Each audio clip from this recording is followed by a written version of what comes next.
I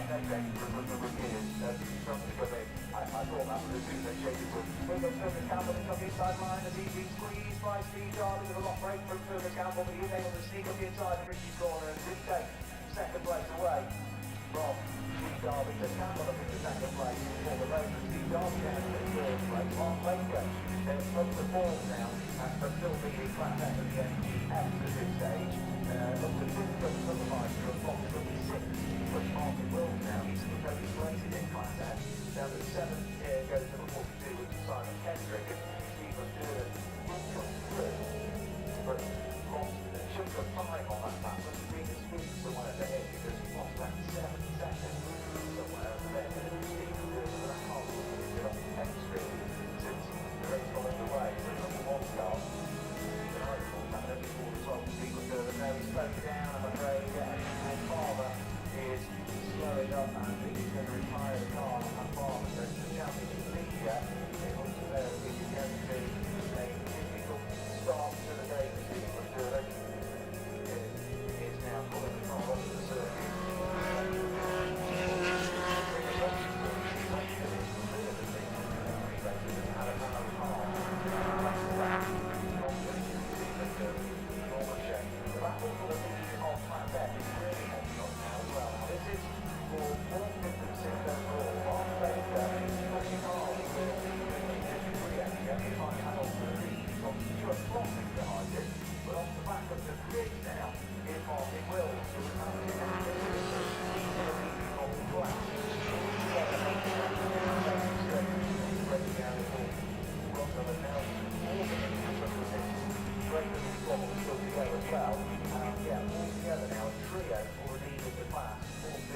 Overall, with Simon Kendrick in the orange line, just a little bit further back, can't quite make it. The red flags, I'm afraid to say, are coming out with a scheduled 20-minute race at only 3 minutes and 46 seconds to go. That means we'll have 75% distance to the gap.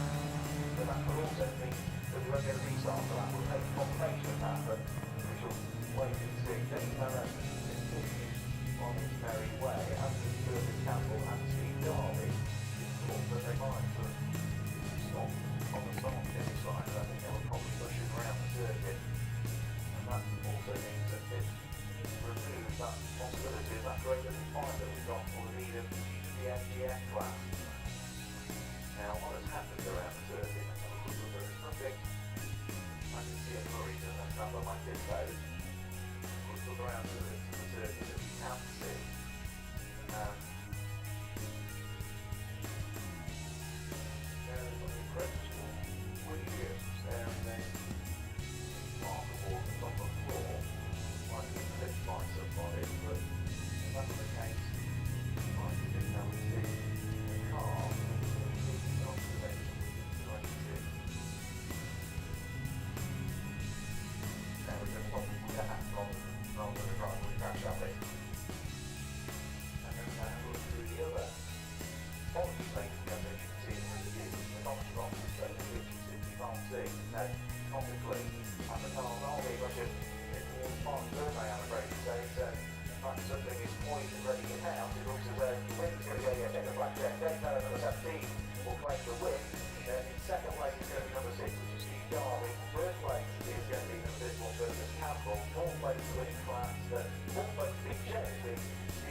Now I've come down to the garage here. Mr.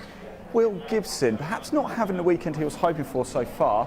We are going to go find him though. Let's go grab a quick word ahead of the next race. Let me just pop my mask on before we do, for safety reasons. I hope he's not going to run away from me. Will, don't run away from me. Look, we spoke quite a bit yesterday, didn't we? And it wasn't quite going your way the weekend so far, but that can all change in the next race, right? Yeah, hopefully. We're starting towards the back at the first race, so hopefully just wait for everybody else to make mistakes and have crashes, and then we can just drive through. And we saw it yesterday, right, in the final race of the day. Anything can happen, right? So, outside shot of the win? Yeah, I think so. I think any of the top 10 can win any of these races, so it's a little bit of who wants to work with who, and talk us through that, the working, because I've heard that a lot. In fact, we spoke about it yesterday with Connor, etc., etc. How does it work? Is it all about drafting? Is it? Yeah, it's drafting. So 2 cars are a lot faster pushing than 1 car on its own. So you need to find someone that's similar pace with you on that particular race, get onto their back bumper and try and push them through, and then when you get a chance, then try and get past them. So essentially, if somebody's out in front, they're in first place and so they've got a 2-second lead or something, second and third, you're going to team up. Yeah, that's right. Yeah, bump drafting, Talladega nights, engaging the slingshot, it's all about that. So fantastic. Look, best of luck for the race you're going to be watching. Thanks, Will. Thanks for your time. Right, let's just have a quick walk down as well. Let's just see what else is going on. We've got the Mickle cars here, of course. John Mickle, a race winner yesterday as well. The Mickle Motorsport guys going very, very well this weekend, and perhaps expecting to a little bit more today as well. What's on the cards? Who knows? What's your predictions? Please do tell us. Sorry, Leon, we're going to head over this way as well. Let's just move ourselves down a little bit. There's Mr. Parker. We spoke to him quite a lot. We'll leave him be for now, but of course, Mr. Parker over there, Jack Parker, he's had a third, he's had a second, and he's had a first as well. And morning, how's it going? I see Gareth's not about, is he? But how's everything going to go today? You excited for this one? Yeah, sun's out. What more can you ask for? I'm going to go for it. So I love to hear that. Scottish Legends car. You can probably tell by the accent. What part of Scotland are you from? Fife, just next to Knock Hill.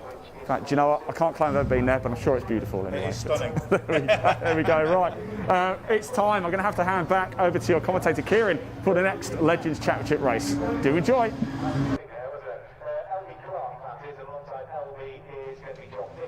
So welcome back to Snetterton. The next race we have upcoming, it's the Legends. They opened the show yesterday with a fascinating encounter that was taken by Miles Rudman by just, well, a little under 0.05 of a second. Absolutely blistering. And then Miles Rudman followed that in the second race of yesterday with a 5th place. Fell away in the final Legends race of the Saturday. Slipped down all the way to 15th.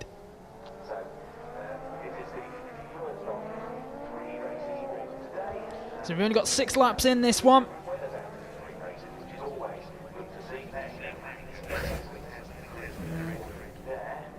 As we look at how they lined up on the grid, it was Daniel Clark who was taking pole, Cy Haraway with 2nd place, and followed up by Mike Schlupp, Stephen McGill, Nick Bridgman and Jack Parker. In terms of the championship standings for the Legends, if I've got my maths right, Daniel Clark Just getting ready as they go through their warm-up lap.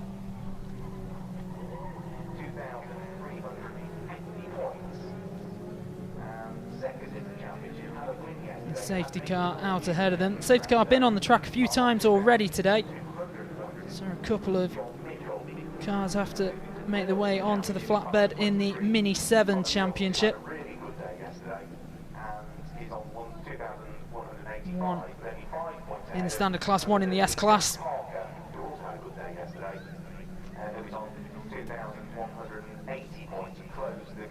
And the Legends, it is a fascinating format. Yesterday we saw plenty of the bump drafting technique, and is so often employed with these cars, pushing the car ahead of you to gain both of you an advantage come the final places.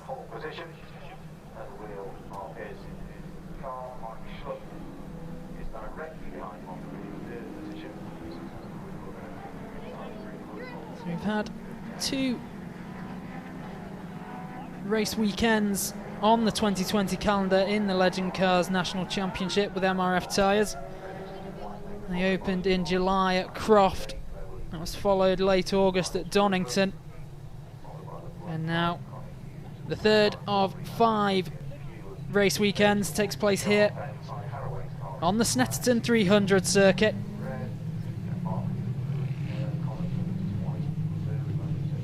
Absolutely fascinating lineup. And with these cars, they are bold, quite easy to pick out. At the back of the grid there, that's the number 22 of Chris Dewey, Wisbech driver. And at the moment, they're pulling up through Coram. Now head into Murray's on the left-hand turn.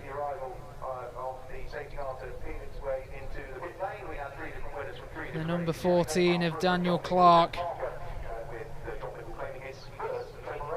the Newcastle driver. As it came into this weekend, it was on an absolute knife edge, the 2020 Championship table in the Legends. Daniel Clark and John Mickle were tied at the top, 1880 points. And there are plenty on offer for a win here. Expect this championship to to and fro all the way, not just through the day, not just through the weekend, but perhaps all the way to Brands Hatch. And away they go. And an early move has been made on Daniel Clark from the outside, but Daniel Clark regains position quite quickly. And it's ebbing and flowing. Daniel Clark off the track there, kicks up a bit of dust as flying around his outside. It was the number 83, Cy Haraway. And Cy Haraway in control now as they turn into Wilson. And it's a very congested pack, forced onto the apex, and just off the track there was the 31 of Robin Fountain. Cy Haraway still in control, the pressure being applied directly behind him from the man who started in pole, Daniel Clark. Daniel Clark thinking about making a move on the outside, gets blocked out, currently in third position. Here's the number 3 of Mike Schlupp in the JLM Lubricants car. And it's a really tight field, this. Going to be the closest we've seen so far of the day. And Daniel Clark, he's edging away. He got back into the lead here. Number 14 car trailing away at the back at the moment. That is the 22 still of Chris Dewey. Matthew Ishwood in the 98 just ahead of him. And making a move is Daniel Clark on the outside of Cy Haraway. Regains the lead. And he's got pressure to his left and his right. The 23 car there. And back into formation. Daniel Clark out ahead. Cy Haraway. And then the number 3 and Mike Schlupp. some of the groups towards the centre of the pack. A little bit of a gap opening up between the number 23 car and the number 99 of Gareth.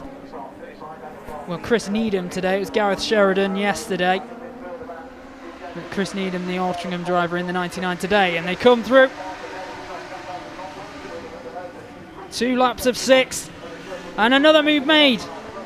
Daniel Clark drops down into second place. Cy Haraway with an expert manoeuvre. And they're pushing each other even further as they head back towards Wilson. Won't get him on the outside here, will he? Cy Haraway really going for this. Daniel Clark comes away. And as they go through Palmer on the inside, it's Daniel Clark. He and Cy Haraway ebbing and throwing, taking and relinquishing the lead. And almost at every turn, the opportunity opens for the man in second place. And it's the number 23 in third place.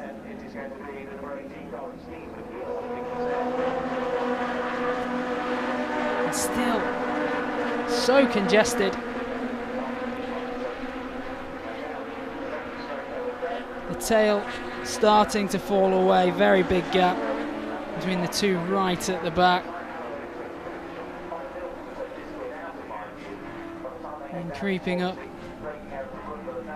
the field. And it all grinds to a halt around the car. Bill Reed, the 333. Still out ahead. Cy Haraway. He's got about a car's length between him and Daniel Clark, who's holding second. There's the bump drafting manoeuvre as they come through the apex of Murray's.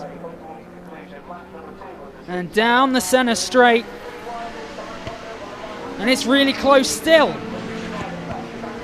Mills, Haraway and Clark swapping positions and now out into the lead. It is indeed Mills.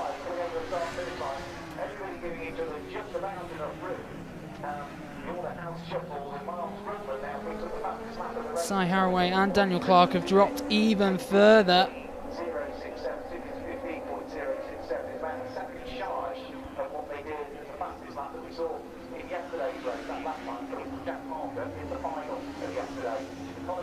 Connor Mills, the Upminster driver, out ahead.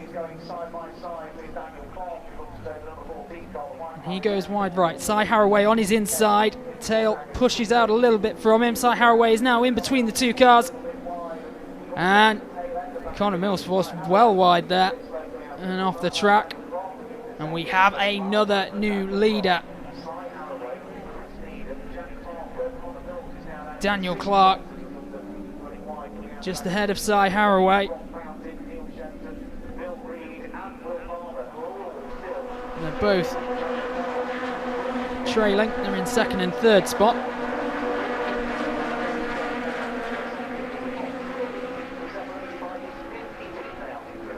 And more moves being made. Really frenetic pace in these Legends races. May have just been 0.04 of a second, a little over that in the opening race of yesterday. Don't be surprised to see another very close one in the first Legends race of this fine Sunday here at Snetterton. Still Cy Haraway out ahead.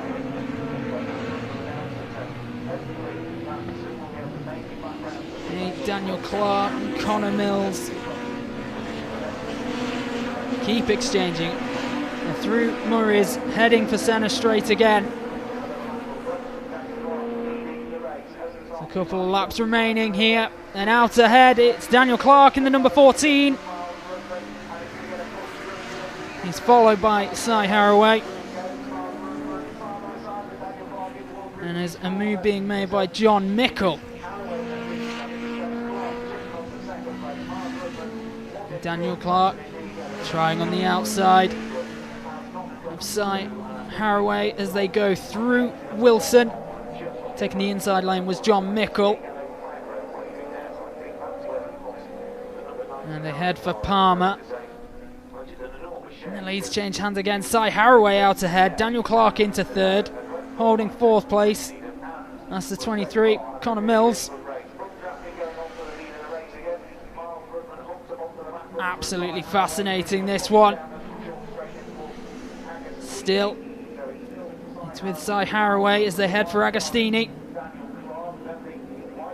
Behind him, John Mickle. Holding third place, Daniel Clark. Don't take your eyes off this one, ladies and gentlemen.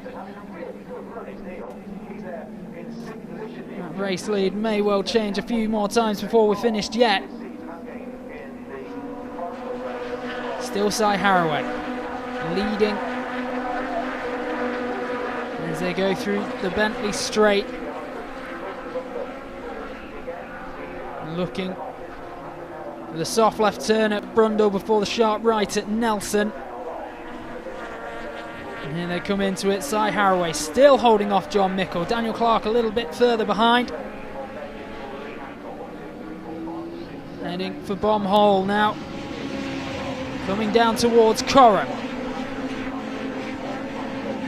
The battle goes on there between the number 18 of Stephen McGill, who's falling away from the front five. Cy Haraway leading John Mickle, followed by Daniel Clark and Connor Mills. Jack Parker in the number 13, occupying fifth spot. Here they come through. One more lap here. And there's very close towards a bump draft from John Mickle. Not quite though, gap building up. Dust being kicked up. Daniel Clark thinks about making a move on the outside. It's going to be forced wide here. He's almost wheel and wheel with Connor Mills. Cy Haraway. Car and half length between he and John Mickle.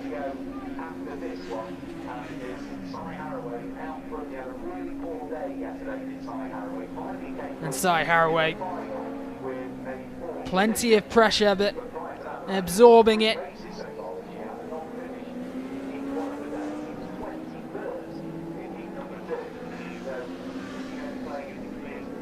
Daniel Clark down in third spot. Connor Mills right behind him in that electric blue and white. This is so close here.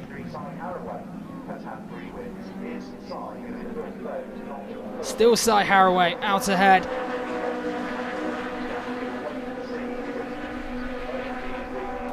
Seven hundredths of a second in it. And there's the move from Daniel Clark on the outside. Brave driving here as they come in for Brundle. And the race lead's going to change hands again. And they've touched and someone's off the track there. That's Cy Haraway. He's had a great race so far. And he's dropped several places there, Cy Haraway. Very disappointed with that. That may get looked at.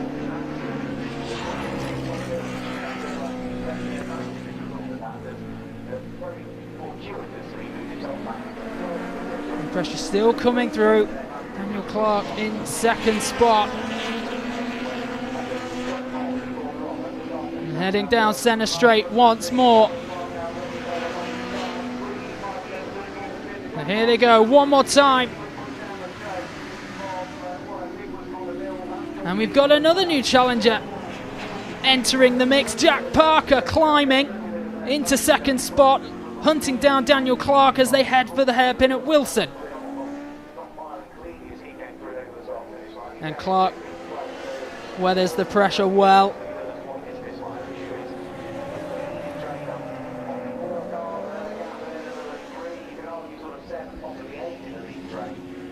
Daniel Clark just behind him. Jack Parker and Miles Rudman. Black with the number 1 on the front, Miles Rudman's. He's in 3rd spot, right behind Jack Parker. Daniel Clark, after starting this race on pole, has got himself in a fine position as it's drawing toward a close.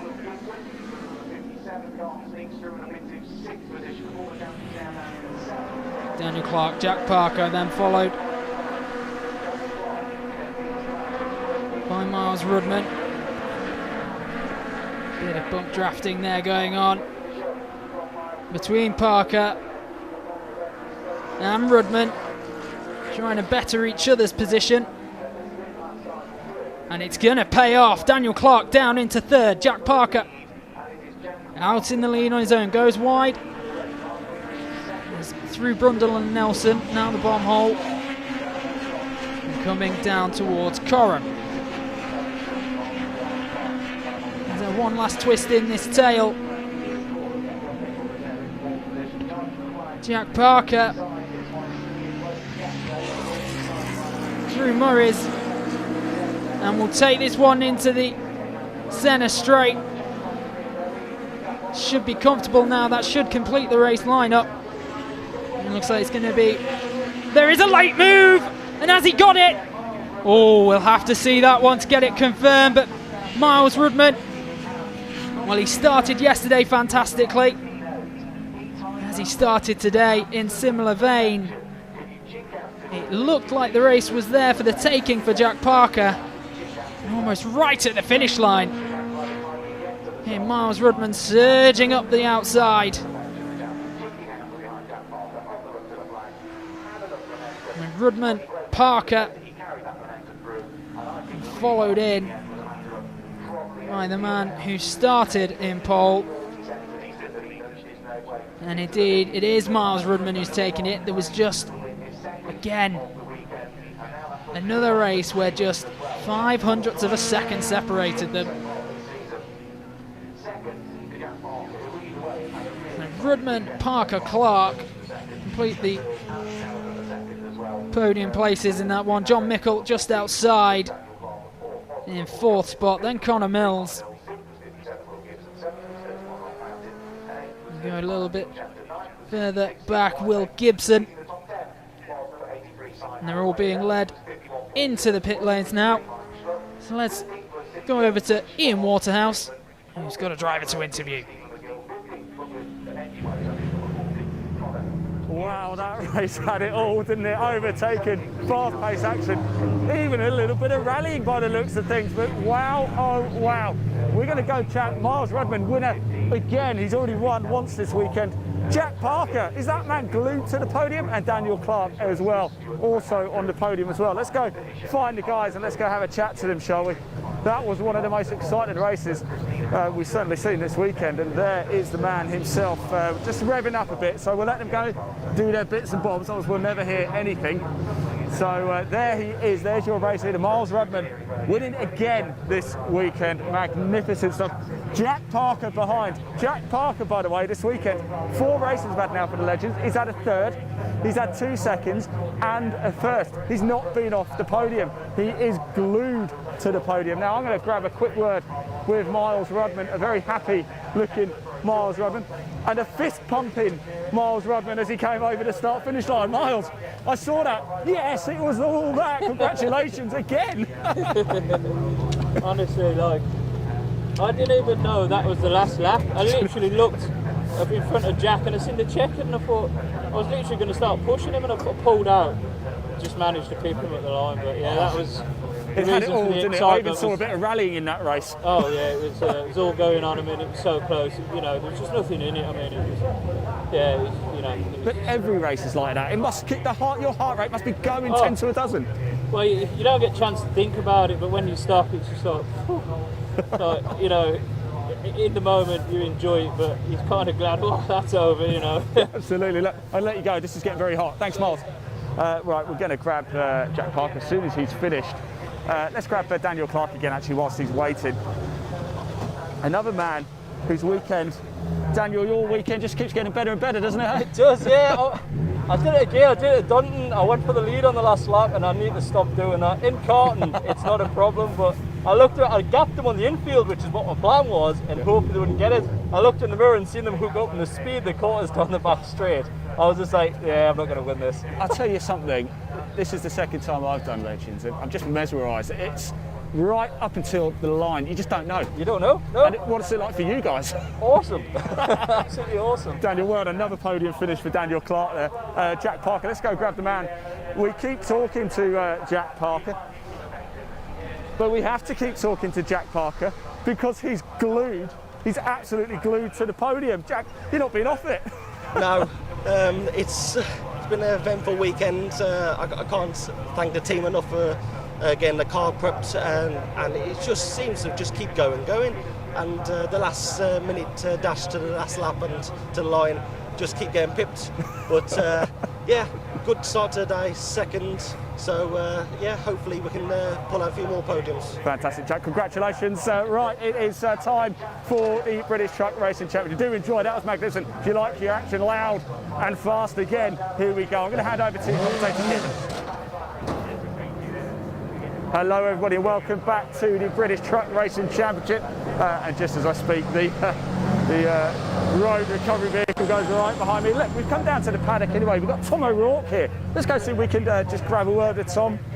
Here he is. I'm not so glad. Look, we spoke yesterday. It was a good day yesterday, wasn't it? How are you feeling today? Fantastic. I know. Good. Looking forward to the race.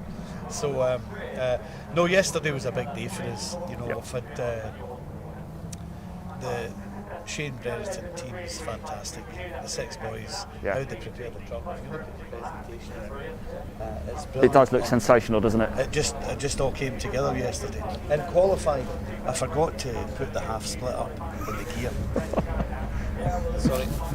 Oh, as you do, yeah. And I just noticed a different note for the engine, and I radioed in, and Shane said to me, he says, check the half split. So I've been going round most of the race in 15th gear effectively. You know, so that's my excuse for coming 9th. You said 15th gear. How many gears you got in that thing? 16 gears. 16 gears. But wow. You only use, you know, the 2 top gears, admittedly. You know, but it's a ZF 16-speed gearbox, just a standard gearbox that you'd have an ME engine. As you do. Yeah. So look, the race. What are you expecting today? It's quite a difficult circuit to pass people. Yeah. You know, so I'll start in 10th, and I'm just going to try and make a good start. And you know, as early as any overtaking opportunities, I'll hopefully be there for. But I want to be clean, you know, and not take anybody out.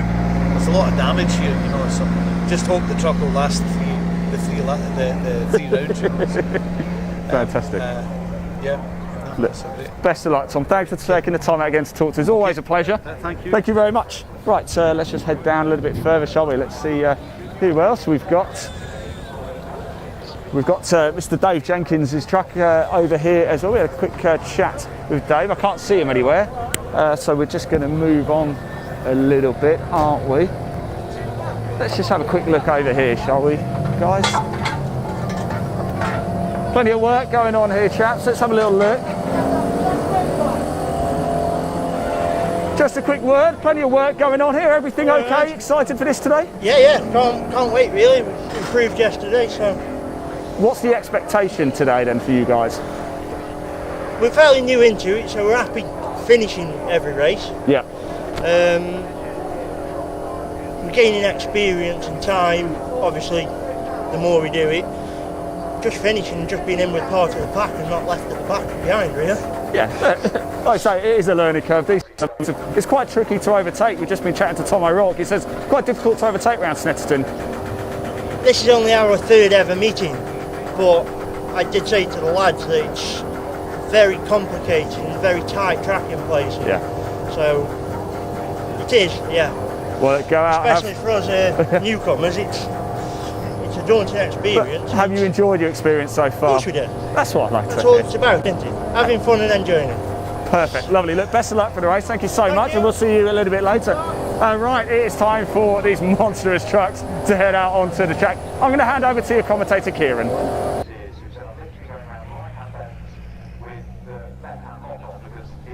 So we are almost ready. They're out on the track ahead of the first Trucks Racing Championship race of the day.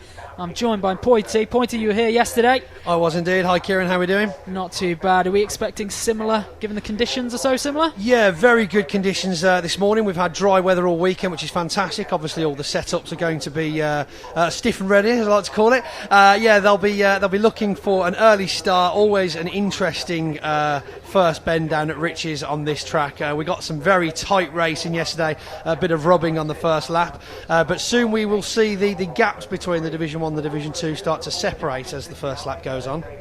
Yeah, so as they line up on the grid, it is Division 1 at the front and Division 2 at the back. So on the first row, the number 81 Mark Taylor in pole, and next to him, number 7 Stuart Oliver, then number 11 Martin Gibson, 95 Richard Collett, number 18 John Newell, the number 1 Ryan Smith. On the fourth row, it's number 69 David Jenkins, and alongside him the number 22 Oliver James. Is there anyone standing out in the grid lineup today?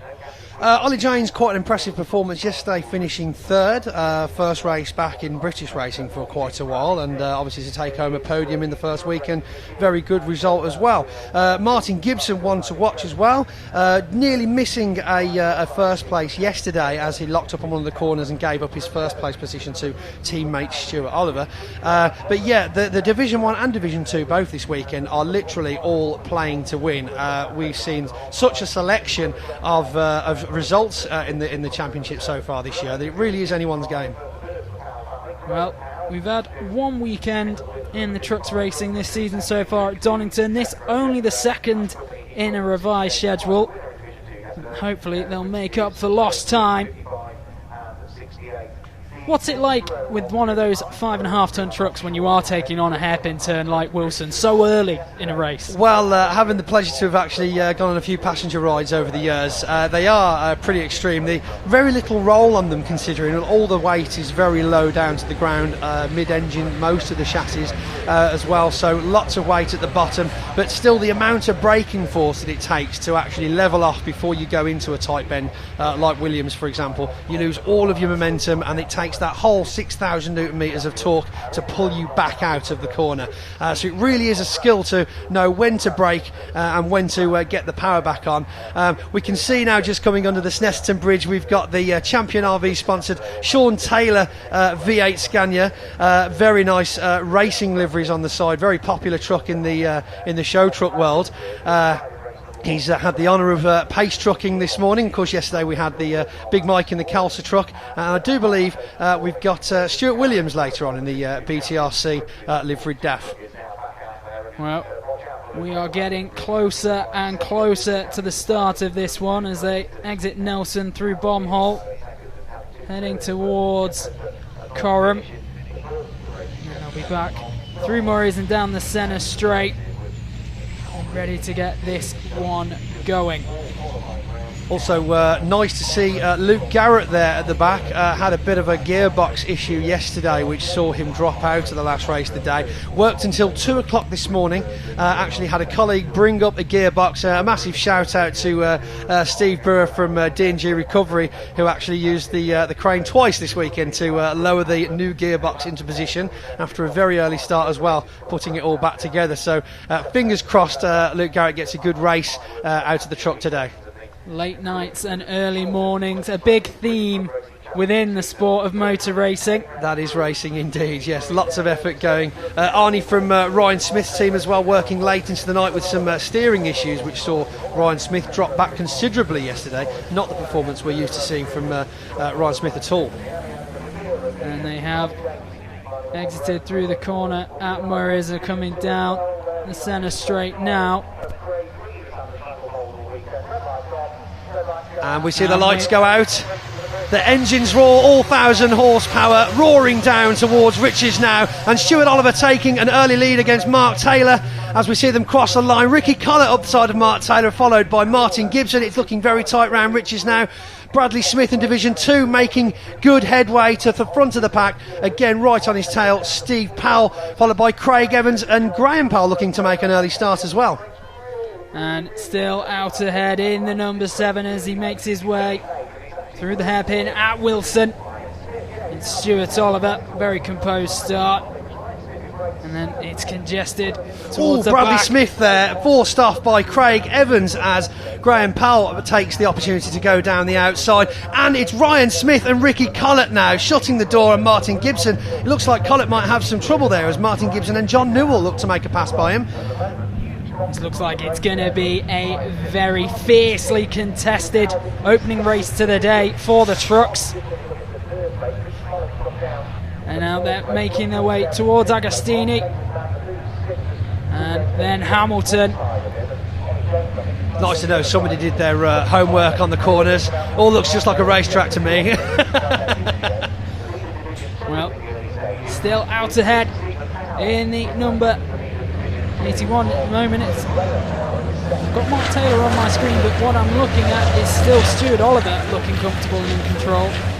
Yes, waiting for TSL to catch up with the order results as they come across the finish line for their first lap. Then we'll be able to get some timing results for you as well.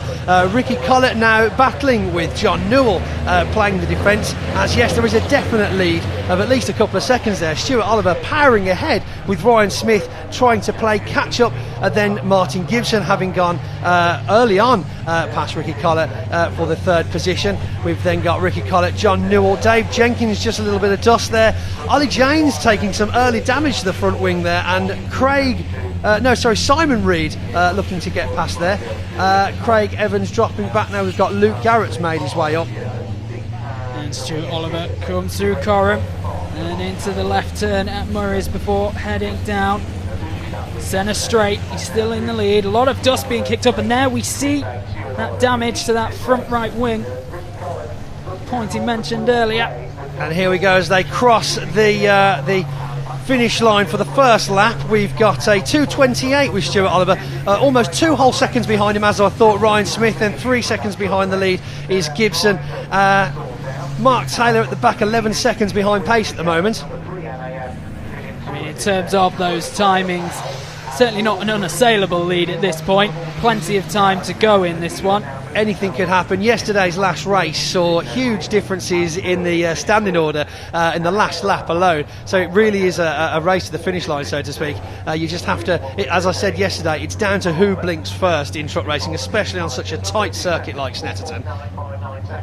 So looking at the flags that are waving out ahead of us, as we see it, blowing from right to left. Could be a bit of a headwind hitting these trucks as they go into the Bentley straight. Yes, full power and full speed as they hit their 100-mile-an-hour limiters down the Bentley straight. Our pace truck yesterday was actually told to slow down because it was going a little bit too quick, so Big Mike on the heavy on the throttle. And plenty of dust being kicked up on the Snetterton 300 track at present. And leading the way into the Bentley straight, it is still Stuart Oliver very much in control. A lot of steam coming off the front of Ollie Jane's truck now, hoping that is just standard cooling procedure and nothing too more serious. Yes, Martin Gibson now and Ryan Smith taking a good lead ahead of the rest of the Division 1 pack. Wonder what Stuart Oliver had for his breakfast. He's definitely had some Weetabix today, I should say. Absolutely. It's a little bit more congested behind them. See the bright yellow of Collett, and he's in very closely with the number 18 of John Newell as well. So battles raging all over the track at the moment. Wonder how the Division 2s are getting on. Lots of Division 1 action at the moment as we can try and look further back down the pack to see who is currently in the lead with Division 2. I do believe it's Steve Powell ahead of Graham Powell and Luke Garrett as they come across the line once more. We see a definite lead still for Stuart Oliver, but still that pack of 4 with Collett, Newell, Jenkins and Janes all fighting for that 4th position. In the Division 2, 2.575 seconds separating the lead at the moment. A 2:41 for Stephen Powell there in the last lap, which was quite impressive. Again, Graham Powell 2.5 seconds behind him, brother Graham Powell.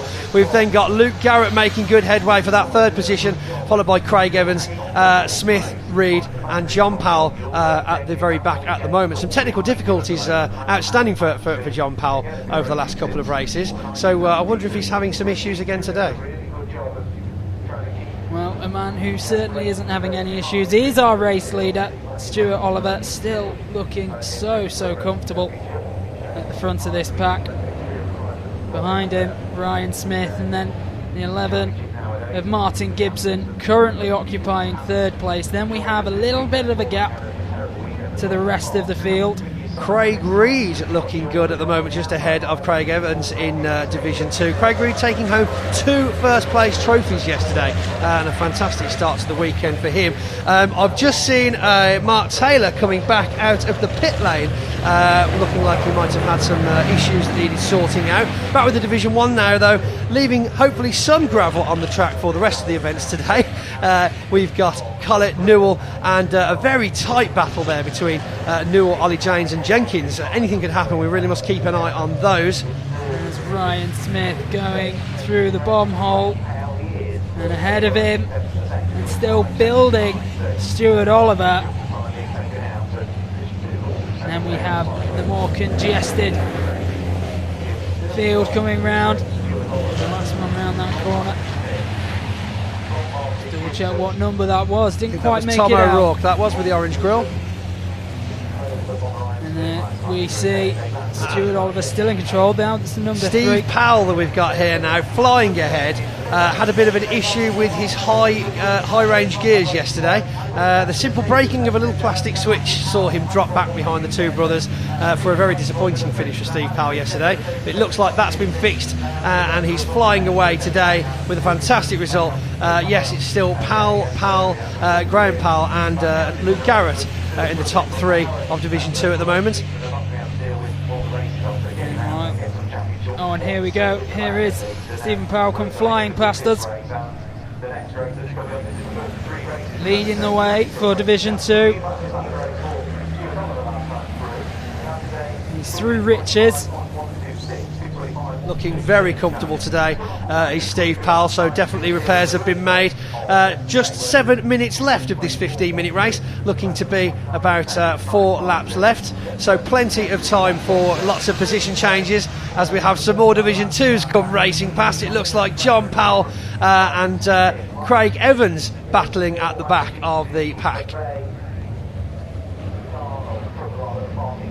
And he heads up through Palmer now, heading towards Agostini. And looking very comfortable at the moment at the front of second division. Back in Division 1, it's still a controlled lead for Stuart Oliver. Behind him, Ryan Smith. Closing on Ryan Smith is Martin Gibson. John Newell pulling out all the stops, playing defence at the moment. It looked like an attack on Collett earlier on in the race, but now we've got defence. And Stuart Oliver still a massively screaming lap distance ahead of Ryan Smith. Ryan Smith really not finding the groove this weekend at all, but Martin Gibson again doing very well in yesterday's races, looking to find a gap, but it's still Collett, Newell, Jenkins, Ollie James having completely lost his front wing now. He does like going through the panels there. I was chatting to Alex, one of his mechanics. They seem to get through them quite a lot. Seems to attract trouble, that Ollie James does, unfortunately. Simon Reed back from Ollie James now. And yeah, a growing lead there for Ricky Collett in 4th position, which is good to see. And Stuart Oliver crosses the line once more. Continues to build. He's about 6/10 of a second in this one.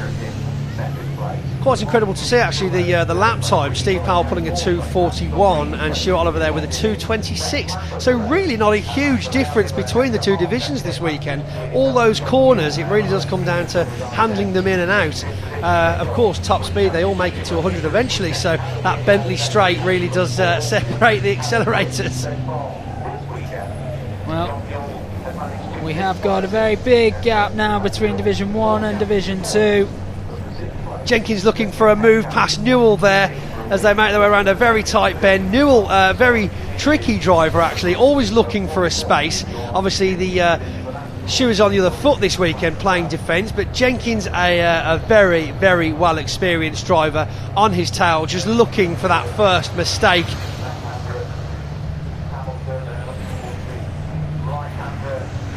The sound of a helicopter landing, as I do believe Mr. Palmer might be joining us for some entertainment this weekend. Well, more power to him. Circuit boss and the man who designed this Snetterton track here. We look at the number 7 of Stuart Oliver. He's still going strong, still looking very much in control. Nearest challenger, it's still the number 1 of Ryan Smith, and then in third it's still Martin Gibson. There's almost a distance that no one's making up now. They look quite comfortable in that 1, 2, 3. They do indeed, yes. Stuart Oliver just seems to be sat on the rails taking it easy, which I do believe is what he likes to do anyway. Martin Gibson in the other GT sponsored truck as well though. Still great teammates as well, equal partners in the team now, but still a little bit of a fight and a tussle on the track when it comes down to it.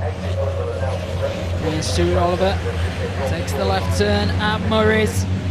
He's on to the centre straight. A little over 3 minutes to go in this first trucks race of the day.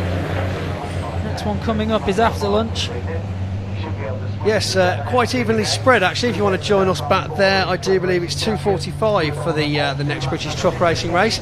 Looking at the map here though, huge gap for Stephen Powell, as we've got Graham Powell and Luke Garrett fighting for the 2nd and 3rd position in Division 2.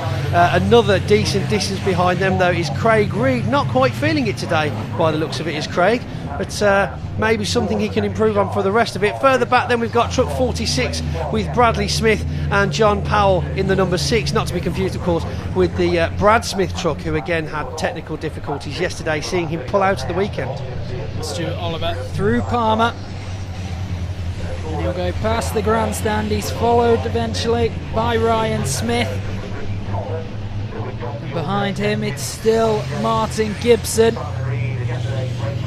Rob Collett down in 4th spot. There's a bit of a gap to be made up between Collett and Gibson if he is going to challenge. Might be a bit beyond him now at this point. Looks like Newell's taken his walking shoes off and gone for some speedy trainers, as Ollie James fighting to get past almost rival Dave Jenkins, as Newell is looking for a space past Ricky Collett. So we've separated the two little fights now, and Simon Reed waiting in the background there for one of them to do something they shouldn't.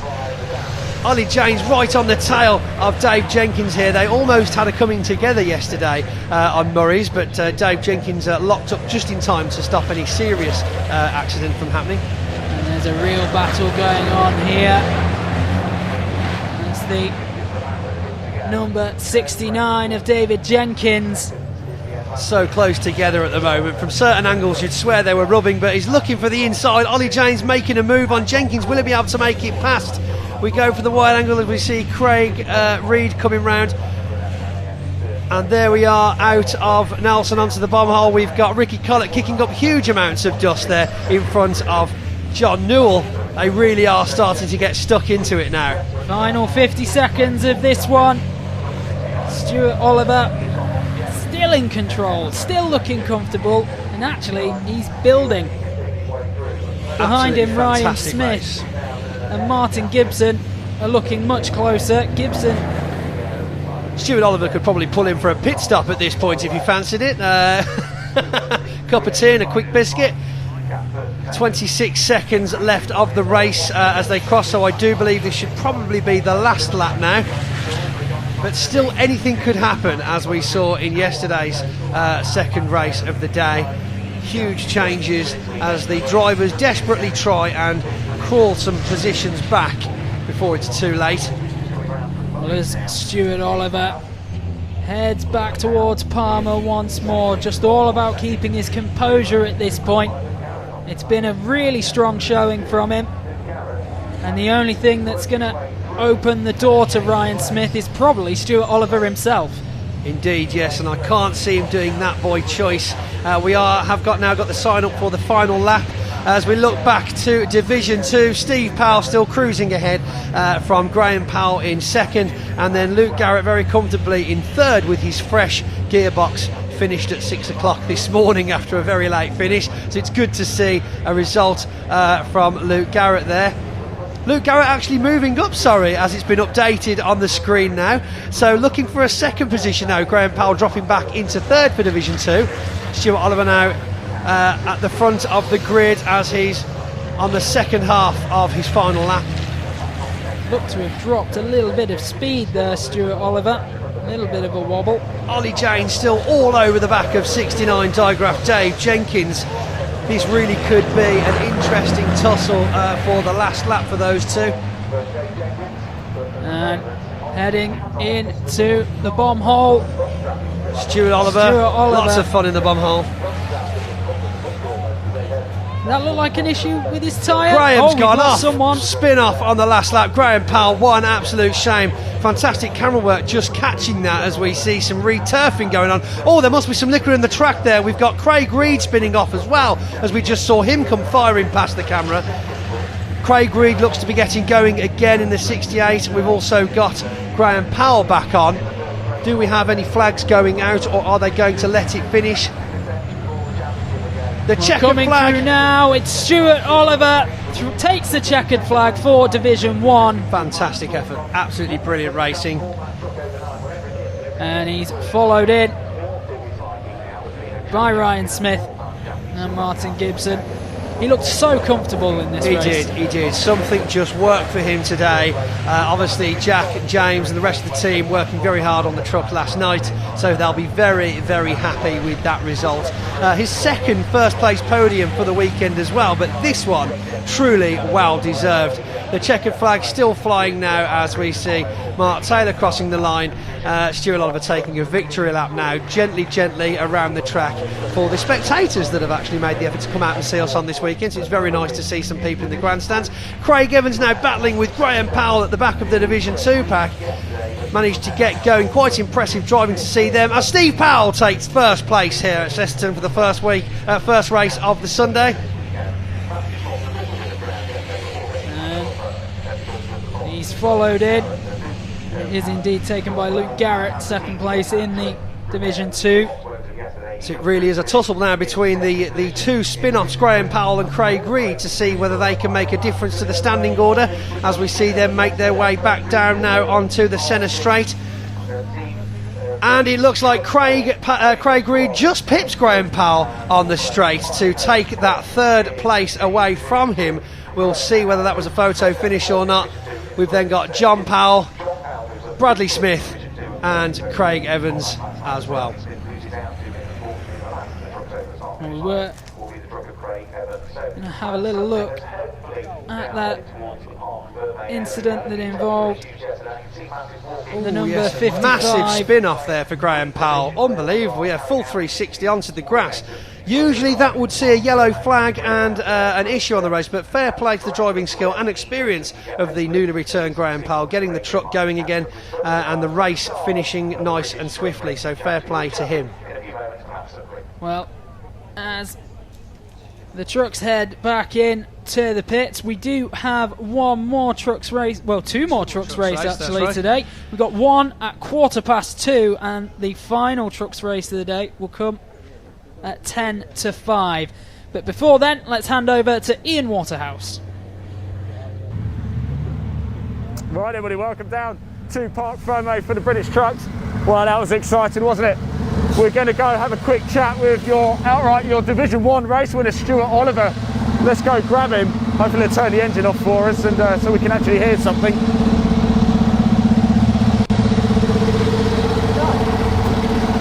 Let's just see, are we about to turn the engine off? Here is your racer, Stuart Oliver, has done a double bubble here at Snetterton this weekend. It could get quite loud, couldn't it? Let's just see. Stuart, if you can hear me, yeah, congratulations, that's a double bubble this weekend, huh? That's right, yeah, and there's still 2 to go, so I'm quite happy with that. Dare I say it, that looked relatively comfortable throughout. Yeah, it was all right.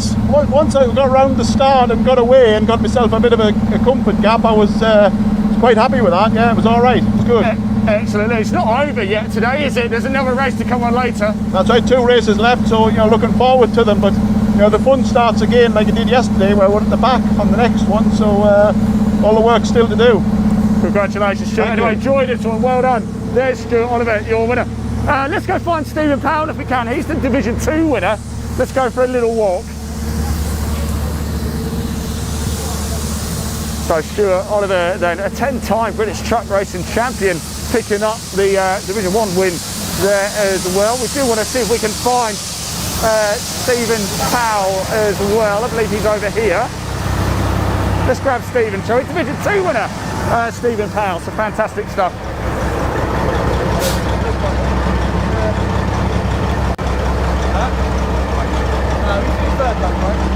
Sorry guys, Stephen. How are you?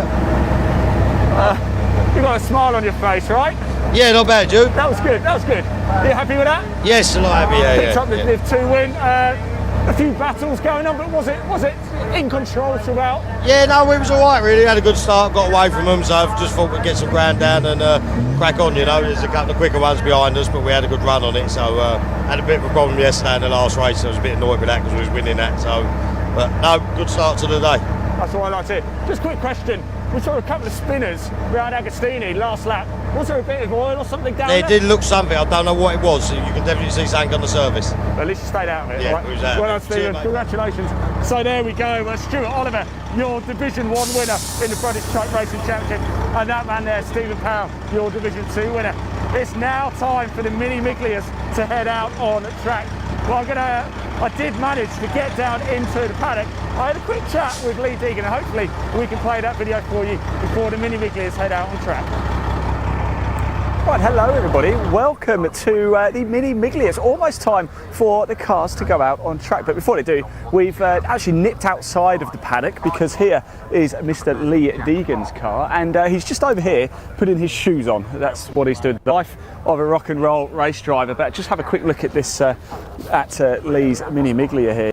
He had a good result earlier, didn't he? I believe he had podium. Lee, great to see you again. I haven't seen you for a while actually, but last time I saw you racing a different series, but you're doing the Mini Miglias. Yeah, I think last time you saw me would have been in the Civic Cup. It was, yes. Yeah. So yeah, this year COVID has affected things. Yeah. We originally planned to be in the Ginetta with Maximum Motorsport, but obviously a few sponsors understandably had to take precautions and protect the businesses. So we've come out and had a fun in the Minis.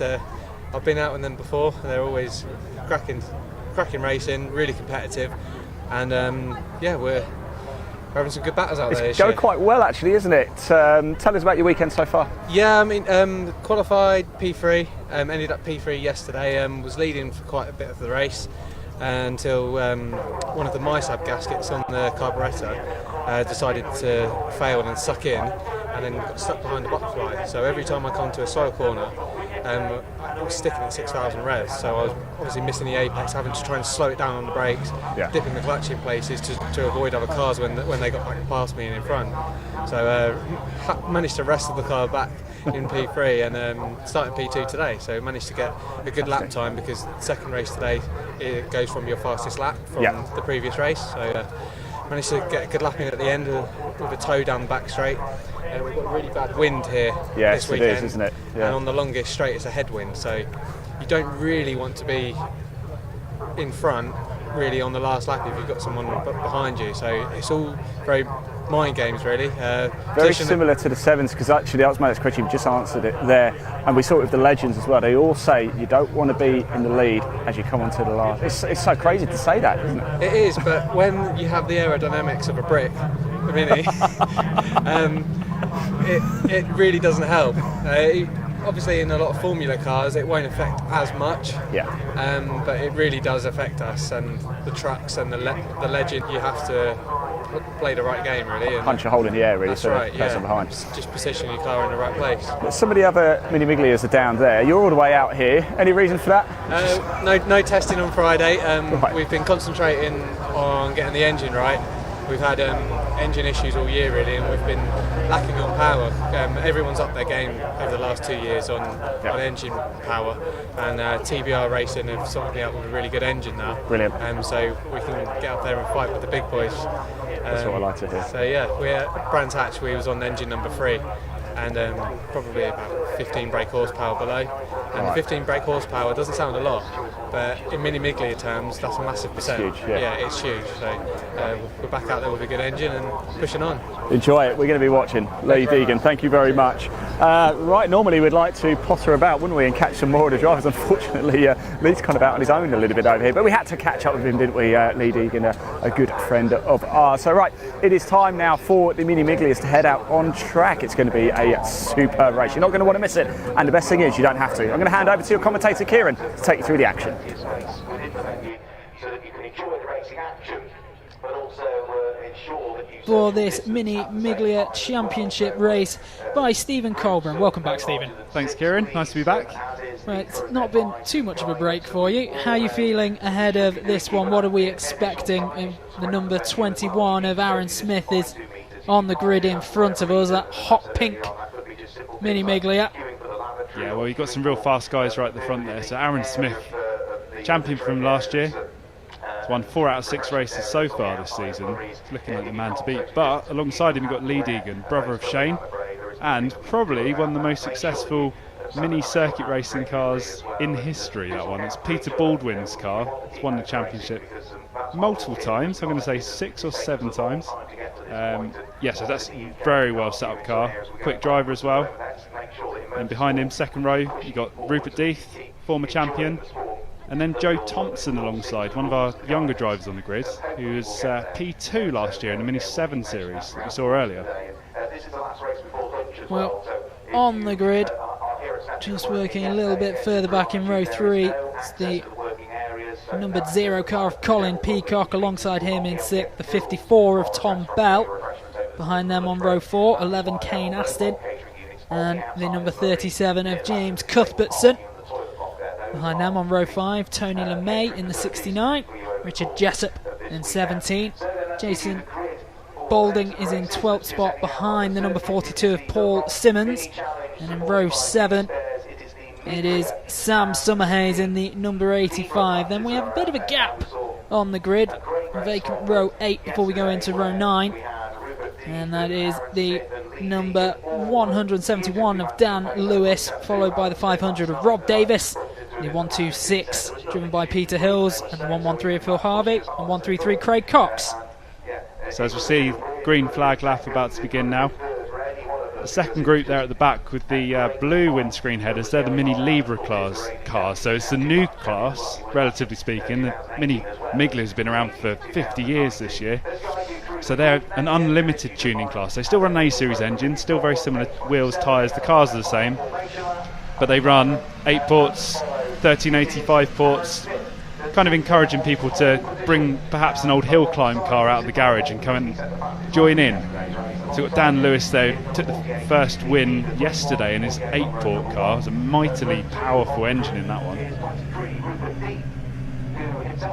The warm-up lap well and truly underway. Couple of minor incidents in the first Mini 7s race of the day. We lost a wheel, didn't we? We had a wheel come off Greg Dawes' car in the Mini 7 S-Class. It was a dramatic moment. Yeah, and then there was also a bit of a smash on the front end and back end of, I think it was the number 55. I'll have to double check that, but yeah, conditions staying relatively the same. We're just expecting more solid racing. Yeah, it's still windy out there, so that's going to kind of play into these Mini's hands in terms of the action, because you've got so much slipstreaming going down the Bentley Straight.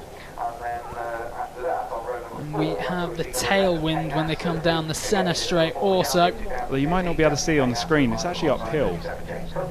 So they'll be holding it on the clutch as they come around now, as they eventually make it around this almost 3-mile long 300 circuit.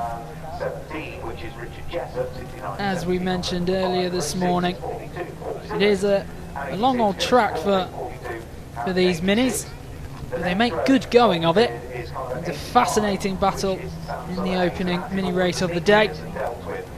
We're eagerly anticipating more. And look at the 133. Craig Cox there in the Mini Libre. He's a new driver. You see the yellow cross on the back designating that. Other drivers of worthy of mention, we've got Colin Peacock there with an unusual number 0. That comes about from winning the winter rounds in the previous year. And then we've got Tom Bell. So Tom Bell is a Masters historic racing champion for minis. So he's gone from the, you might have seen at Goodwood, the pre-66 Mark 1 minis. He's gone from those sliding around the corners, and he's bought Rob Howard's Mini Miglia. So he's got a bit more grip. Be interesting to see how he gets along in this one. He was struggling yesterday, but he was not quite as used to having that much grip and that much in the way of brakes. Well, not too much longer to wait now. So speed difference in these cars, you're looking at roughly 2-minute 12s, whereas the other guys are doing 2-minute 28s. So it's a fair difference in speed between these Mini Miglias to the Mini 7s with the 1 litre engine. They do have that much more torque. And also, if you see, they've got the wide arch extensions there, known as Miglia arches, believe it or not. They've got Dunlop slick racing tyres. Most of them run 4-pot brakes on the front, so they've got a lot more mechanical grip and just a little bit more power as well. And at the moment, under the bridge heading through Brundle and Nelson towards the bomb hole, then it'll be through Coram and Murray's back onto the centre straight, so we can get this one underway. See, we've got Sam Summerhays on the grid. He lent his spare engine to James Cuthbertson, and I believe blew that one up as well, so he's not had the best of weekends looking on Facebook. I mean, it is one of the nicer elements of this sport. There is so much camaraderie between all the drivers. Yeah, it's competitive, don't get me wrong, but if someone needs a hand, then you'll be there to help them. There's a few well-guarded secrets, I suppose, at the front in terms of setup. A lot of it's personal preference, but the cars all very similar. Regulations keeping everything on a level playing field as much as possible. We've got regulation suspension cones, but rubber cones on these, don't forget, not coil springs like modern cars, so they kind of skip, hop and jump around the corners. We've got Olin's dampers on there front, a lot of regulation parts. And we're getting closer. We've got a yellow flag being waved at the moment. Have we lost one perhaps? It certainly seems likely that, or there is some issue on the track that needs to be taken care of. These cars, although it's not the hottest day, they will be getting a bit hot sat on the grids. They don't run a cooling fan at all, so they'd be eager to get away as soon as possible. Now, as they resume their positions on the grid,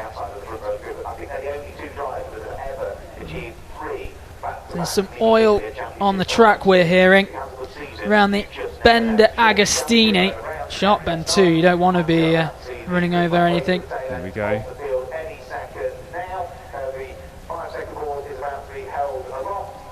5 seconds. Revs rise.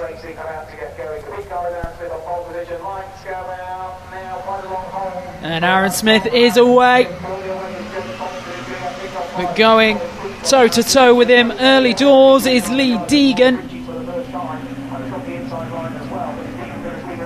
And now they're through Riches. We've got a lightning start by Rob Davis there in the second pack of Mini Libre cars. He's come around the outside of the 8-pot of Dan Lewis. Aaron Smith leads the way, as he has done much of the season. And takes the hairpin turn at Wilson expertly. Coming down towards Palmer. All nice and steady for the moment. No lost wheel arches just yet. There's going to be 7 or 8 laps of this, so take it steady.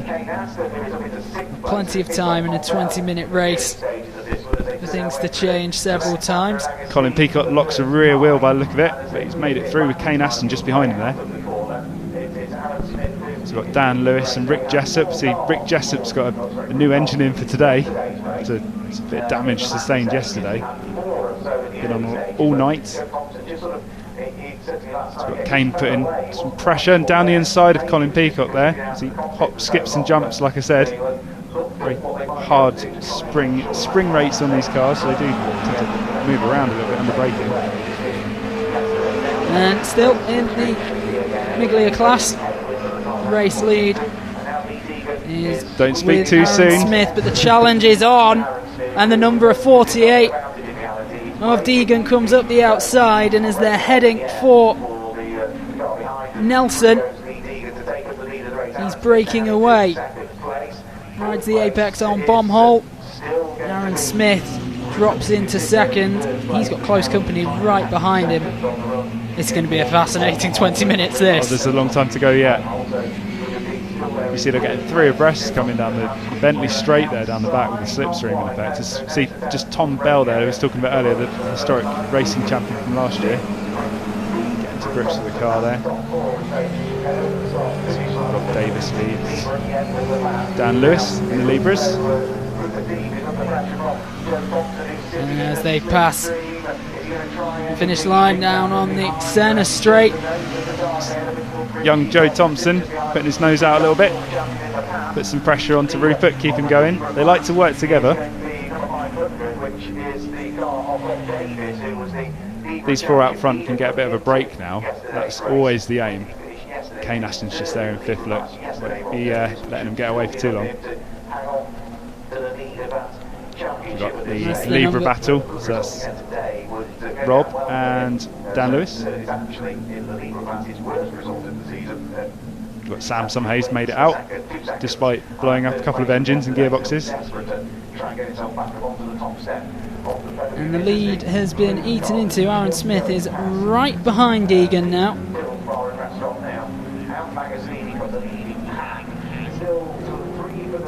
Got a couple of mini Miglias mixed into the Libras there. It's going to happen gradually over the race. So we've got Dan Lewis putting pressure on Rob Davis. The extra power from that 8-port. So that's in the Libra class. And still Davis holding off the challenge. So in terms of championship points, open up as well, but yeah, we've got Rob Davis leading the way at the moment in the Libra battle. It's 5-port 1380.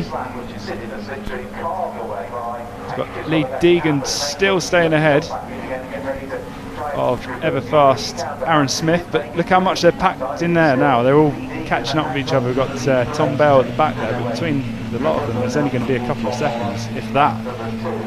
Deegan, Smith holding the front two positions from the off. Deegan in the ascendancy at the moment. Rupert Deeth taking yesterday's race win. He's there in 3rd place, holding it steady. He knows what to do. Don't really want to be in the race lead for the whole of the race, I wouldn't say, around here, especially with that headwind. Over the start-finish line once more. Are we seeing a gap now between Joe Thompson there?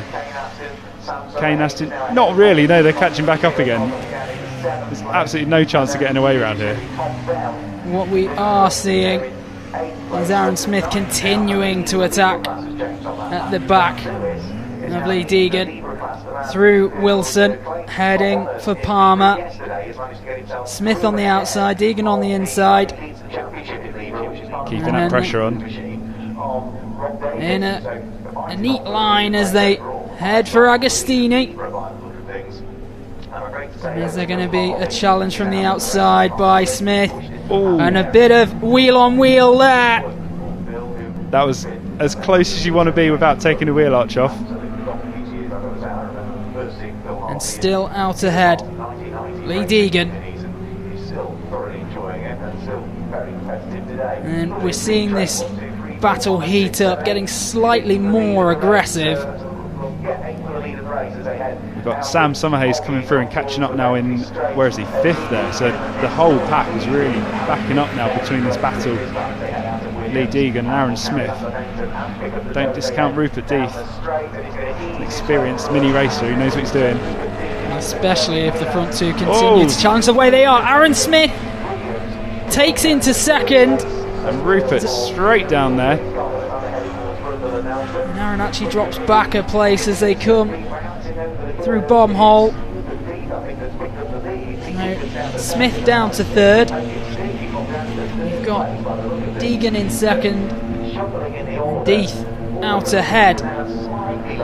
So he picked off 2 cars in that one straight alone. Remember how closely matched these cars are. That's saying something. It is a very, very congested front of the pack there. We've got Tom Bell backing up that front pack. And they come past us again. Rupert Deed still out ahead. Half a car between him. Oh, Smith, he's right but he's out fallen wide. away. Is that just a misread? I think maybe just a bit heavy into that first corner as Joe Thompson pounces. And he's up into... No, he's staying there in 4th. So, change for the lead then. A change for the lead, but a familiar lineup once again with Lee Deegan back in charge.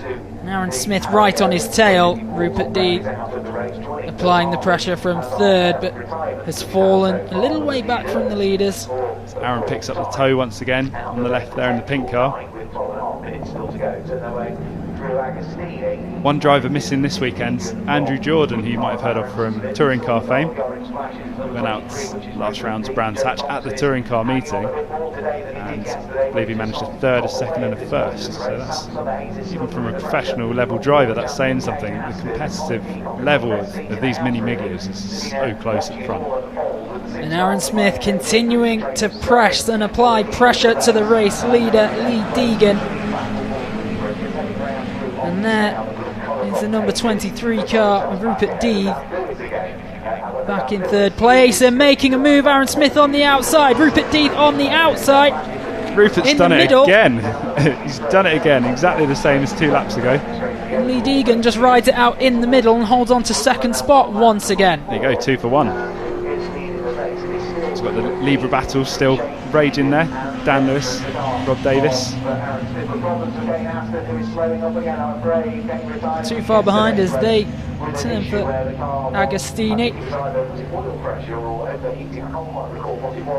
So they come around here fully sideways on a knife edge. Still Rupert Deed in control at the moment. Not far off the midway point of this race. Been led at various different times by Rupert Deed, Lee Deegan and Aaron Smith. Someone's off the track, and it was the leader of the Libra class. Spun out. That's Rob Davis. Wonder if we get a replay of that, see what happened there, Kieran. What we can see at the moment is Lee Deegan still in control through Wilson. That white and orange car, it's been at the front for many, many years. Keeps driving like this, it'll be at the front for many more. Aaron Smith in 3rd spot. Joe goes to the inside, Joe Thompson there trying it on Aaron Smith. And now coming through Agostini. 3 wheels. Heading towards Hamilton, making a move on the outside. Rupert Deed. Just trying to go on the inside actually, but Lee Deegan has enough about him to continue. That's a shame to see Rob out of this one. He's doing pretty well. And Sam Summerhays then is on the back of this pack now, using his spare engine, so it doesn't seem to make much difference. They are going at some pace here at Snetterton. Average lap time, or lap speed I should say, just under 80 miles an hour, which is astonishing really from a classic Mini. Absolutely. Always see a bit of smoke there coming out the back of Dan Lewis's car. It's opened up for the Libra class, following the absence now of Rob Davis, who spun off the track. Peter Hills there from Wales.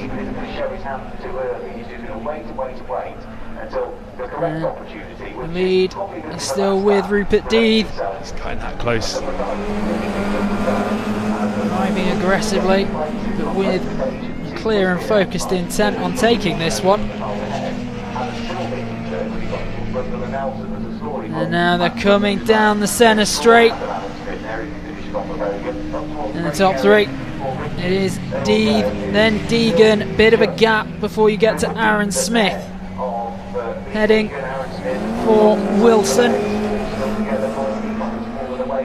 And it's the number 23, Deeth, the white, with the red arches around the tyres. Now this is where tyre pressures come into it. So talking of tactics like we did earlier with the Mini 7 race, they'd be very tactical about what they put into these tyres before they go out. Some of the cars will come on the pace a bit later in the race, depending on how they prefer to drive. So we might see a late charge from someone. Joe Thompson starting to make a move, but yeah, I think we're going to see what happened to Rob Davis. Gone off through the bum hole. Just didn't manage to take that turn at all, and he looks dejected as he has to watch on from an embankment. Back on the track, it's advantage Rupert Deeth. And behind him, Lee Deegan still in second spot, and Aaron Smith in third. Holding fourth place, Joe Thompson, I believe. And another off the track. Dan Lewis saw a bit of smoke coming out the back, so he's obviously pulled that one up rather than damage the engine there. And that leaves then novice driver Craig Cox in the lead of the Libra battle. Lee Deegan going very wide here as he looks to overtake Rupert Deeth, and he does so as they come through the bomb hole, and he holds on to it very nicely.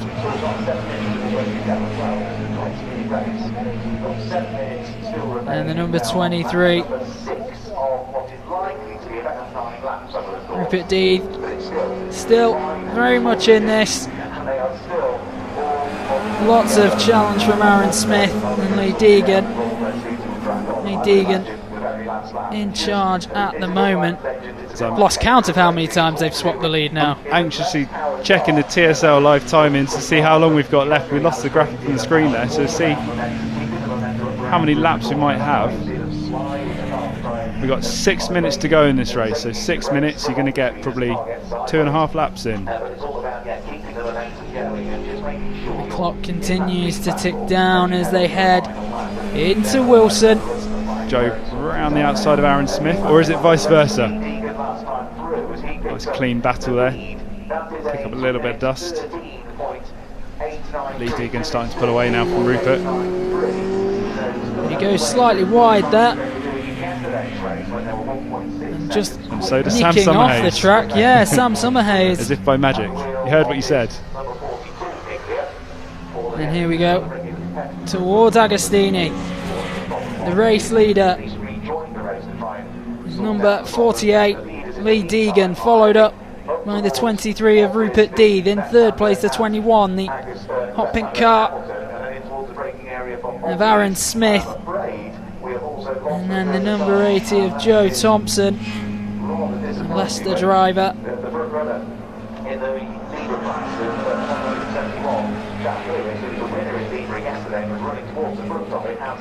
At this point, it really could be anyone's race still. So we've got Rupert trying his technique from earlier as they draft in together.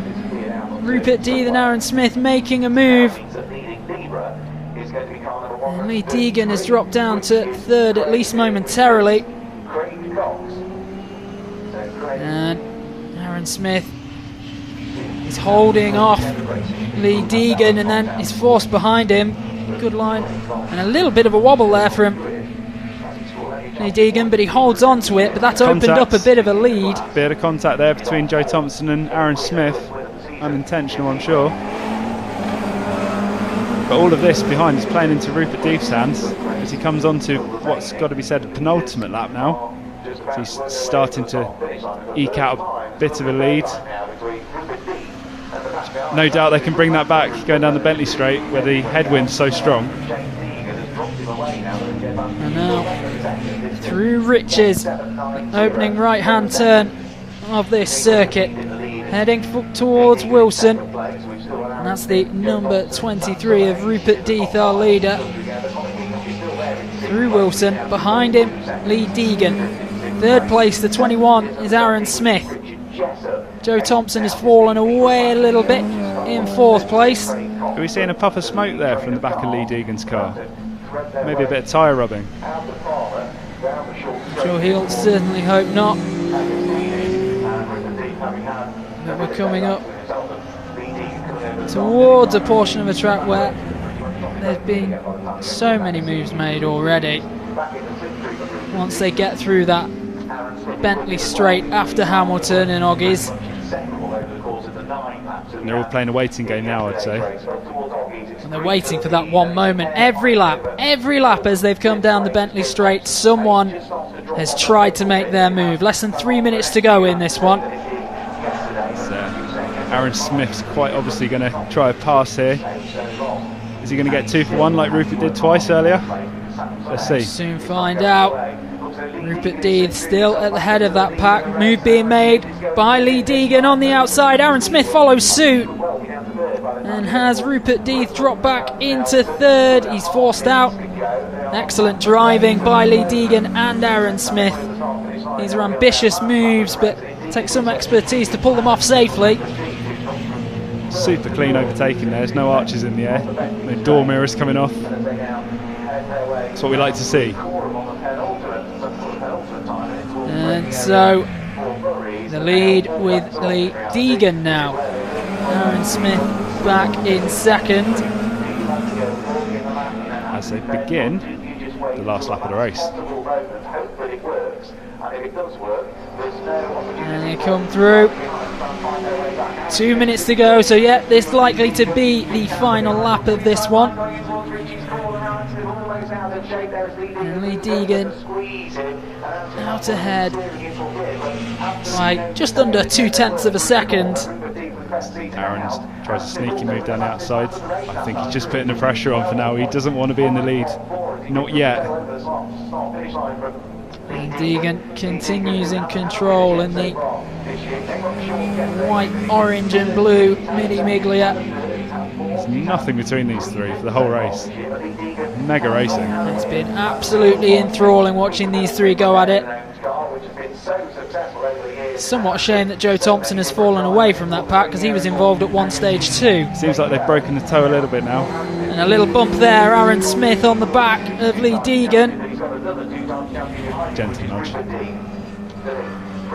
And Lee Deegan comes away unscathed, in control, not only of his car but of the race.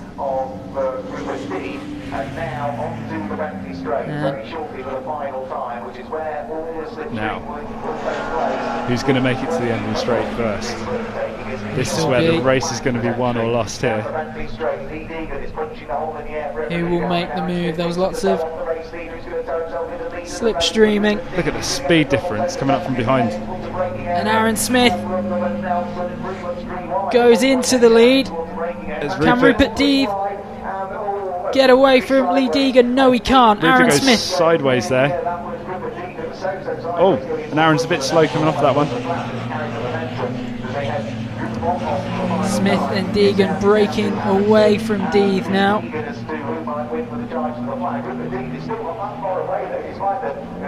It'd be hard pressed to find an opportunity to take this one again. Aaron Smith defended that like a pro, didn't he? And here he just comes. At the right time. They are heading for the centre straight. Checkered flag is out. It's close. Who was that across the line? Lee Deegan takes it by a whisker. By an I couldn't see that coming. I thought that was Aaron's.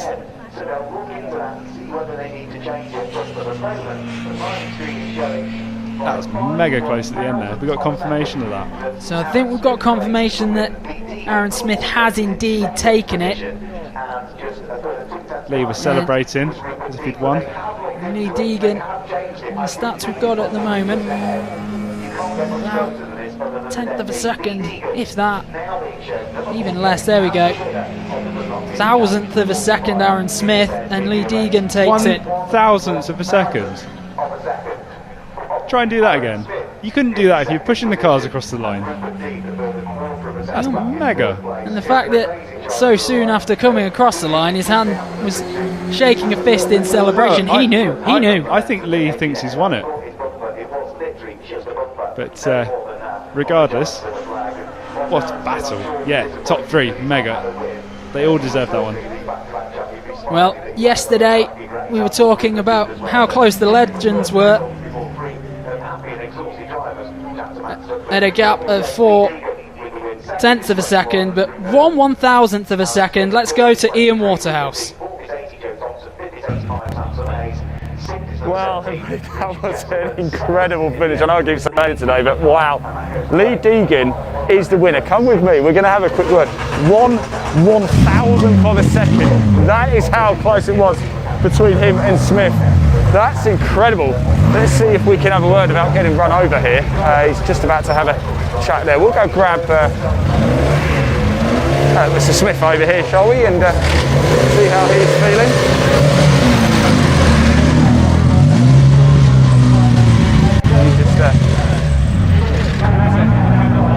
Probably thousands of a second. 1/1000th of a second. Hello. Hi. That was incredible. Sorry, do you want me to get your helmet off first?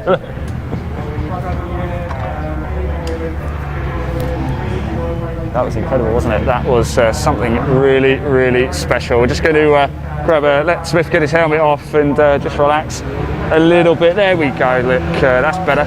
These things get pretty hot, don't they? But what a final lap. It's all smiles. I'm pleased to say it's all smiles. I wasn't sure whether you'd be all smiles or be a bit like, ah. I know, it's just one of those, like, that slipstream, oh my, like, it must be so close, but you know, like, great race, I can't argue with that, and to come away with 2 second places is awesome for the weekend. 1/1000th of a second. If you just maybe over the line, just leant forward a bit, who knows? It's one of those, isn't it? It's just like, we race for 20 minutes and we have to decide it on the line, you know, like, it's just one of, but no, brilliant. Fair play to CAD for providing the power for the car and the whole team that goes with it. So yeah, like, can't argue, and awesome. Wonderful stuff. Congratulations. Anyway, I'm going to grab a quick word with Lee.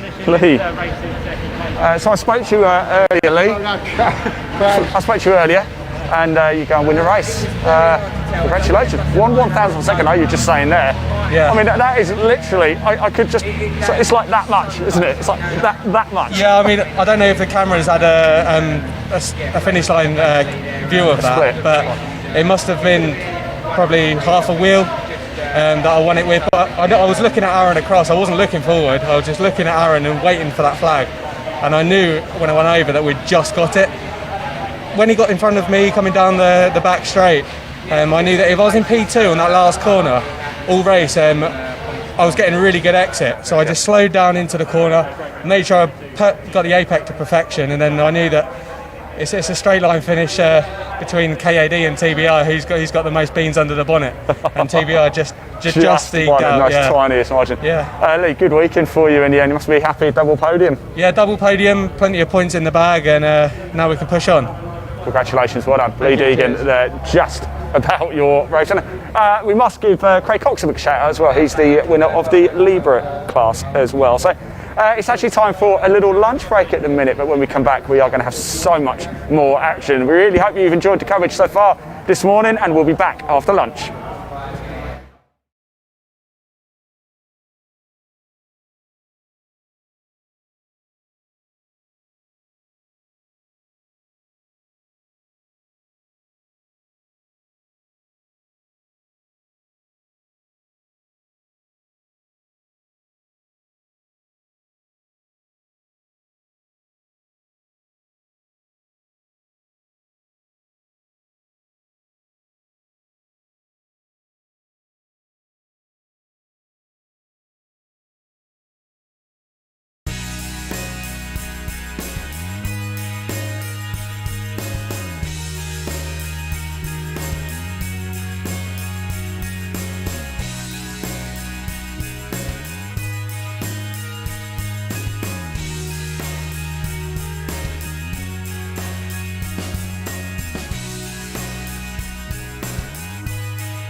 Right, everybody, welcome back to the British Track Race.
Well, hello everybody and welcome to the afternoon's action. It's time for the Classic Touring Car Racing Club. We've got the pre-66 and pre-83 category, and just look at this site, by the way. We popped down to the assembly area just before they head out to have a little word with some of the drivers, see how they're feeling. It's actually the first race of the day as well for the pre-66 83 category as well.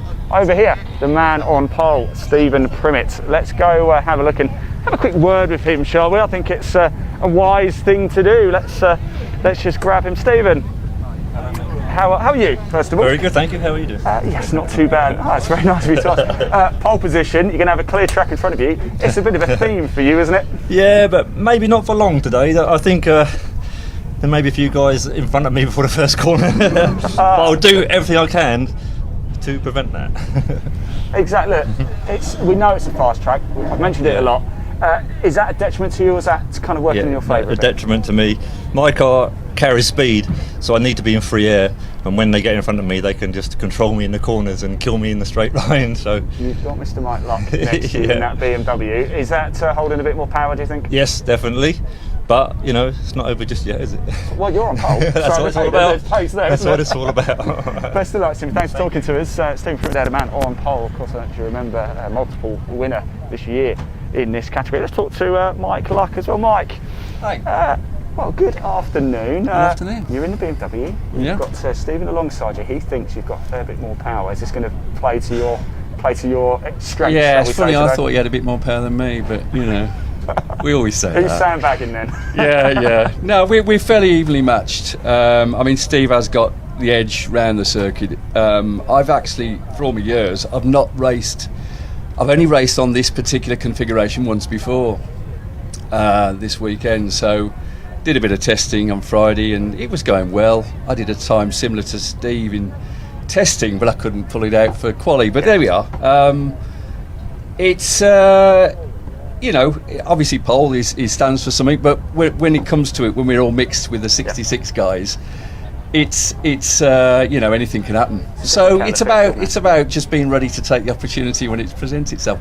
As well, I know from Brands Hatch. Absolutely, I remember commentating on that as well. I was very excited. Yeah. Best of luck, enjoy it, won't you? Speak to you at the end, no doubt. I just want to go a little bit further down. Somebody I have to go speak to, Alan Wayman and Stuart Kai as well, because Alan knows I have a bit of a thing for this car, and you'll probably see why very, very shortly. Let's quickly grab Alan. It would be a bit of a pain, wouldn't it? Because it is. In fact, let's grab Stuart whilst we're right here. Hello, mate. Hello, Stuart. How are we doing? Good, thank you. Yourself? We had a quick word, didn't we, in the paddock? But how are you feeling now? Yeah, all right, actually. Yeah, it's quite a big grid of cars to get through, so it's massive, isn't hopefully, we'll be all right. This is quite some machine you've got here. Is this going to benefit you on the straights, or are you better around the corners? Yeah, it's all right. Yeah, he pulls quite well on the straight, so hopefully if I get caught up behind someone, I can have him on the straight. Best of luck. All right, take care. Now, talking about pulling down on the straights, Alan Wayman, here we go. Let's grab him. There he is. Look, he's giving me a thumbs up. Sorry, guys, can I squidge through? I need to talk to Alan here. Alan, can I open your door? Quickly, just before you head out, you know I've got a thing for this car, so thanks for bringing it out today. What's the expectation? Not all that, but we're giving it a go. Not all that, we're giving it a go. Right, it's time for you to fire up. Best of luck, Alan. Thank you very much. Here we go. Right, listen to the roar of these cars as they prepare to head out onto the track. It's almost time. It's such a deafening noise. It's so exciting, isn't it? It is the Classic Touring Car Racing Club. It's the pre-66, the pre-83 category. They're running together. Look at it. It's going to be a jam-packed field, isn't it? Stephen Primmitt, the man on pole, multiple winner here. We've also got Mike Luck as well. Now we know Mike Luck. He certainly rode his luck, didn't he? As he managed to take a win at Brands Hatch. What is going to happen as they head out onto the track? Just let you enjoy this moment for a second as they all pull out. Just look at Alan Wayman from there, just to my left. Oh, it is quite special, isn't it? Right, as the cars head out on track, I guess it's probably time for me to have a moment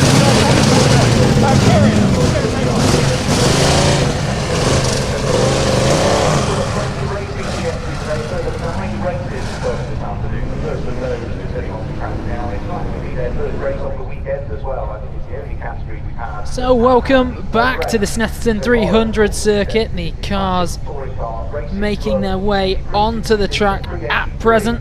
Now those competing in our first event of the afternoon's events. It's the classic touring cars pre-66 and pre-83s. Now at the front of the grid there, that is the rather unmistakable number 72 of Stephen Primmett. Ian was interviewing just before the start of this one. At the moment, they're lining up to get their practice lap underway. So let's have a run through the grid, starting with the pole position. And that's Stephen Primmett in the top spot.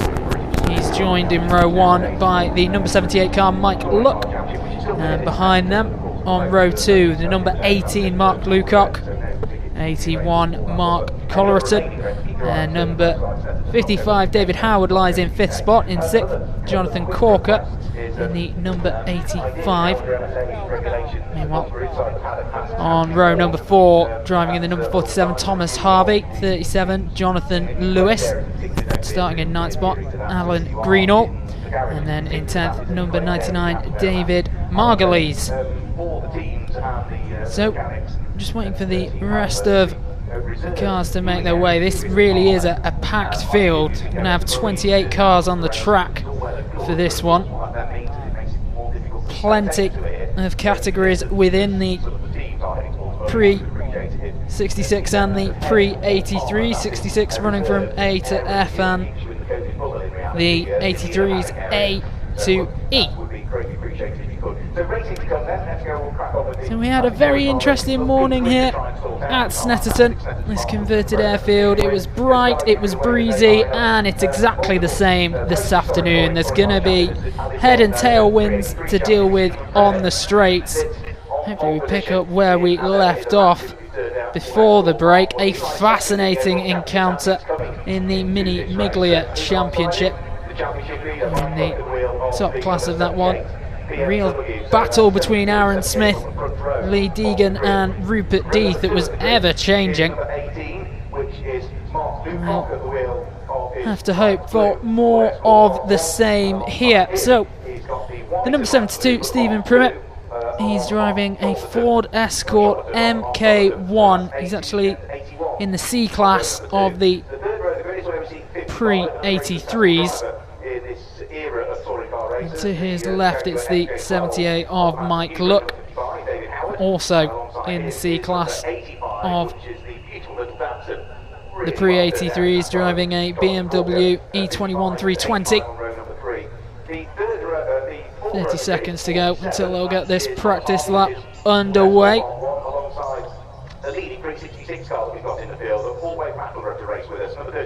And there is the green flag, and get this warm-up lap underway. First time these cars have been on the track here today in Norfolk. They will get a second bite of the cherry, but not until 20 past 5.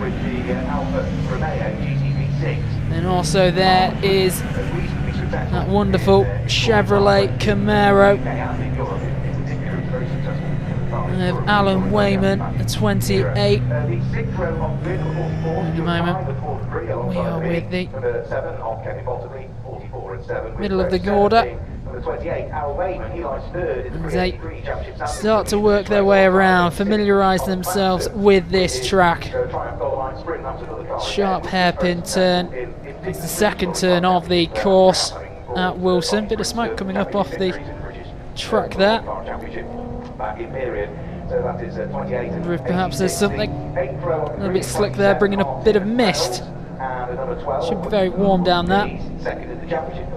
So anyway, when they leave the Wilson hairpin corner, they go down into a left-hand turn at Palmer. And that's this bend you can see on your screens at the moment.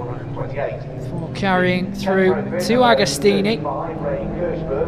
Along that short bit of straight into a left-hand turn at Hamilton. Once they get through Hamilton, a steep right at Oggies, followed by another right at Williams, and then the Bentley Straight is where we saw all the action occurring earlier on today with the minis. And there's a bit of headwind as they travel along the Bentley Straight, wind carrying from right to left, as I see it from my commentary position at the moment, but it certainly wasn't holding people back as they went through Brundle, Nelson, and then into the bomb hole. And once you get through the bomb hole, through to Coram, gentle turn to the right before getting to Murray's, and then back onto the Senna Straight. All in all, just under 3 miles of track here on the 300 circuit. It was redeveloped in 2011. Has undergone a few changes in more recent times as well, but nothing as major. So now it is Stephen Primmett leading the way through this qualifying lap. There's that lovely bright yellow Chevrolet Camaro. Won't shock you to learn that Alan Wayman is actually from Watford. Perhaps there might be something in that choice of colours. Right at the back of the grid on this one, the number 33 is Max Clark in that sky blue car. And just ahead of him, here we go, let's have a look at the number 68 of Keith Wright, that Morris Minor. He is in the penultimate class of the pre-66, the 66D. And now make their way through Murray's, and they'll be coming down the centre straight. All the flags are waving. Request not to slow down, no overtaking at this point as we get ready.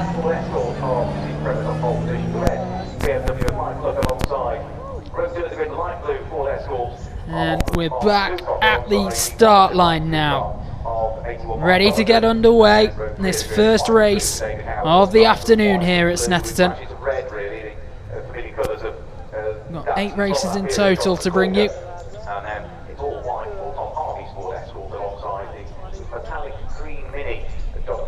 A little bit of chat between the marshals on the far side. We'll wait the lights to set these guys off.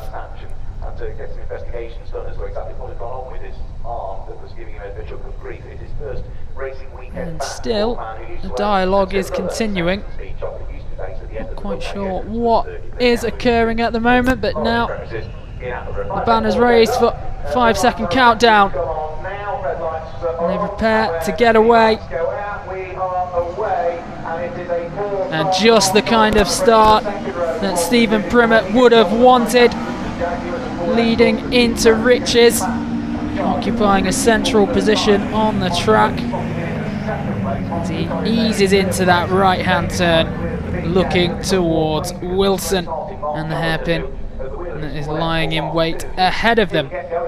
And Stephen Primmett in the 72 has actually got away from the second placed number 78 Mike Luck. That's quickly closed down. We've seen a lot of that today. These gaps, they open, they close. It's a very competitive track here at Snetterton. They're all bunched together in the CTC, and that was a bit wide from the 86 of Colin Claxton there. The Triumph Dolomite Sprint.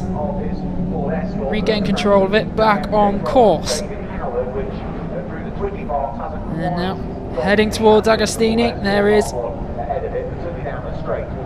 the number 28 of Alan Wayman. And side by side the 52 and the 48. It is.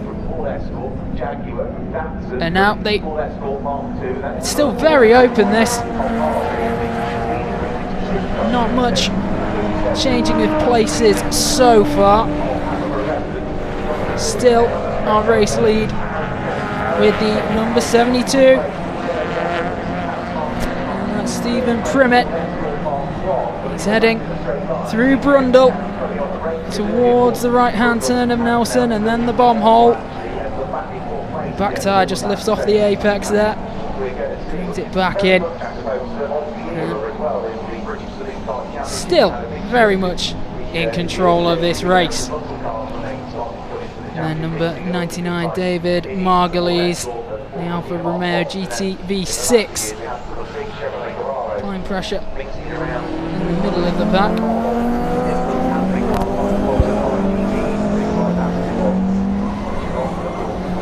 And they're all taking this corner with expertise and precision. And over the start-finish line they go. And there is a shift of positions.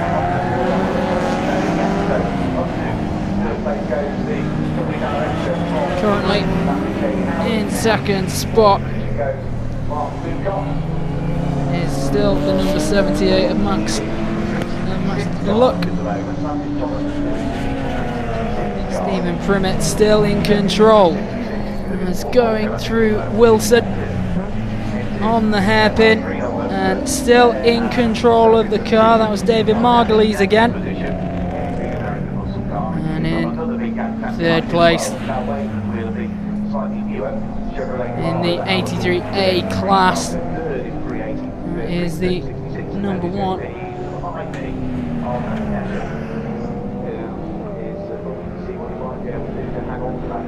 Bunching up still, but very little separating the 83 C classes of Stephen Primmett and Mike Luck.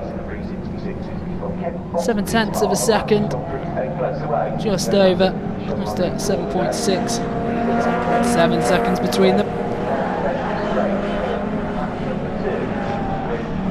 And they're really flying around this track.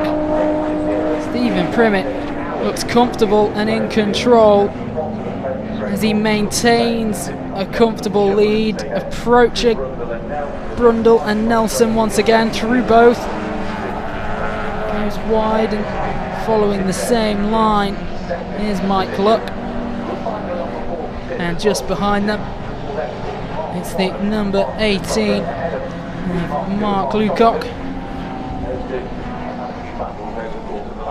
Can't quite make out the number of the one behind him. We'll get a closer view of that and confirm who's in that 4th spot. And here they go through the turn at Murray's, and once again they will be heading down the centre straight, and indeed they do go flying past. Still Stephen Primmett out ahead and in control. And then Mike Luck forces his way back up into second place. And maintains it as he goes through Wilson. And then the number 55 of David Howard, third place. Primmett then, Luck and Howard, followed very tightly, but the battle looks like it is now between Mike Luck and the number 55 David Howard in the Jaguar XJ12. He's in the pre-83A class. So little separating them. Just under 9 minutes to go in this first race of the afternoon. Fastest lap so far set by the leader Stephen Primmett. 2:17.391. A few thousandths of a second behind him. There's the Jaguar of David Howard. This is a good battle for 4th place. Stephen Primmett, he still way out ahead, and he's still followed by Luck and Howard. And the tails of those cars in 4th and 5th push wide as they enter Coram. And now they're heading towards Murray's, trying to gain ground. The front 5 really have stolen a march on the chasing field, and here they come. The next one through Murray's, but over the start-finish line goes Stephen Primmett, and he's followed by David Howard, who edges just ahead of Mike Luck. But Mike Luck gets it back, and he's into 2nd place. He follows the race leader now through Wilson, goes wide and it's hard onto the brakes, followed by David Howard, and it's Bluecock. In fact, no, it's Mark Collerton in the 81 with that number 55. That is the unmistakable Jaguar of David Howard. Driver hails from Newbury.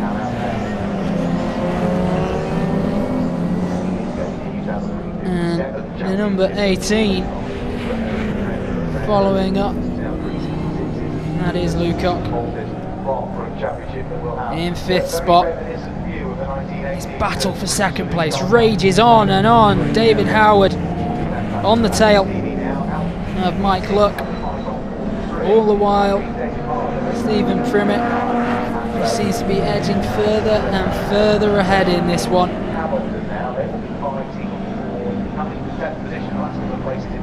The battle on for 2nd and 3rd, and also 4th and 5th, as Stephen Primmett comes down the Bentley Straight through Brundle. Now Nelson on the right hand side. Goes past the grandstand before the bomb hole. And a bit of a touch there. Coming together. That was between Lucock and Collerton. A spicy affair between those two as they trail the leaders, and a bit of a shake there, and he looks like he's off the track. And has he got it back? He has got it back, but he loses a position in doing so. That was excellent control. Looked like he was going to spin way off course then. And here we go, crossing the line, still in 1st place. It's Primmett, then Luck, followed by David Howard. And still we have a ding-dong battle between Lucock and Collerton.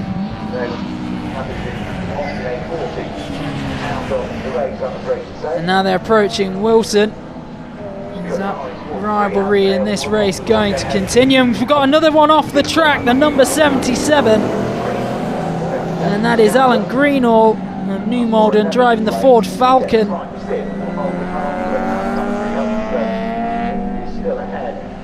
And David Howard continues to apply the pressure. On 2nd place, Mike Luck. Mike Luck driving the BMW E21 320.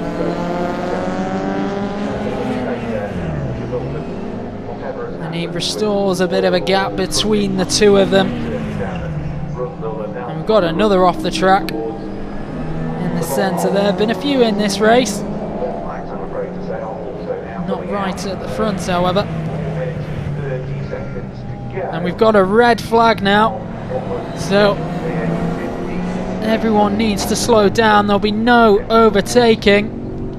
And the drivers must also be prepared to stop if necessary. So let's have a little look and see what's occurred. We're looking at the number 26 there.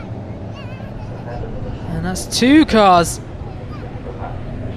It's the number 6 and the number 26. So that section of bomb hole leading into Coram is looking rather slick. Maybe oil on the track, that might need some tending to. At the moment it's the number 53 who is at the centre of the grass verge at the moment. Stuart Radford running his Triumph Vitesse.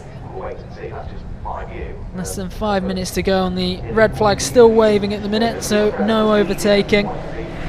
Drivers have to take this one nice and easy.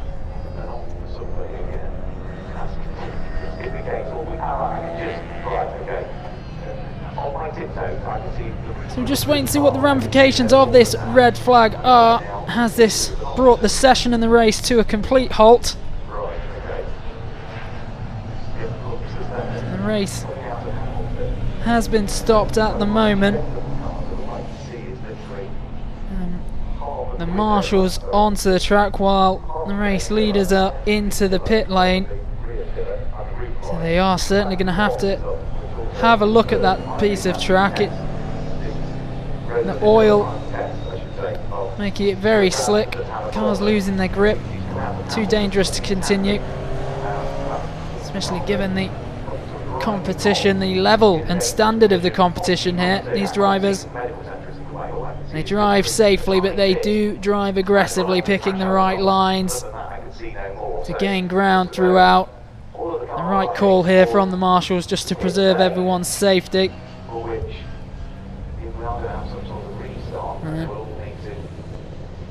There we go, that is Alan Wayman working his way through the course. We're going to have a look one more time here, and it is both cars. The tails just spin out. Could have been a lot worse than it was. Small mercies, but that section of the track definitely needs tending to. And the spectators here today, observing the social distancing measures that have enabled spectators to be on the site in limited number. So the marshals brought a halt to the action at the moment. Not much to look at on the course. Still those red flags waving. Now we're going to go over to Ian to hopefully shed some light on the matter. It is now showing a different thing on our screen. We're just going to wait for confirmation on what might be happening. Number 72, at the point the red flag came out, Stephen Fred was leading the race from number 55, David Howard. Third was 78, Okay, right, we've just come down to the pit lane just to find out what is going on. It was quite action-packed, wasn't it? Let's grab a quick word very quickly. What's a bit of oil out on the track, I believe? There's a lot of oil all over the track. Is it really? Yeah, it's really. Where's it at the worst? It starts at just before the bomb hole and all the way round. Really, I think the car drove to the sort of back to Hamilton's before he realised how much it spilt. Wow. So it's really quite dangerous. Right, well, they've done the right thing then. Red flag in the race. Yeah, for sure. Yeah. You should be able to get out. So, you happy with the start of your race? Yeah, it was all right. It was going okay. I'd sort of got away from Alan in the Falcon and was concentrating on just keeping this young chap in sight and sort of lapping consistently and what have you, but do the best you can. Hello to all the boys in Dublin who are watching, because it isn't my car. Well, he's looking after it very well. Yeah. Look, so far, so good. Fantastic. Best of luck. Thanks. Enjoy. Thank you. There we go. Have a quick word with Stuart Kai as well. We did speak to Stuart early. Hello, mate. Hello. They've done the right thing. Red flagging. What was it? I don't know what happened. Oil. There's oil. Is that what it is? Is that what it is? Yeah. It was coming round here. It was just so slippery out there. It was. So yeah, it's probably the right thing to do. Overall, it was a great race. I suppose with this heavy thing, you probably don't notice any oil out there. You'd be surprised, I tell you. You'd be surprised. I'll let you get ready. Hopefully, it won't be too long. We'll get back out and. Thanks, Ian. Cheers, Stuart. Let's just move down a little bit as well. Let's see if we can grab a quick word over here. In fact, engines are starting to go off actually. Let's just have a quick. Hello. Hi. It's very good to see you again. How are you? Oh, I'm very well, thank you. Good. Look, it's been red flagged. It sounds like the engines are going off. Yeah, no, somebody dropped some oil on the corner, and I was a victim. Ah, okay. And spinning this is like 360 with a boat. You said it, not me. I'd be guilty of calling Mike Seaborn's Jaguar a bit like turning Titanic. I imagine this is the same. Very similar, yes. I have to aim for the corner about 100 yards before I get there. So actually, Snetterton would normally be okay for you with it straight. Well, yeah, it's not too bad. I got a bit bogged down at the start, which was a pity because I allowed these two cars to get in front. And but anyway, it's nice out there. It's nice. Alan, you're a bit of a serial winner actually on the 366 category, aren't you? So well, I'm in Class A on the basis I'm the only car in Class A. I win quite a lot. But you go then. No-brainer, isn't it? But we got some very quick minis out today, so I got to pedal the metal. It's great to see such a strong field, isn't it? I know it's mixed, but it's still great. It's good. Lovely. Thanks, Alan. Take care. Alan Greenhall there, may remember, was having a good time. Let's just grab a quick word of. Hello, Alan. It's us again. You all right? Yeah, not bad. How's it going out there? Well, it's all right, but I don't know.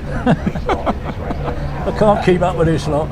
Well, yeah. I mean, look, it's an absolute monster of a car, you know, and you've got more than one actually, haven't you? Yeah, I had the white one out last meeting at Brands. So why this one this week?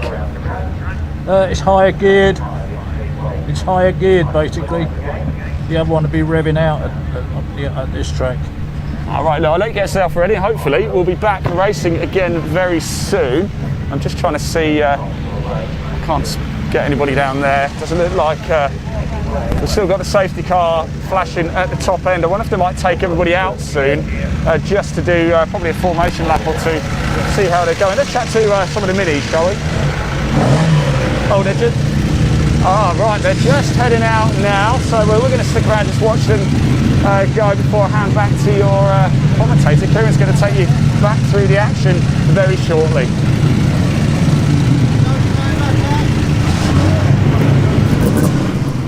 The cars have indeed made their way back onto the track via the pit lane. Extensive patches of oil across numerous corners. Certainly was a hazard. They're still having to work on it in other parts of the track. We saw them working away at Wilson. We saw them working following the bomb hole. In fact, leading into bomb hole. Just trying to lift that oil off the surface so we can continue with some safe and pulsating action on the track. Not until the marshals are all clear. And now they are being let out from the pit lane with the safety car leading the way. Would appear when they were brought in, David Howard had worked his way into top position. Behind him is Mike Luck, the number 78. And a very clear line there now between the apex and also where that oil has been covered up, almost acting as a guideline through that sharp turn at Wilson. So we'll have a safety lap here.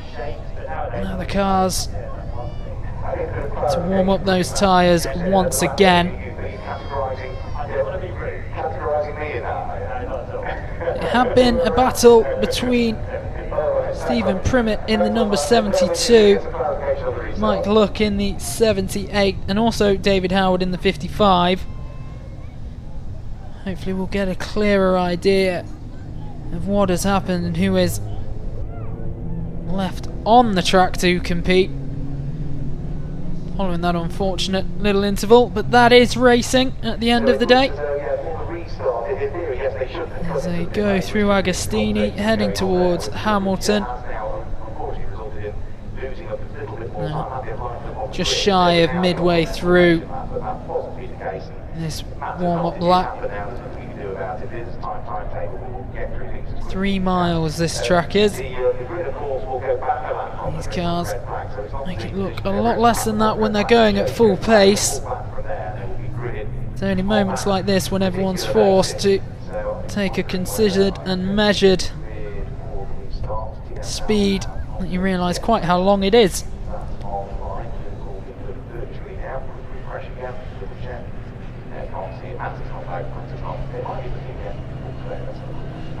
And of course, nothing going to change at the moment. Safety car in position. Unfortunate timing for the delay. We've got another 7 races to come here this afternoon. Next up, we return to the truck racing. Right now, it's still all about the classic touring cars, the pre-66 and the pre-83s.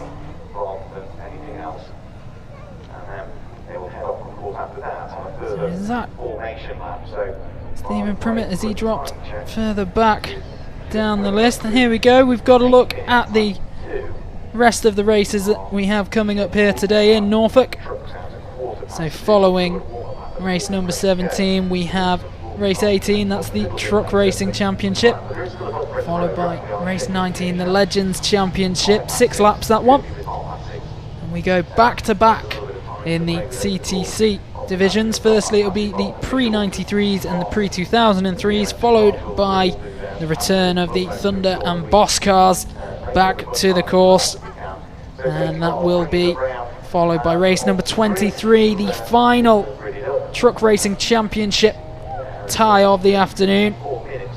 The pre-66 and pre-83 classic touring cars then return for their second and final outing before the day is rounded up with the Legends Championship taking on 8 laps of the Snetterton 300 circuit at around about 10 to 6. We'll have to see if the time is affected at all. But now they're starting to come back towards the start-finish line. There is a green flag being held by a marshal. The yellow flag still waving from the sides. Going to get them back into more of a grid-like position. So it is at the front, David Howard in the number 55 Jaguar XJ12, one of only 2 drivers in the pre-83 A class, the other being Alan Wayman in the yellow and black Chevrolet Camaro Z28. So in top spot, David Howard. Lining up in second, it is the number 78 of Mike Luck, the bright red BMW E21 320. And there is a bit of jiggery pokery now as we try and get the right cars into what is the right positions before this resumes.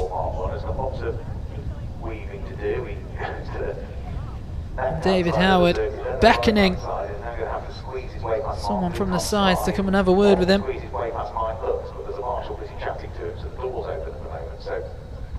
Needs to be seeing whether it's anything particularly urgent. And now chatting with the marshals. We certainly don't want any more delays. And returning. Nothing untoward had happened, so back at the top of the pile, it is the 72 of Stephen Primmett. His Ford Escort MK1 is 2 classes below David Howard to his left, driving in the 83C.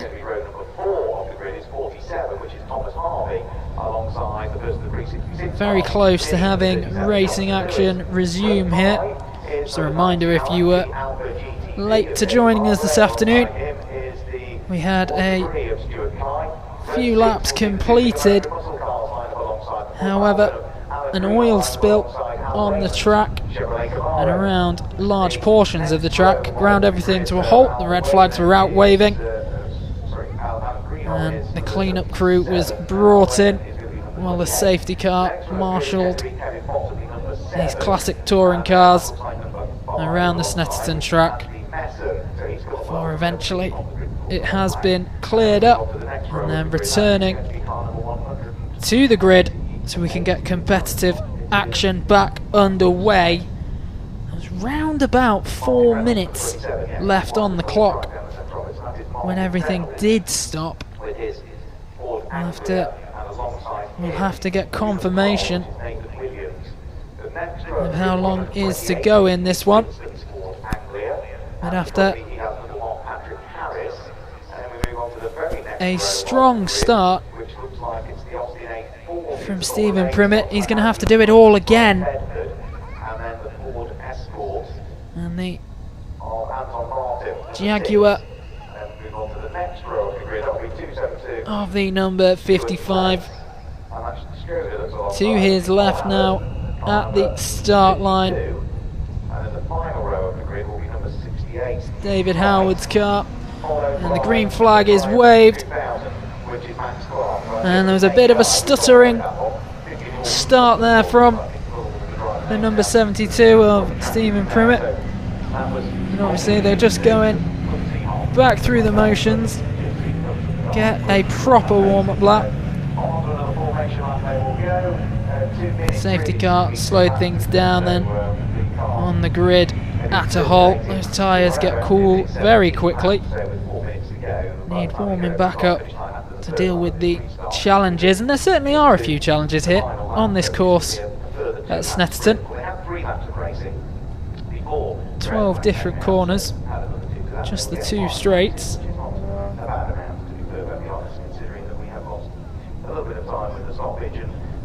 Now we start to see the mist that's brought up by what they have covered that oil with. Much safer than riding across the oil itself, of course.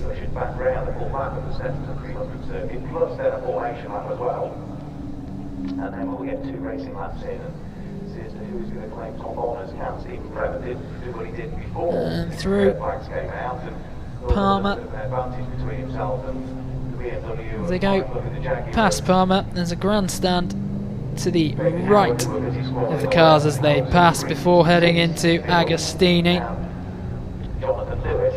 Very sharp left-hand turn, which leads into another left-hand turn at Hamilton.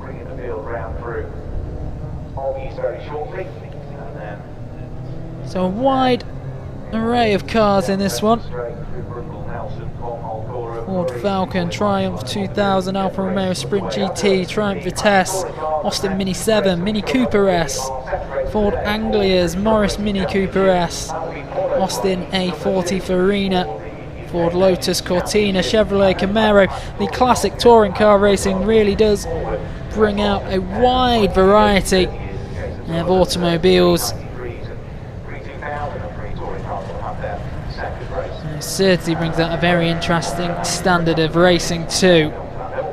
And we can't wait to get back to it. Seems like we've had plenty of warm-up laps on this one already. Just willing the afternoon to spark into life. Not too much longer to wait. Through Brundle and Nelson.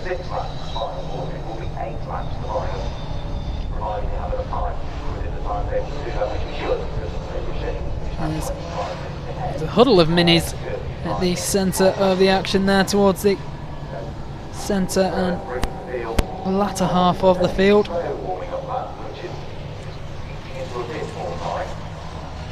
And the 2 cars that are bringing up the rear at the moment. And that's the sky blue number 33 of Max Clark, the Yorkshire driver, the Triumph 2000.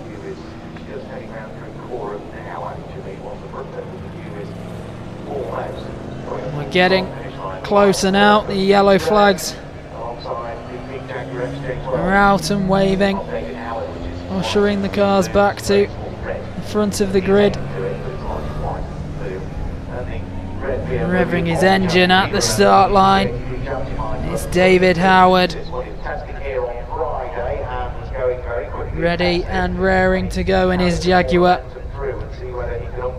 Have to wait a little bit longer. A few more cars to line up. those cars are in Class C as well. Stephen Primmett to his right. Whereas David Howard is in Class A. A magnificent Ford Escort. Lovely simplistic paint job on that one. Couple of rows just coming into position any second now. Keep right. And are we just about ready to go? 5 seconds.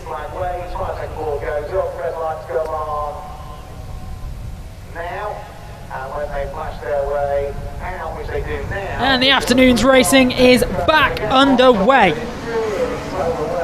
And it is the 72 Stephen Primmett, Master Mortain, who surrenders the lead to David Howard, but expect that to and fro as it did earlier in the race.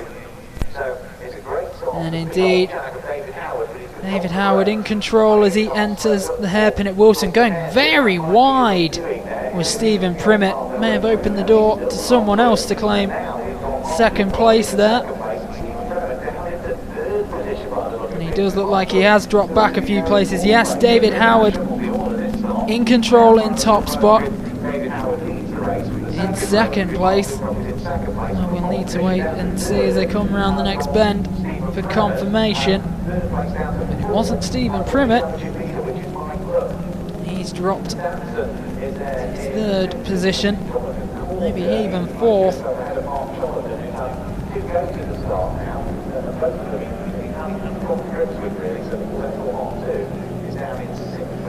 And the number 18 getting ahead of Stephen Primmett there. And driving it, Mark Lucock. It's Ford Escort MK1 RS 2000. Putting on a good show here. Just minutes remaining. 2 minutes 30 to be precise. And David Howard leading the way, bringing them through Brundle. A little bit of smoke from a few cars there, and we have got another car out of the race. Max Clark stands with his hands on his hips beside his Triumph 2000, not the end that he was hoping for. Competitive action continues. Under 2 minutes to go now.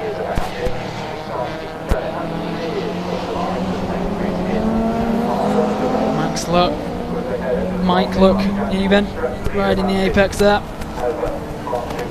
Trying to work his way back in contention. As he's currently in fourth, and on the outside of him is that number 18.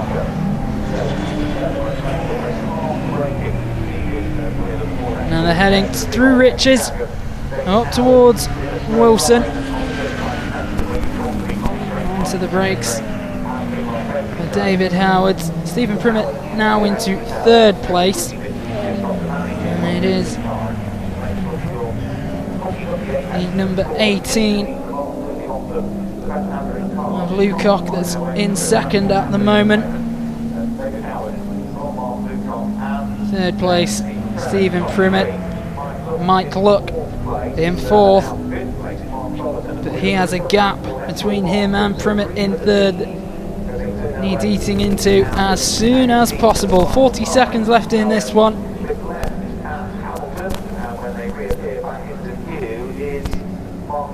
Number 77 of Alan Greenall. Still David Howard out ahead. Takes the bend well. Robert Lucock staying very tight to him. Stephen Primmett in third place. It was going so differently before the oil spill and the halt to the race.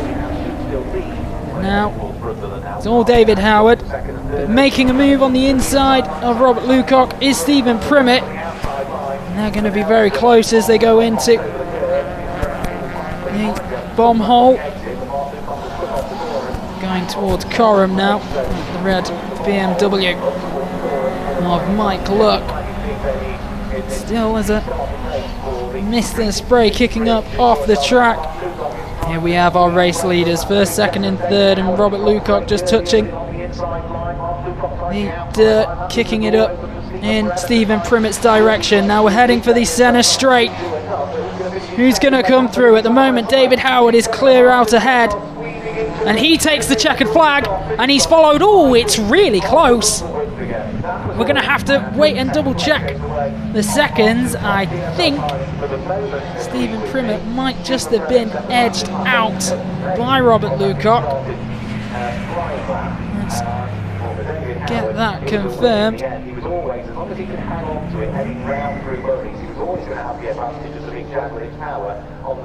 So as things stand, it is Robert Lucock who's edged it in second place. So the top three, David Howard at the top in his Jaguar XJ12.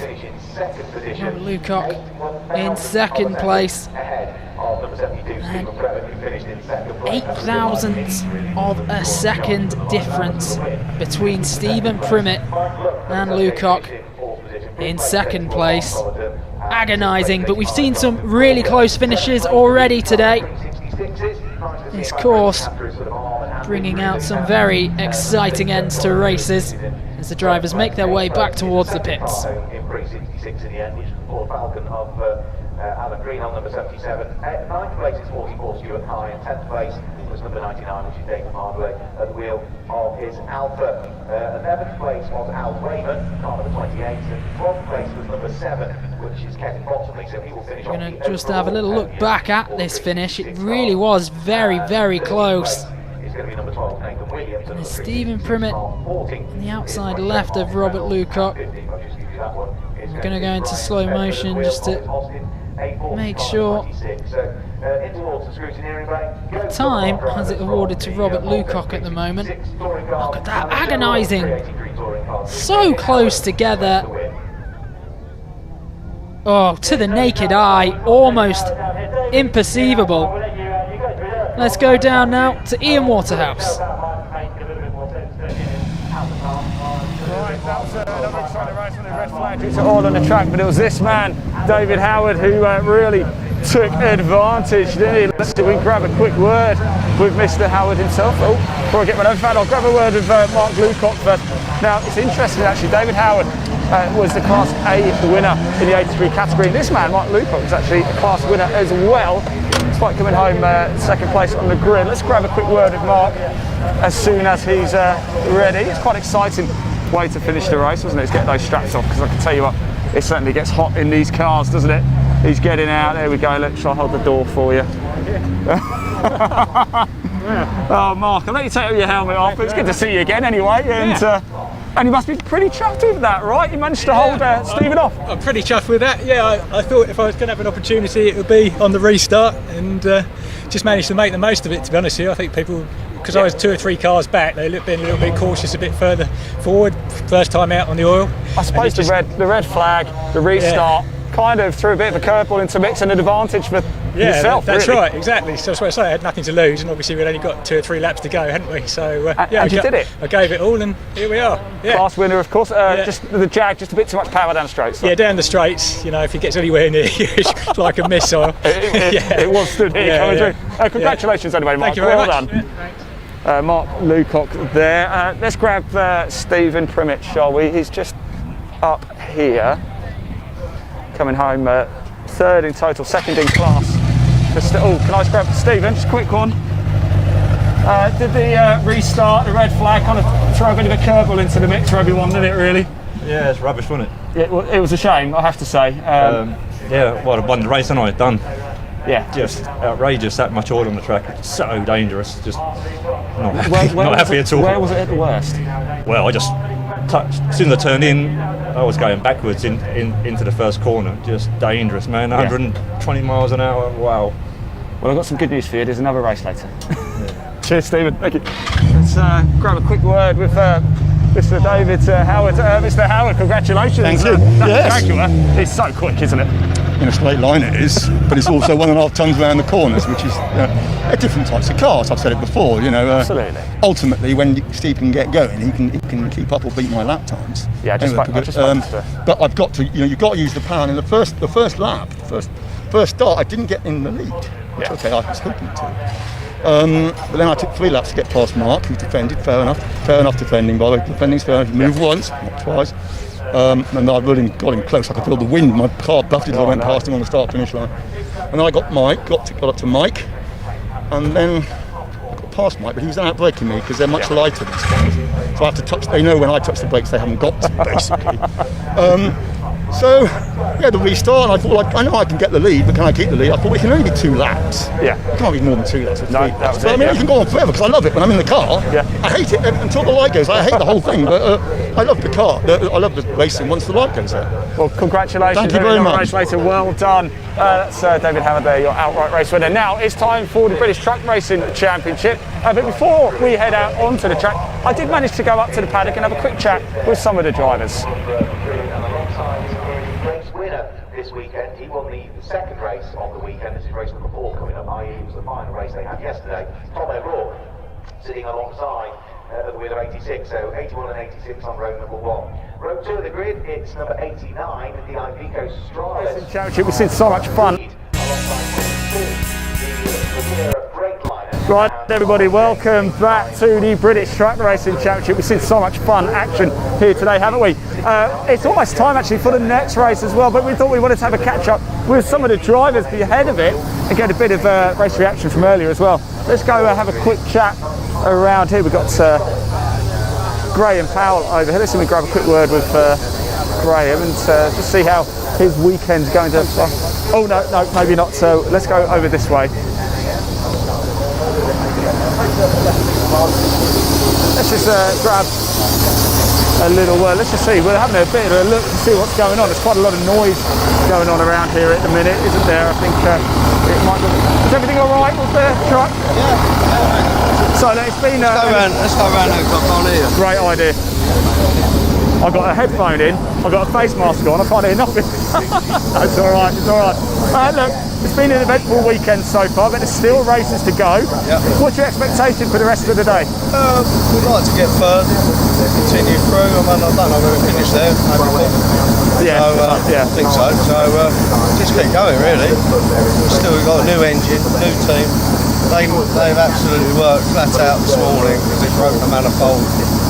Fair play to them. We weren't going to go out actually, so just to finish as a result. And so just keep going. Hopefully we can get a better start next time. So. That's what I like to hear. That's what it's all about. We'll catch up with you a little bit later. Best of luck for the rest of the day. Yeah, cheers. Thank you very much.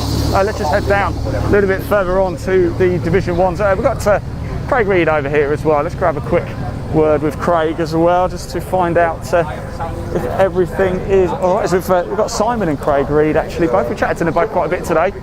Gentlemen, the two, we've got Craig and Simon. Guys, just quickly, we're having a quick overview of the whole weekend. How's it? I know how it's gone for you. You're a happy man. Yes, very happy. I'd have been better if I'd have won that race, but we did. We changed the setup a bit last night, and it didn't go down well for me. So I'm going back to yesterday's setup a bit. But no, it was. I've really enjoyed it. So for the next race, you're saying that I'll be back where I was could before. Be spectacular. Yes, it will be. I'm literally I made the truck a little bit too undrivable for me, but now there's a bit of oil down as well, to be honest with you, on that last lap. We saw two went people. Flying, we saw that. But we got it together in the end. We caught that on camera, but no, spot on. Fantastic. And Simon, let's just quickly talk to you. How's the weekend gone for you so far? It's gone well, to be honest with you. We're sort of in the mix with the newer machinery, as you could say. So that's our aim of the game. Obviously, we come off with a second yesterday. We seem to have just gone round that we made a couple of adjustments last night, and we've done just getting back used to the truck, and we've done a fastest lap of the weekend in that race then. Top man. Moving forward somehow, little by little. So next race, let's talk next race then. Even quicker obviously then. We're up. I don't know whether on qualification or the from the time as yesterday. Obviously, I think we're on to obviously a reverse grid now. Yeah. So that should make things exciting. So what you're saying is you're a man to keep an eye on in the next race. Always, mate. That's fine. That's what we like to. Simon, best of luck. Well done. Cheers. Right, it's time to get going, isn't it? I'm going to hand over to your commentator, Kieran, to take you through the action. Right, everybody. Okay, well, the green flag is waving and the warm-up lap is underway. Alongside me is the returning Pointy. Bonjour, how are we? We're not too bad. Let's have a little look at how the grid is lining up. So we've got Mark Taylor on pole position. Is he primed to keep that? We'll see. A few technical difficulties and finding his groove this weekend. A little bit of a slow start in the earlier race today, but fingers crossed he'll be able to keep ahead of Tom O'Rourke, who's next in line, and quite a competitive drive. We've seen some great skill from him this weekend so far. And then third pole position, we've got Simon Reed, who didn't do too great in the last race, hence the reverse grid we see in front of us now. Yeah, and then indeed holding the fourth position is Oliver James on the third row. First we have the 69 of David Jenkins, and 18 it's John Newell. Fourth row, Richard Collett. Didn't have a bad run out in the first race, but was just off the pace. Indeed, yes, got a bit of making up to do. Again, he's been getting to grips with a new setup on the truck this weekend, I do believe. I was talking to his wife Kath earlier on in the weekend, and yeah, fingers crossed he helps it stick. And alongside him on row 4, it's the number 11, Martin Gibson. Behind them, Ryan Smith, whose truck is adorned with the number 1, and then Stuart Oliver, who had a fantastic outing earlier on today. He certainly did, yes. It's been 2 first place podiums for Stuart Oliver this weekend, so yeah, fingers crossed he can make it from the back and see a bit of action along the way.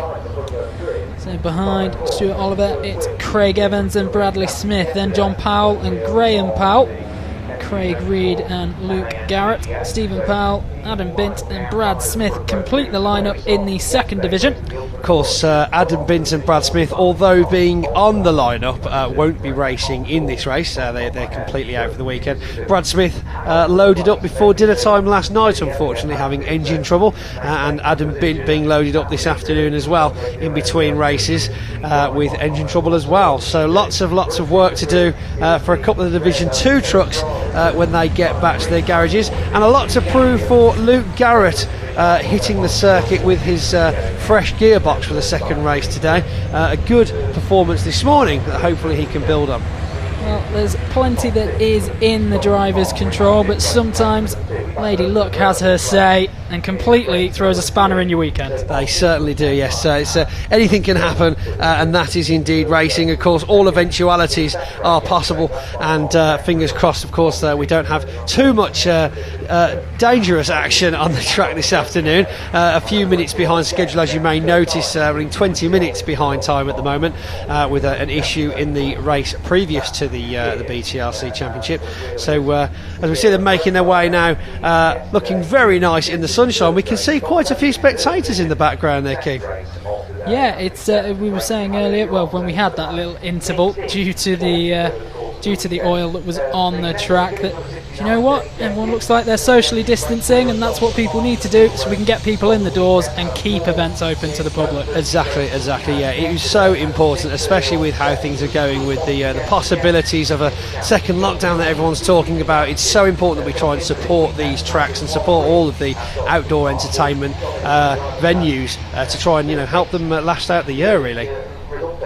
Well, we are heading closer and closer to the start of this one, the second truck race of the day. One more to follow later on. Who can build on the form of this morning, however? Well, at the front of the grid, reminder, it's Mark Taylor in pole position in the number 81, and alongside him the 86 of Tom O'Rourke. Beautiful sight as they come round Murray's there. Truly lovely to see both of the divisions so close to each other now in this new style racing. We see now the Division 1 starting to make their way down the centre straight towards the red lights. We see the red lights go out, and it's go We're racing here at Snetterton now for the second time today on Sunday.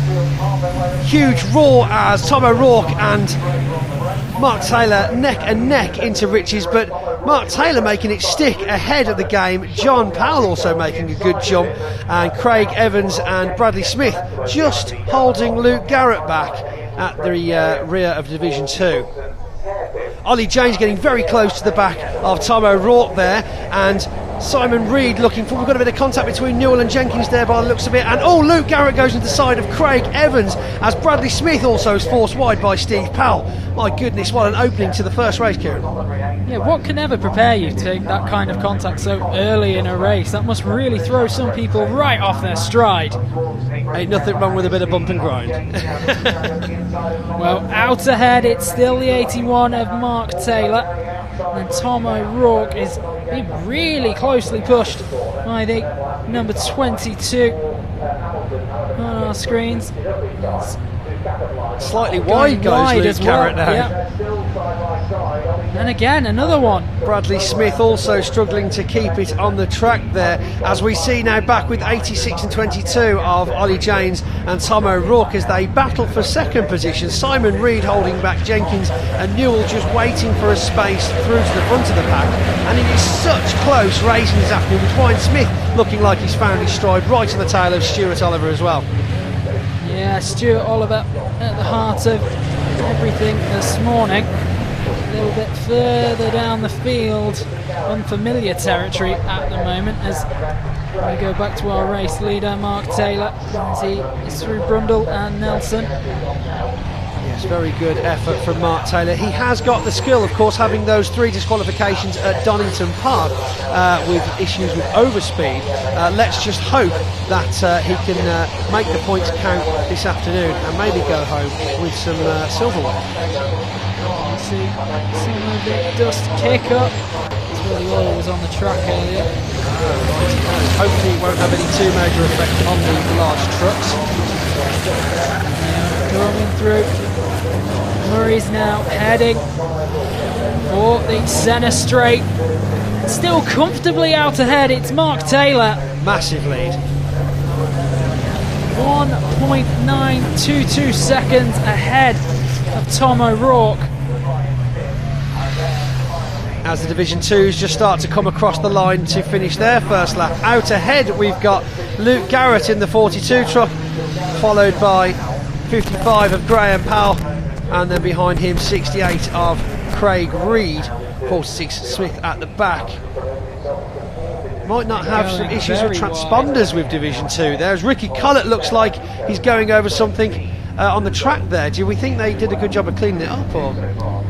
Well, whatever it was, there was certainly a lot of it on the surface. It does look like it might be proving a little bit problematic for some of the latter races, but we persevere regardless. We must carry on.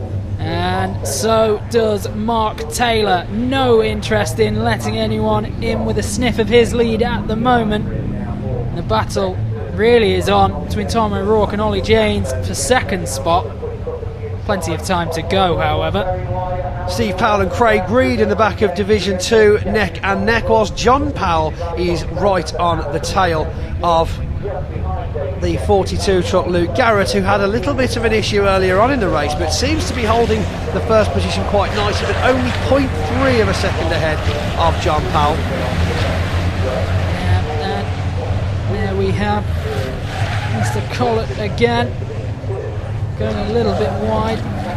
Not quite had the same control in this second outing as he did his first. Some definite setup issues he's been struggling with this weekend. Mark Taylor still nicely ahead, finding the groove. Ollie James, though, looking like he's hunting him down as Dave Jenkins moves up into third position past Tom O'Rourke, who's now playing defence for Newell, closely followed by the teammates of the GT trucks, Martin Gibson, Stuart Oliver, and then Ryan Smith still at the back, just looking for that gap through. And he's off the track now. Oh, dearie me, is that John Newell we've got gone off there? Maybe. Yes, I do believe it was. John Newell heads off. I think Tom O'Rourke move up into the fourth position now. Is he in a safe enough position for them to continue the race, though? That is the question. We're looking for flags now, if we're going to get any. Well, had any yet. As things stand, Mark Taylor still in cruise control. Martin Gibson now fighting for the space past Tom O'Rourke. Tom O'Rourke doing an extremely good job this morning of defending his first place position and of course going home with a trophy. Jenkins now onto Ollie James. We've seen a lot of tosses. Oh, now there's a bit of contact as Martin Gibson goes into the inside of Tom O'Rourke. Stuart Oliver with the power down, going around the outside now. Ryan Smith looking, but no, Tom O'Rourke gets the power back down, closes the door on Stuart Oliver. It's side by side. Martin Gibson there. Are we going round? Oh no, Tom O'Rourke dropping back now slightly as both the GT trucks, Stuart Oliver passing teammate Martin Gibson. My goodness, Ryan Smith now on the grass as well as he's trying to squeeze past Tom O'Rourke. It looks like every man for themselves out there as even Ricky Collett starts to find some feet and joins the party, but Tom O'Rourke just closing the door in time. We've got bodywork going everywhere. My goodness, what has happened in this lap? Yeah, when Tom O'Rourke and Martin Gibson came together then, it did look like the wing had kind of caught the back end of fair whack of damage on the front of Martin Gibson's MAN now in the front left we can see. Obviously that was from the coming together on that corner, but hopefully no major damage there. We'll see usually how the trucks continue to handle on the tight bends as the race goes on. If there is any damage, you'll soon see them start to lose the handling ability. Here's our race leader, and it won't be any surprise to you, it's still Mark Taylor, closest company behind him, number 22, that's Ollie James.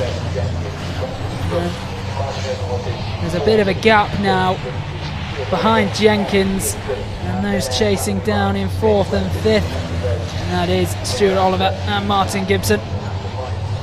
In fact, it's almost 2 separate groups now of 3. Yes, lots of battling going on in this second race, but if we look over to Division 2s just quickly, the 42 MAN Luke Garrett was screaming ahead now with a huge lead on John Powell, and again John Powell then also very far ahead of the rest of the Division 2 pack, starting with Graham Powell 55, Craig Reed and Steve Powell at the back somewhat, followed by Bradley Smith and Craig Evans. So 7.5 minutes remain here. This British Truck Racing Championship affair. Mark Taylor looking quite comfortable as Jenkins gets very close to Ollie James again. These two just can't stay away from each other this weekend. Lots of driving skill and quite well evenly matched at the moment, which is surprising to say. Does that tend to happen when you've just got a little bit of a healthy competitive, or a little bit of a shove there? Luke Garrett almost catching the back of Division 1 here. That new gearbox is doing wonders for his performance at the moment. Only a few seconds behind the pack of Division 1, which is, based on lap times, very quick. Well, there is currently around about 22 seconds separating the 2 division leaders. It's much tighter at the top of Division 1. Wow. Mark Taylor pulling a 2:26, Luke Garrett pulling a 2:30. That is insane. That is incredible. Here we go. Watching Ricky Collett taking it up a notch. Battle continues between Ryan Smith, who is chasing Martin Gibson. Ahead of him, Stuart Oliver. 1-1 this morning. Mark Taylor heading through Nelson. Quickest lap time of that last lap though, Dave Jenkins. So he is actually catching if he can just find that room through. He's obviously got the legs on the rest of the pack, doing a 2:25.0, which is quite quick. I mean, the next closest to him would be in front of him Ollie James doing a 2:25.9. So again, looking at Luke Garrett, still very close to the times, actually going slightly quicker than the likes of John Newell, Tom O'Rourke and Ricky Collett at the moment. We've got Reedy in the pit lane, unfortunately. That's Simon Reed from Division 1. Looks like he has slipped out of the race, which is very unfortunate to see. Yeah, don't want to see any competitors exiting the field unnecessarily. especially when the competition has been as fierce and interesting as it has been so far in this one. Even with Mark Taylor's control, there's still been a real exhibition of driving to challenge him. Just need to keep eating into that lead, as you said, Pointy. Yes, indeed. Those quick times that were coming from Ollie James and Dave Jenkins just need to keep that momentum going. And at this point, what's that about? Is that Dave Jenkins getting in the right position to kind of slipstream his way up? Well, this is it. You can see here as he's looking on the inside of every possibility. But Ollie James, again, as I said yesterday, huge improvement in his driving style from when I last saw him a couple of years ago at Pembrey. Obviously, his time in the European Championships have done him wonders, really making that truck as wide as possible around every bend. And Jenkins just not quite risking. Graham Powell off again. Dear me, will he be able to get going now? Graham Powell losing probably his third position. I wonder if that was, yes, it does look like the corner. We've got some sand down on the track there where there was a spillage possibly before in the previous race. So we'll see how the positions end up after this lap. Ollie James not able to keep up with Mark Taylor for an overtake, still playing division at the moment. We've got a replay here now as we see, a lock up from Graham Powell as he goes straight on at what looks like Nelson, is that? I think it was Wilson. The early hairpin on the track, and as you say, just locked up and pretty much can't do anything at that point. Definitely not. If you lose that traction, the amount of momentum and weight that you've got, 5.5 tons going in a straight line with no traction, is not a good combination at all. Martin Gibson looking quite quick though now as him and teammate Stuart Oliver are playing catch up further down the pack. Good 7 seconds behind the leader of Mark Taylor though. A little over 3 minutes remaining. Pressure being applied by Stuart Oliver and crossing start finish line. One more time, leading the way, Mark Taylor. Very good race from Mark Taylor. Really do hope that this one sticks. Truly deserving, growing in the sport for the past 12 months as well. A huge improvement. Although Ollie James looks like he's trying to catch him there on Wilson as they come round the very tight hairpin bend there. But Mark Taylor just looks like he's got the legs on him, pulling out of the corners. He certainly does. Got excellent control of the truck. Hugs the apex very tightly. And while his competitors just going ever so slightly wider. Lovely to see the Bullnose Freightliner though back in the British, along with obviously the Bullnose Volvo of Stuart Oliver. It does bring a nice change to the shapes of the trucks instead of having all of the flat faces. Ollie James now though looking like he's getting very close to the back of Mark Taylor. Now this is where the pressure will start to build, and Mark Taylor is going to have to use all of his experience. Oh, is that contact? No, it's very close. It certainly was very close, and Ollie James already lost one side of his front axle. Just a bit of trim. Nothing too much to worry him. He does like getting rid of his fiberglass body parts, that's Ollie James does. But yes, pulling away quite nicely now. Mark Taylor, he truly is on the run of his life with just over 1 minute left of the race. Probably starting their last lap when they cross the line next. That is arguably the closest that Ollie James has been to Mark Taylor as they've approached the turn at Nelson. Very close indeed. Jenkins probably sitting back looking at a possible coming together of the two trucks as he gets a face full of gravel. A bit of contact now as Ollie James gets way too close to the back of Mark Taylor, but Mark Taylor pulls back a possible fish tail which I saw there, but he really is absolutely riding him, and Dave Jenkins poised to take the opportunity if either of these two mess it up. Mark Taylor is in the zone right now. That is a heart-in-mouth moment, and handled it expertly. He certainly did, I just really hope going down the centre straight now as Ollie James looks at the inside as they head towards Riches for what could possibly be the last lap with 30 seconds left. But no, Mark Taylor still pulls ahead again, another impressive defence. But Ollie is not taking no for an answer as he screams up the inside with more contact. Ollie has been aggressive. What would the point be in holding back now? Dave Jenkins up the inside of Ollie James. Ollie James, you see now, driving on the attack, could actually give way to Jenkins's positioning on some of these corners as he looks for every single gap past Mark Taylor. Unbelievable. And back with Division 2 just quickly, although the action truly is now the outside track limits there for Ollie James. Surely as he gets down the outside of Mark Taylor, will he be able to pip him to the post? It's neck and neck now as they go round the corner, but no, it's inside line for Mark Taylor as he comes out wide again, forcing Ollie James onto the rumble strips. He really is putting himself in some dreadful positions here, Kieran. Indeed, Mark Taylor holding on as they go through Hamilton and head towards Oggies. Be a sharp right turn now before heading for Williams and the Bentley straight. Could that prove to be Ollie James? More big opportunity. opportunity. Ollie James.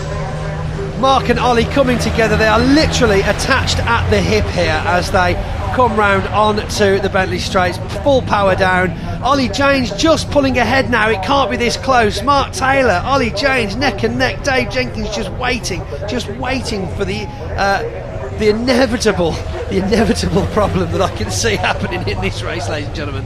Well, we've had a few race leaders separated from those in second by just thousandths of a second. Oh, slightly sideways, Mark Taylor. Fantastic control.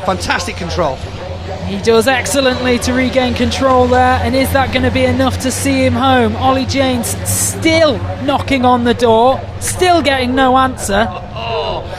Oh, I just hope that Mark Taylor is a little piggy in the brick-built house, because the wolf is knocking at the door right now. Ollie James just cannot seem to find a gap that sticks as Mark Taylor comes screaming round Murray's into the final lap. Will we see the checkered flag as they come back down the pit straight? Yes, the checkered flag is out, and it's last-ditch attempt. No, yes, it's Mark Taylor. Yes, Mark Taylor takes the first place. Oh my goodness me, that's fantastic. Ollie James second, and Dave Jenkins taking a very comfortable third. Then we've got Oliver, Gibson, Collett and O'Rourke, but it's still all to play for as Ricky Collett comes into sight now and crosses again.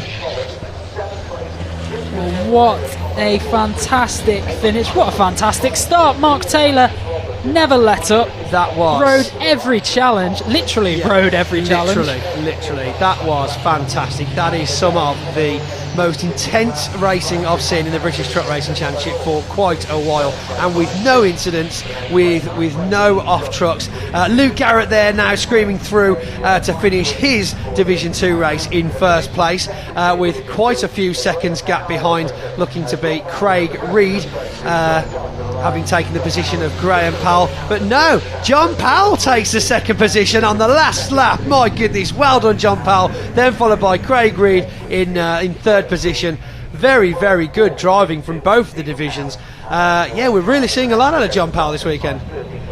Well, we're going to have a little look here at that battle that was raging between Mark Taylor and Ollie James. Ollie James just lifted and then pushed Taylor wide. Taylor did really well to bring that back in. That could have been so much worse than it was, ladies and gentlemen. I'm very, very impressed with the poise of both of those drivers. Yeah, some questionable tactics, but that's racing. I don't think either of them will complain at the end of that. They gave as good as they got, and now they make their way back into the pit lane.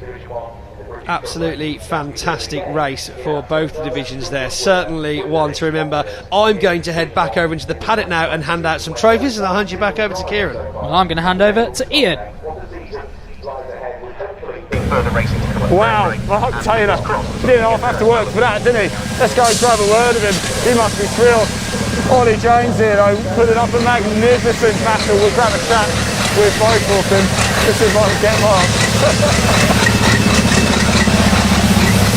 Bear with us, it's quite loud here. Let's see if I can get it open so we can have a quick word with Mark as soon as he's ready. Just taking his helmet off, he's probably absolutely roasted. It's all there. Well, mate.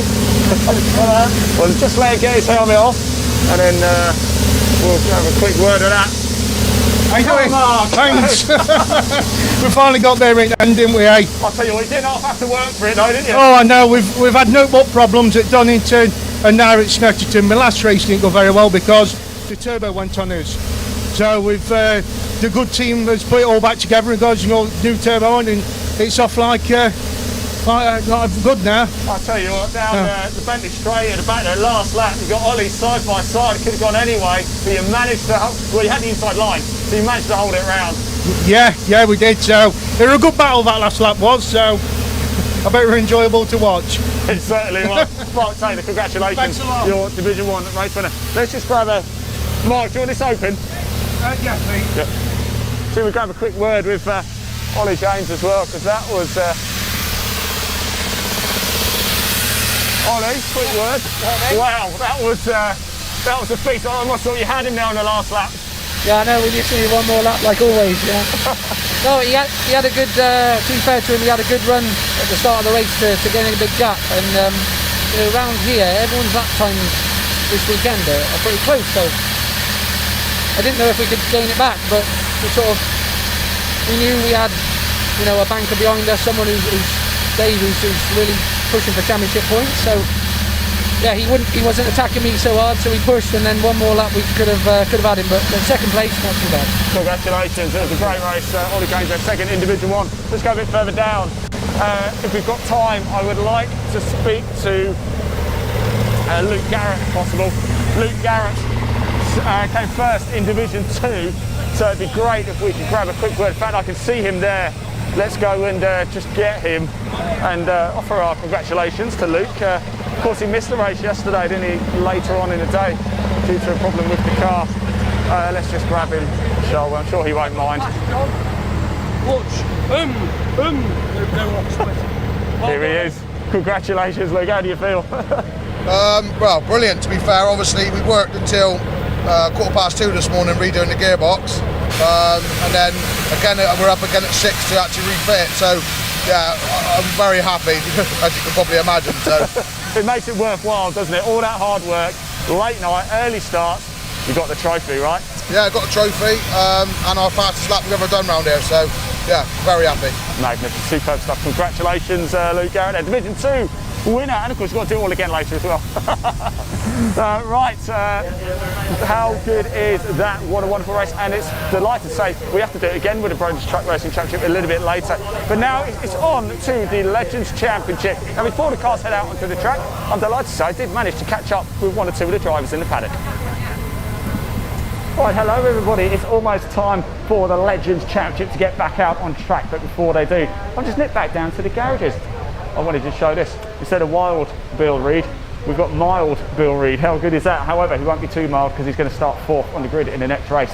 Come with me because I've just seen Rob Fountain as well, and he will be 2nd on the grid for the next race. There he is. I'm going to catch him off guard here a little bit. Rob, very quickly, it's been a pretty good weekend so far. You're 2nd on the grid for the next race. Oh, well, you're okay. News to me, but yeah, that's good. What's the thinking? Right, thinking is really just get my toe down. If Miles or anyone comes past, if I can work with Miles or like with Will, that'd be good. Just keep it on the black stuff and keep it clean. Look, if there's anybody who knows what they're doing in one of these Legends, it's certainly you. Just talk us through what's underneath the bonnet, by the way, because you've got it off at the minute. I'd love to know sort of what powers these things. So the engine comes out of a Yamaha 1250 engine, so you've got 5-speed, 6-differential gearbox. They're oil cooled, and as you probably can see on, they're air cooled. So as you can see on there, we have additional fans just to keep the engines cool. This is quite a hard track, and especially when you're bump drafting, the engines do get quite hot. But obviously you've got to do the bump drafting to get up in the positions. To be fair, they're very torquey, strong engine really, to be fair, and I think they've been running these engines since the Legends came out. Right, wow, fantastic. Well look, I'm going to have to let you go because you better get yourself ready, haven't you? But, best of luck for the race. So there we have it, it's time for the Legends to get back out on the track for the penultimate race of the weekend here. I'm going to hand over to your commentator Kieran, who's going to take you through all of the action. 68 Bridgman, 23 and 68. Thank you, Ian, and here we are ready for another Legends Championship race. A fascinating encounter earlier on today was claimed by Miles Rudman, who's having a fine weekend. He came in just 0.05 of a second faster than Jack Parker, who claimed second place. Daniel Clark, the man who took third. John Mickle also involved heavily in that battle, a big rotation of places ahead of the race. Now this is their second appearance of the day for the Legends. They've got one more to follow. They want to keep the form going, but what a race that they have to follow. The British Truck Racing Championship. We just witnessed a real exhibition, largely thanks to the combative spirit between Ollie Janes and the race winner, Mark Taylor. We're going to focus on the Legends now, and let's have a look at how they're going to be lining up on the grid. And again, a reverse grid here. Row 1, John Mickle in the number 4 on pole. Next to him, the 31, Robin Fountain. Paul Simmons in third spot. He drives the number 51. Bill Reed on row 2 alongside him in the 333. And behind them, Will Gibson and Connor Hughes. On row 4, Neil Shenton and Miles Rudman. He's looking to continue his fine form here at Snetterton. Behind them on row 5, Chris Needham and Stephen Whiteleg, of the 99 and 66 respectively. Behind them, Connor Mills and Nick Bridgman. Row 7 is made up of Jack Parker and Mike Schlupp, followed by Stephen McGill and Daniel Clark, then Cy Haraway and Stuart McAndrew. LB Clark on row 10, and Matthew Isherwood next to him. Chris Dewey at the back with James Newbury and Gerard McCosh ahead of them. And just a small delay here before the Legends get underway.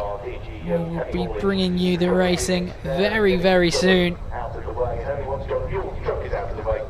Another chance to take a look at what a fine day we have got here for racing action at the Snetterton 300 circuit. So it'd be great if we could grab a quick word. In fact, I can see him there. It's been glorious sunshine from start to finish, and not just today, across the whole weekend. Haven't had any precipitation on the track. Well, not from Mother Nature anyway. We had some struggles at the start of the afternoon. A bit of a spill of oil or some form of fluid, which was peppering the track on several locations, forced a considerable stoppage in the Classic Touring Car Championship, the pre-66 and pre-83s that kicked things off this afternoon. The trucks managed their way round the track without anything considerable or untoward affecting the result. We are going to hopefully see the Legends in action very soon. Let's have a look at how they finished up their previous race. We mentioned Miles Rudman in the Legend 34 Ford Coupe 1250 took top spot. He was followed by Jack Parker at just 0.05 of a second behind him. Amazingly, not the closest finish we've had today. We have gone down to the 1,000th of a second. It's been enthralling action. Daniel Clark was right behind Jack Parker, then John Mickle. The chasing pack from race 14 made up Connor Mills, Will Gibson and Robin Fountain. Neil Shenton, Stephen Whiteleg and Cy Haraway, who really was in contention earlier on, but he slipped away, finished 10th in that one. And Chris Needham and Matthew Isherwood didn't finish the fastest lap, belonged to Stephen Whiteleg. So yep, almost time to get the action back underway here. And it will resume with the Legends in race number 19, which will be 6 laps in length around this just shy of 3 miles track.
And the Legends cars now making their way from the pit lane onto the track, being led out by the safety vehicle.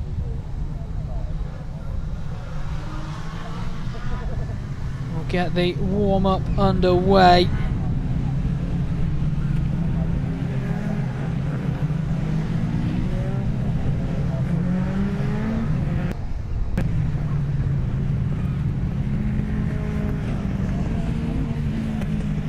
Fastest lap set in the previous race, that was by Stephen Whiteleg. Fastest lap at 2:14.683. Heading out onto circuit, ready for heat number 2 of what is the Legends Car National Championship with MRF tyres. I mentioned that you utilise MRF tyres over the course of the season.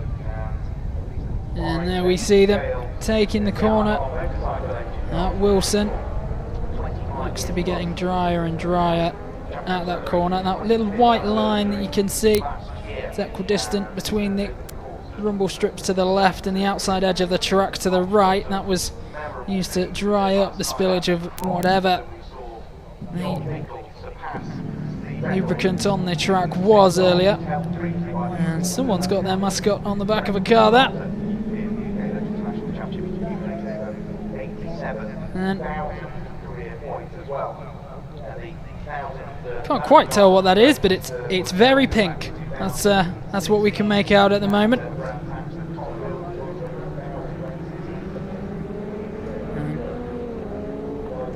At the moment, they're being led from Agostini down through Hamilton.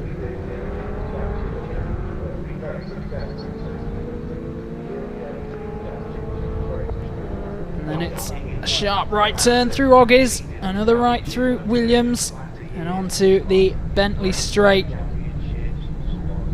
which has been a location that has led to so much action here at Snetterton today.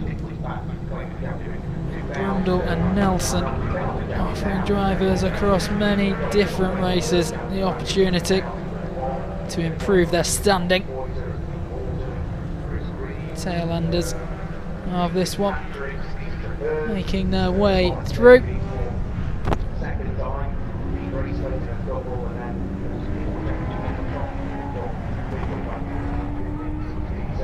And now under the bridge that leads to Brundle.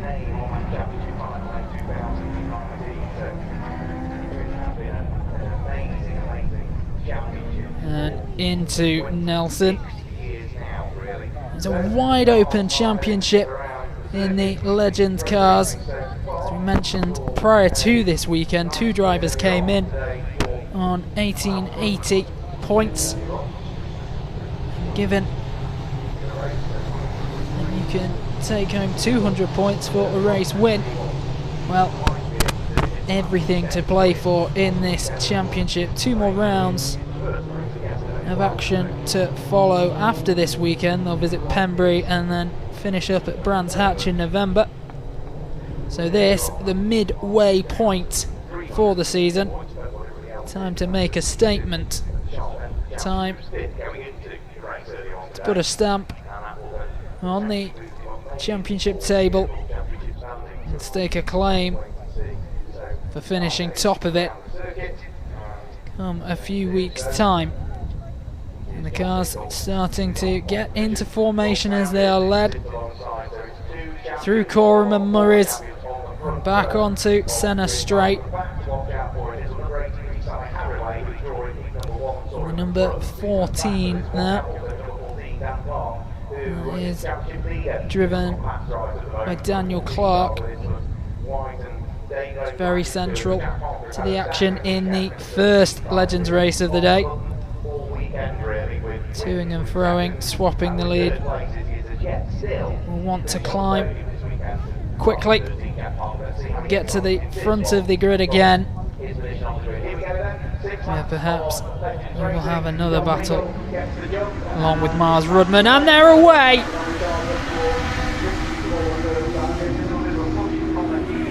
And it's a strong start as they head through Riches. On the outside, heading towards Wilson on the hairpin, who has got the outright lead. A bit of a bobble there, car jumping up, it's regained control. And as they and he's going to go off. That's the second little knock he had. And that is the number, is it the 53, I think it was. We'll have a look at that when we can. There's Daniel Clark trying to gain ground. Bit of debris left on the track. Unsurprisingly, after that coming together.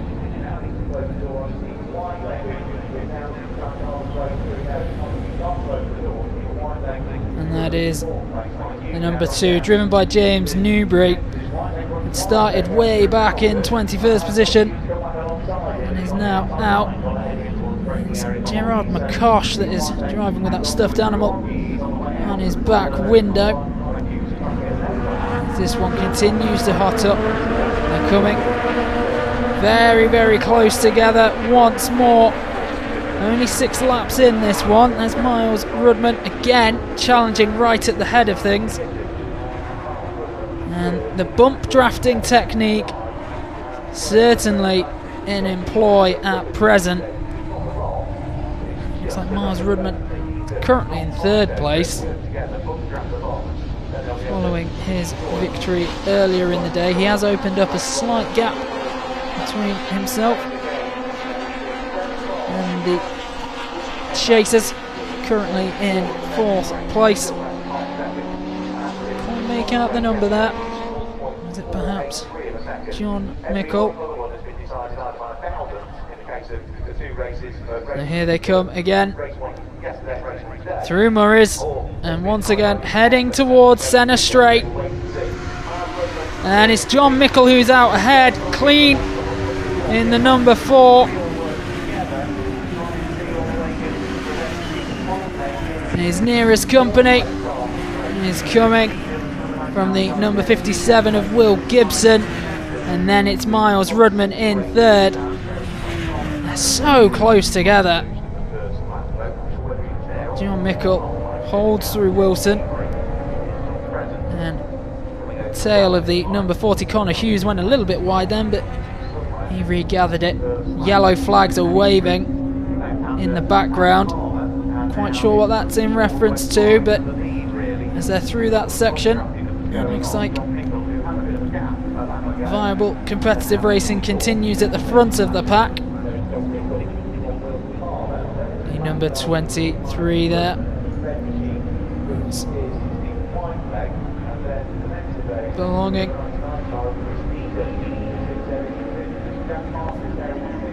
here we go, John Mickle. Challenge still coming in the form of number 57 Will Gibson, the closest competitor. Miles Rudman behind them.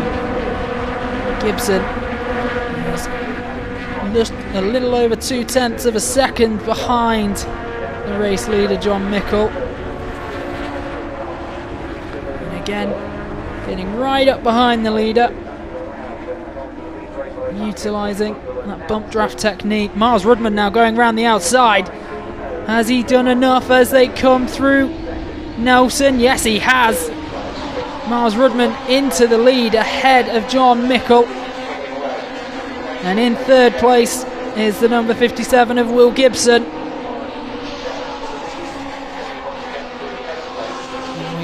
Slip a bit further down, it's Whiteleg, Needham, then Shenton, Mills, Parker, Hughes, Cy Haraway in the middle of the pack. And at the moment, out the front and heading down centre straight, it's the number 1, it is Miles Rudman, still followed by number 4 of John Mickle. Then it's the 57 of Will Gibson and Stephen Whiteleg, his Legend Coupe. The Berry driver, currently in 4th place. Chris Needham, not too far down the road in Altrincham. He's in 5th spot as things stand.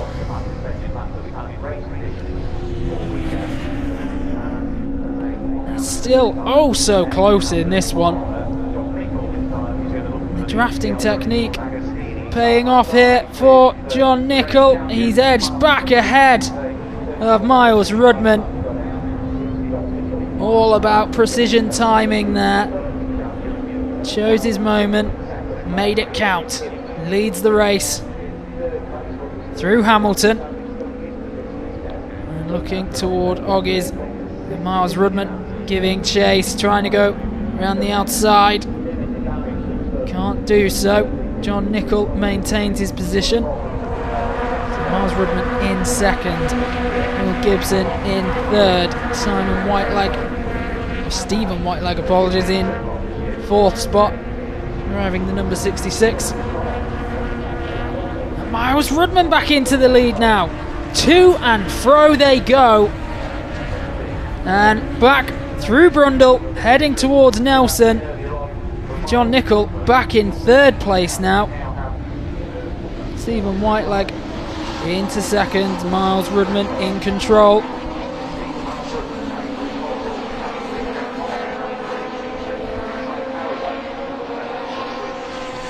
And it's Rudman, Nichol and Gibson are going toe to toe. Miles Rudman out in front. He's followed by the blue-topped 57 of Gibson. And John Mickle in 3rd place. Metallic silver painted car and the bright orange lettering. But he's falling a little way back and going around the outside of him through Wilson, but not beating him out was Stephen Whiteleg. And it opens up and it closes. Real ebb and flow to this Legends Championship races. And out ahead now, it is Will Gibson. Spot where he made his move, but he made it count wherever it was. Miles Rudman just behind him, and then John Mickle in 3rd. And the number 40 there, that's Connor Hughes. It's a little uncomfortable, taking that bend a couple of times. Is holding out in the centre of the pack. Still, our race lead with Will Gibson. 4 laps of 6 down. Gap opening up between the leaders and the rest of the field. And behind John Mickle.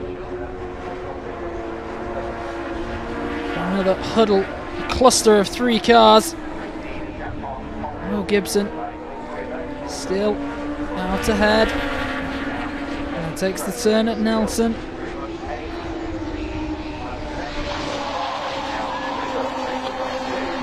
And Rudman right behind him, pushing him all the way. And Will Gibson starts to open it up now.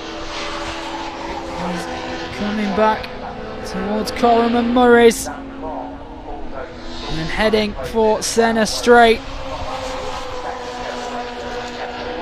And they're going to go flashing past any second now. Indeed they do.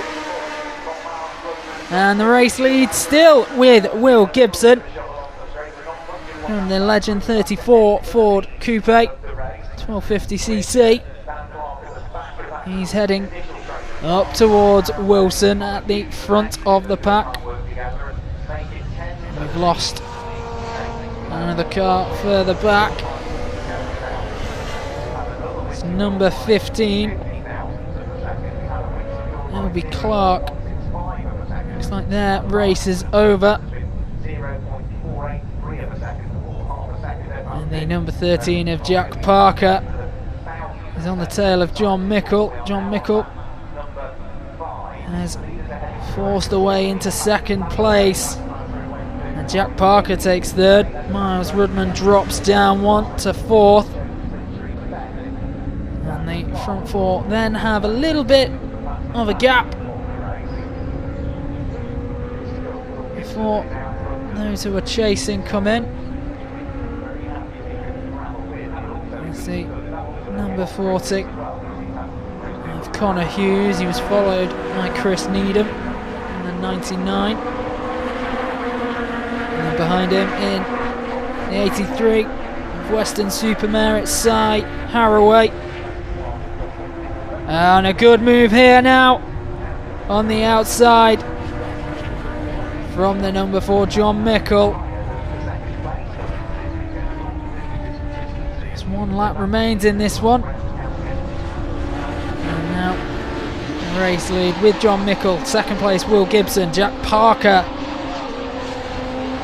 in that sky blue and yellow car that's in third place.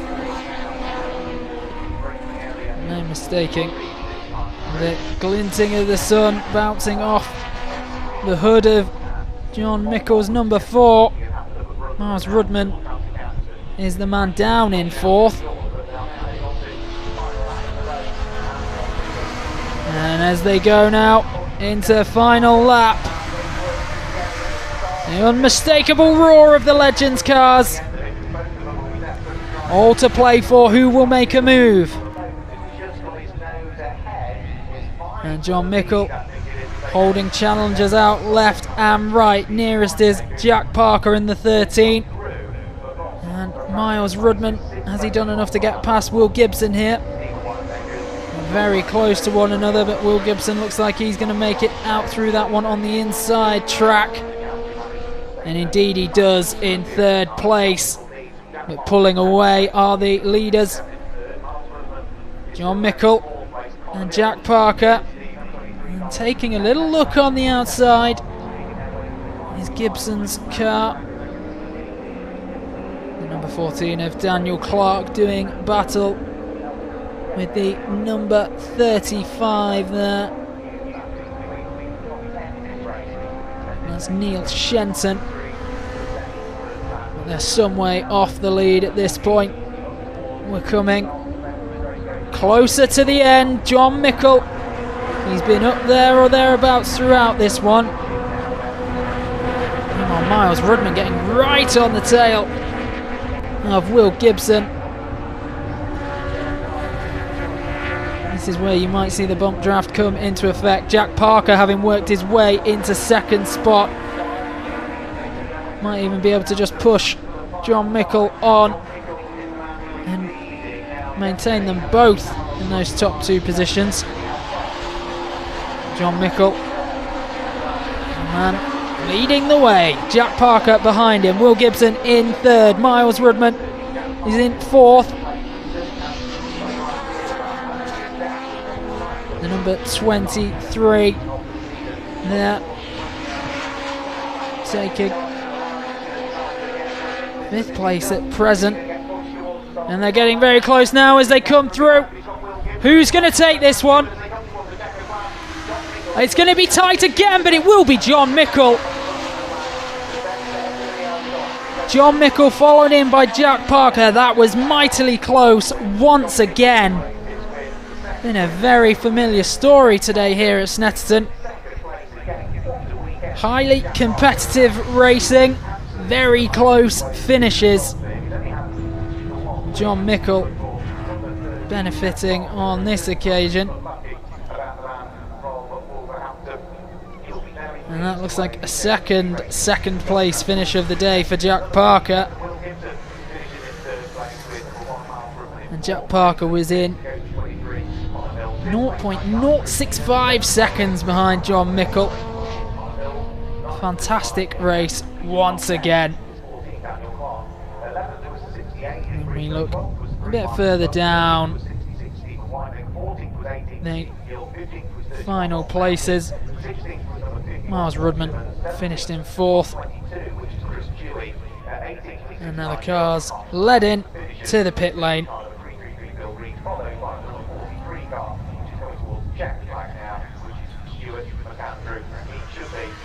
There's one more over the finish line. Is there anyone left to complete this one? Let's go down to the pit lane, have a word with Ian Waterhouse.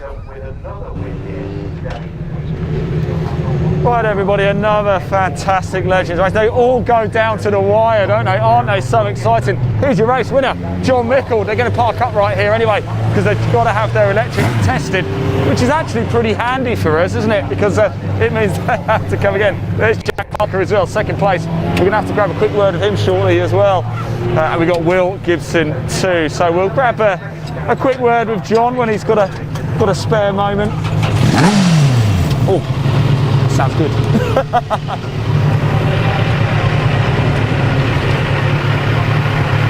So John just getting himself ready, another fantastic. It's not the first time we've spoken to John as a winner this weekend, is it? And of course we've got Jack Parker still in 2nd place. He's still not been off the podium.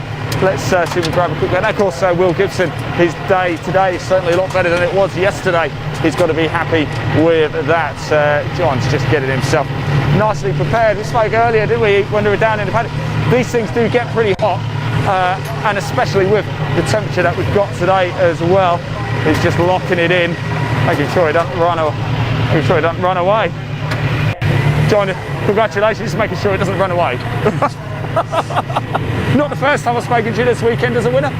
No, it's quite good. No, that race was really good. It was hard work. Front was always good, but it's always hard work. You sit and duck, and we needed just to team up and to get going, and it was hard work. And is that what you do? I've heard this so much here at Donington. It's all about teamwork, isn't it? It's all about having people you can trust to push it, because you're being pushed at 100 and some odd mile an hour, and someone's bolted to your back bumper, and you got a bit of trust they're going to let you go when you want to go. Well, John, you've got to be really happy. I've got to tell you something. You've got to do it all again later as well. Yeah, be good, wouldn't it? On the back. Congratulations. Right, where's Jack gone? Jack, this is becoming a real theme, isn't it? Again, another podium. If you've not been off the podium, you've had a win. You've had about 38 seconds. 10 for 30. No, I'm joking. Let's tell us about that race. How was it? No, it was a good race. We started at the back this time and worked our way all the way up to the front. And yeah, we got grabbed 2nd in the end. Just not enough for the podium to finish. But 0.065. Yeah, it always seems to be the case. Just off. Well, you have had a win this weekend. Let's not forget that. Yeah, maybe in the final I might be able to. Well, but if I could get another podium, that'd be great. Well, how good would that be if you could do a clean sweep of podiums? That'd be great. Just said to John, you've got to do it all again as well. Here he is, Will, as well. Will, we've been talking a lot this weekend. We've been talking a lot to Jack as well, because you guys, Sunday's certainly going a lot better for you today, isn't it? Yeah, that's a lot better. It's taken us all weekend to get on the podium, but finally got there. Yeah, I think we could have won it, but it's just the luck of the draw. A couple of laps less and we would have had it, but it's the way it goes sometimes. It's Legends. You've got to do it again, though. Another chance. Yeah, we should be starting a little bit closer to the front, so hopefully we can get away. You just can't put a gap. I mean, I tried to work with John in that one to push him away. Looked in my mirror and there was a black and day glow yellow car right in my mirrors. Yeah, it's good frantic stuff. That's what makes it so exciting, though, right? Yeah, that's why everyone loves Legends racing. It's good to watch live. It's good to watch on TV. So yeah, it's good. Thanks, Will. Thank you. Lovely. Right, there we go. It is now almost time for the to go back to the classic touring cars. time for the pre-93 03 cars to head out on track. But before we do, I went for a little walk around the paddock to catch up with some of the drivers. Actually, haven't we, to catch up with Mike Seaborn ahead of the pre-93 03 Classic Touring Car race. And I say actually ahead of that race, Mike, I've just been informed it's not going to happen for you, is it? Yeah, unfortunately off the line in race one, the clutch, something close to exploded and has wedged itself firmly closed, so yeah, won't be out for race two, unfortunately. That's a real shame. Well, look, let's talk through race one. It obviously didn't go to plan. It's not always been the case, though, has it? I mean, I've been guilty of describing this thing like Titanic to turn. What is it like to drive with these classic touring cars? It's actually really great. It grips better than it really has any right to. It went surprisingly well around Brown's Indy, to say you're always moving on that circuit, you're always braking or turning, and it was up there with the BMWs. It was great. You know, it really it handles better than it should. It shows its bulk somewhere like Cadwell when it gets tight. You notice it then, but yeah, it's better than it deserves to be, I think. Is it powerful? Let's just have a look, because you've got the bonnets off, isn't it? Now, I would have thought perhaps round circuits that are a bit more tight and twisty, it might be a bit of a nightmare. Snetterton, I would have thought, would suit it. Well, I would have thought so as well. You think you've got quite a powerful car when you've got a 4 litre straight six, but it turns out that the pre-93s is actually full of power-crazed mad people. So this actually doesn't really acquit itself that well in comparison. This, if you build one of these engines fresh, an AJ16 like this, you can expect 300 horsepower when it's built. This has done 3 or 4 seasons. It's probably 250 odd at this point. I would hazard a guess. But then when you go and talk to the guys, even the Civics in our class, the 03s are 250 horsepower. Yeah. So it's amazing. You know, you wouldn't look at it and say, well, this is going to be slower around Snetterton relative to the rest than it is around Brands because of those 2 big straights. But it actually is. It just doesn't make up that much. It's those pesky BMWs, isn't it? Oh, they're terrible. They're terrible. Well, Milo, thanks for talking to us. I know it's not how you wanted to end your weekend, but we'll see you next time. Yeah, and I had good race one, so I'm not too worried about that. It was worth turning out for. Good man. Right, we're going to keep going. We're just going to walk back through and just have a look at this. Remember, the classic touring cars, it's not just the 93s and 93s. There's the Boston Thunder Saloons and the pre-66 and 83s as well. We are just going to focus a little bit more on the 93s and 03s. We do want to have a good look at these cars because they're wonderful. I did see Andy Cripps and Mark Dugdale knocking around as well. It'd be good if we can catch up with them. Whether we can or not is another matter, but we're going to go find out, aren't we? It's one of the things that we enjoy doing with this is taking a bit of a random walk. And by the way, just look at the Aston Martin over there. I don't know if you can see that. What an absolute monster. We're going to be catching up with that a little bit later as it goes out onto the circuit. But here they are, 2 of the BMWs in the 93-03 category. We've got Mark Dugdale and Andy Cripps as well. So let's go have a look. There's a David Griffin's Diet Coke car just to my right, and let's see. Hello, chaps. How are we doing? How's your weekend going, first of all? Yeah, it's not too bad, thank you. A bit hit and miss at times, but a little bit off the pace where we'd like to be. But me and Mike had a good old session out there in race 1, so hoping to repeat in race 2. Is there a reason that you might not be quite where you want to be? Plenty of reasons. None of them have got any justification whatsoever, apart from tyres and lack of experience. Only the 3rd race meeting for this one. He's got no excuse. So. Hi Mike, what's... My excuse is just lack of track time and keeping them company. So you're expecting you two to go toe-to-toe again in the next one, yeah? Oh, that's the plan, yeah. We want to repeat the first race, don't we, Mike? Not quite. I need to maintain my talent levels at the last corner. I seem to lose them in the last race. But. Well, it's a pretty honest assessment. Guys, thanks so much. Enjoy, won't you? Thank you very much. Right, it's time to get out on track for the Classic Touring Cars pre-93 and 03 category. I'm going to hand back to Kieran, who's going to take you through the action. And the warm-up lap is well underway here at Snetterton. Our next event, well, it's back in the CTC, the Classic Touring Cars Championship between the pre-93 and pre-2003 cars. We have seen them once already today at the very start of the day, and that was a race that would be taken in emphatic fashion by David Griffin, Really, really close one between he and Stephen Pearson. Just behind them is AJ Owen. Right, everybody, we've come down to the paddock, and it's a little bit sad, actually, isn't it? Because we're almost time for the final race of the Legends Championship this weekend here at Snetterton. We've come down to the paddock really for one last time to catch up with some of the drivers. On pole again I with really Stephen wanted to speak Pearson to right next to him, behind him AJ Owen and Andy Cripps on row 3, Doug Dale and David Howard. David Howard enjoying a relatively good day as well. He's been challenging some of the other races. Behind them on row 4, David Nixon and Kaylee Twigger. It's the most feisty. Seaborn, Andrew Sheraton on row 5. Everyone's so competitive. Andrew Smith and Jake And with the balloted Chris, Margulies on row 6. We've been in the middle both times, which isn't ideal. And like I say, it just seems like no one's working with me this weekend, which doesn't add to the, you know, to the... Did you upset somebody at Donington? I must have done. Look, we need to stay out of trouble, pick up some points.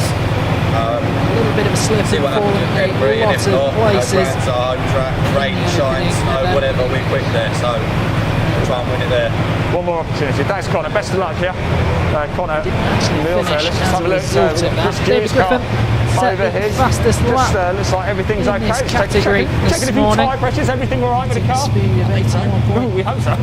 miles per hour. Race, is almost coming. It's quite sad. The weekend's almost over, isn't it? Always getting a tinge of sadness when it's the final race.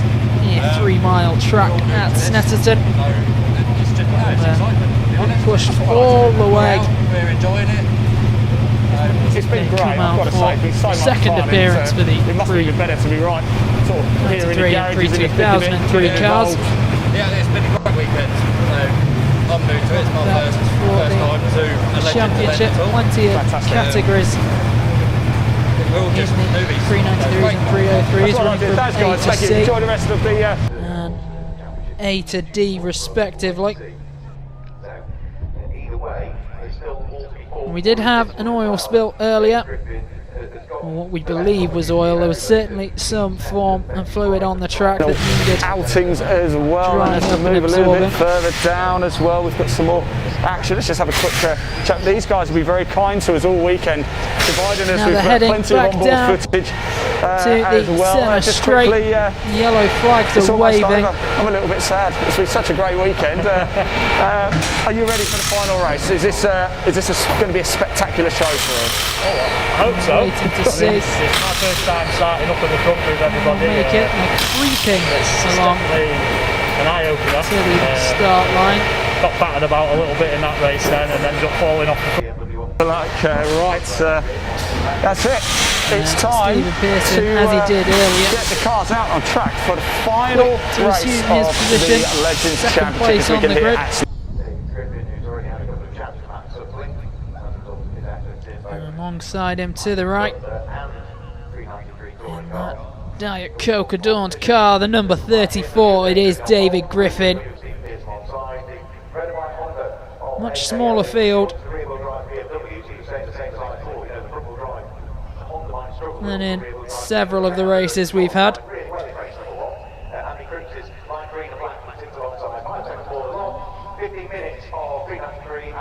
5-second warning, green flag in the marshal's hand. And the cars are away. David Griffin has close company, but it isn't Stephen Pearson, who's dropped a place or two. David Griffin heading towards Wilson. And in the green car, right behind him. Oh, just waiting for a confirmation of quite who that is. Couldn't quite make the number out as they came around that corner. So David Griffin in control early doors. An incredibly congested pack. The number 2 are in second place at the moment. It is Pearson as he climbed back. Perhaps not, he certainly dropped a few places. The car's going wide again, in fact that was Pearson. He's behind AJ Owen in that 1-2-3, the Honda Civic Type R. David Griffin opening up a healthy and early lead here. It's a 15-minute race, this one. And believe me, they will need every second of that to be assured of any of the points here. So David Griffin really comfortably in control of this one. And Stephen Pearson has earned his way back into second place. Looks like he's ahead of Andy Cripps. And they're going through towards Coram. Coming back up towards Murray's. And in the number 3, that's Kaylee Twigger. And crossing the start-finish line is David Griffin.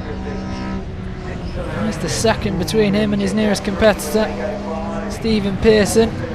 And then it is Andy Cripps currently in third place. AJ Owen, though, thinks about making a move. Ups against it in the end. Looked like he was going to take an aggressive line on the inside of Andy Cripps. Wow, David Griffin really is just pulling further and further away. Stephen Pearson starting to make his mark also.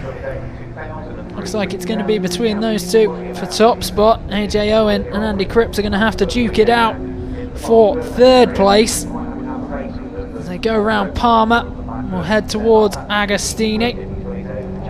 That was the number 51, Mike Dugdale, who was following up behind. Andy Cripps is the green car. Whereas AJ Owen in that slipstream of Andy Cripps in the red Honda Civic. And this looks like a very intriguing battle between the two of them. It is one where Andy Cripps is looking comfortable at the moment, and he starts to pull away.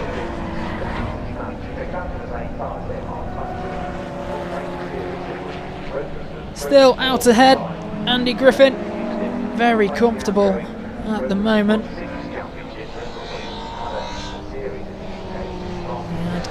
At least a second between him and Stephen Pearson. Stephen Pearson, he's built a healthy lead ahead of Andy Cripps, and is AJ Owen going to make his move now? No, he's boxed out by Cripps. Made the car nice and wide there. Andy Griffin still out ahead and in control. The 53, Stephen Pearson. Andy Cripps goes really wide. Can he bring it back? And he's ridden off the track and goes straight across AJ Owen. AJ Owen hits the brakes and assumes third place. That was costly. We'll have to have a little look back to see quite what happened to Andy Cripps there. Lost controls, pushed one way, then the other, ended up off the track at Murray's, which opened the door for AJ Owen. And as they come through, there is AJ Owen. Spotted the opportunity, made no mistake in taking it. Now he is followed by the number 51 of Mike Dugdale, driver from Eastleigh, the BMW E36 M3, which is the same car Stephen Pearson is driving in second place at the moment. There's AJ Owen, the number 3 there.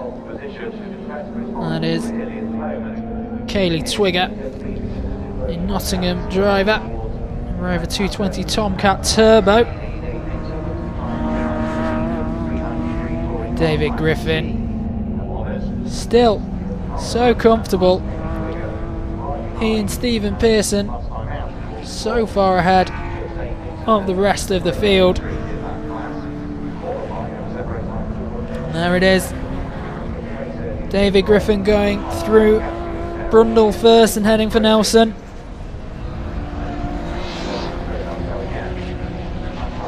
with the leader still looking very comfortable.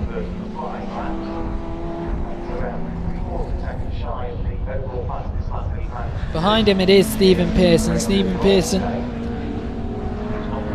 is then followed up by AJ Owen. We do have another Honda. That's not the Honda of AJ Owen though. David Griffin crosses the start-finish line again.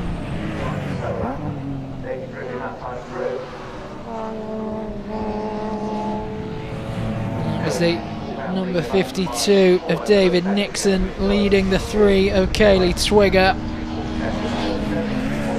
David Griffin round Wilson once again. You see in the distance coming up to that same turn with Stephen Pearson. David Griffin just looks so comfortable in this one. He's had a really strong day here during his time in Norfolk. And there's Andy Cripps, but for what, well, it's not conclusive yet, we'll have to take a look back, but he was driving aggressively and lost control of the car. Whether he'd taken a slight bump in the process remains to be seen. He certainly dropped away from the top 3. And we continue there with David Nixon and Kaylee Twigger. Relatively inseparable, those two. In a race all of their own. And they're coming up through Agostini, heading for Hamilton. It's Kaylee Twigger who trails behind David Nixon. Nixon in the Rover Tomcat.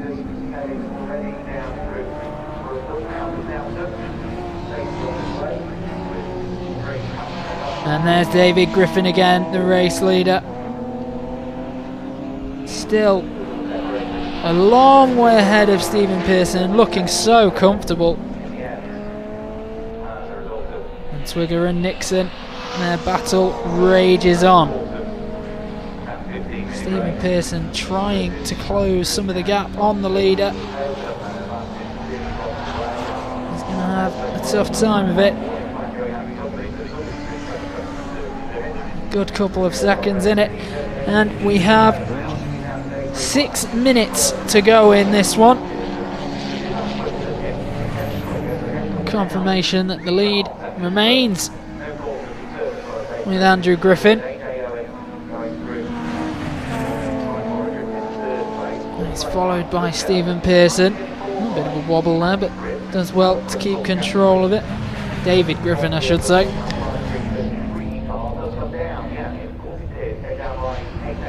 David Griffin, composed, and doesn't look like anyone is going to touch him in this one.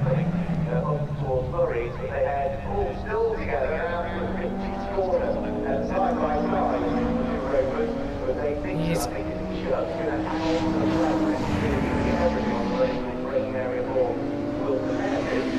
waiting for a challenger to try and catch up with him. Stephen Pearson in second place, AJ Owen in third. Here we've got again Kaylee Twigger still trailing David Nixon. It is as you were between the number 3 and the number 52. Nixon from Malvern. He's in control of that situation. Andy Cripps, man who lost control earlier. And David Griffin.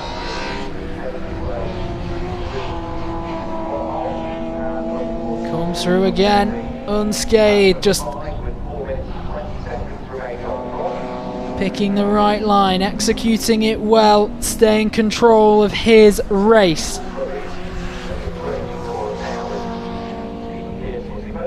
He's about half a second quicker with his best time ahead of Stephen Pearson. In fact, it's a little bit more than half a second.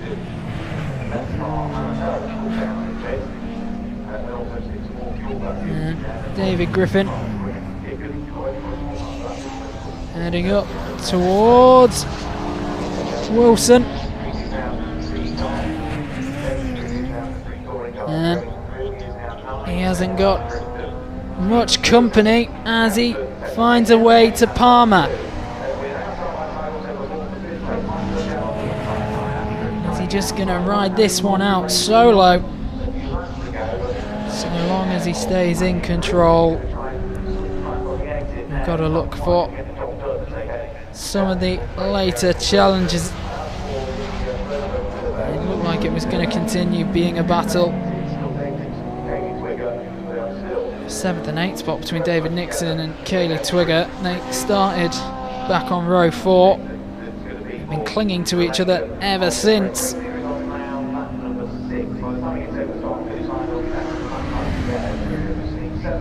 Andy Cripps looking to force a way back into some form of contention. Picks a good line, and as he goes through, a little bit, was that a bump there? Or was it just a very sharp change of direction from Mike Dugdale? He came up behind Andy Cripps, and Cripps has gone wide and he's off the track. He's back on very quickly. It's been a really inconsistent race for him so far, this one. Started with great promise, and it's just fading away ever so slightly. Behind him, Mike Dugdale, offering no quarter, applying the pressure. And they go along Bentley Straight, back with David Griffin.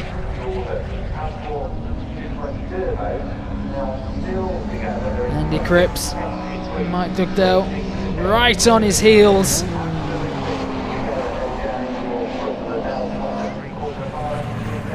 We've got a flag up here from the race marshal, a black and white flag. It's warning a driver that his or her behaviour is suspect. They might be flagged. Let's see who it was aimed at.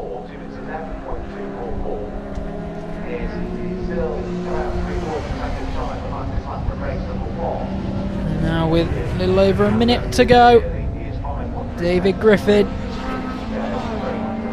in the number 34. And still Andy Cripps. He's found a battle at every part of the race today, and at the minute it's between Mike Dugdale for 4th and 5th. And at the moment Andy Cripps is getting the better of that battle. Dugdale slipped just behind him. Ahead of them, AJ Owen, Stephen Pearson and David Griffin.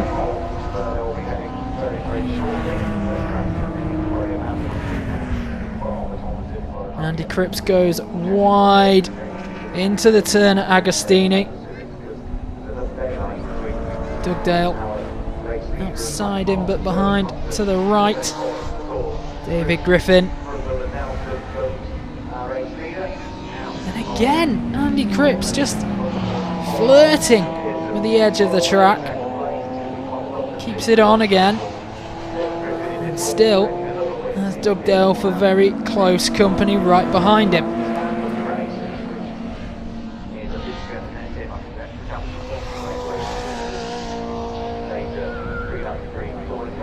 And it's going to go right to the wire between Dugdale and Cripps at this rate.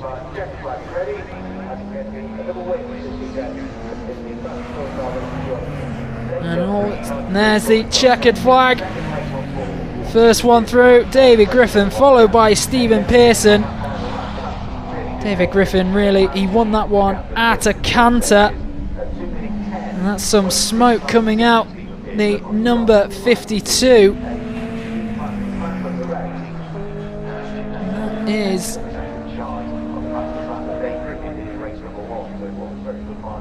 that is Nixon's car.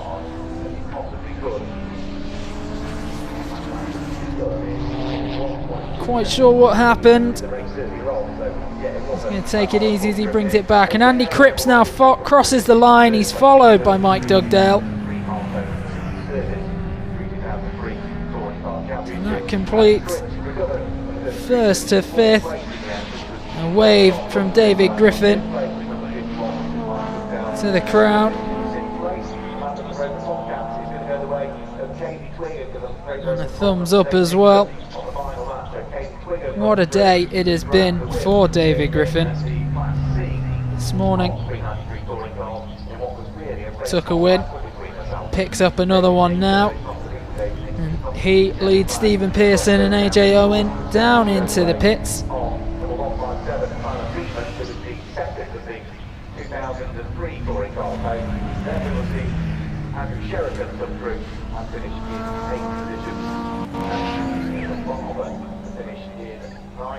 And there is the car of Andy Cripps, followed by Mike Dugdale into those pits. And to speak to the drivers, it's Ian Waterhouse.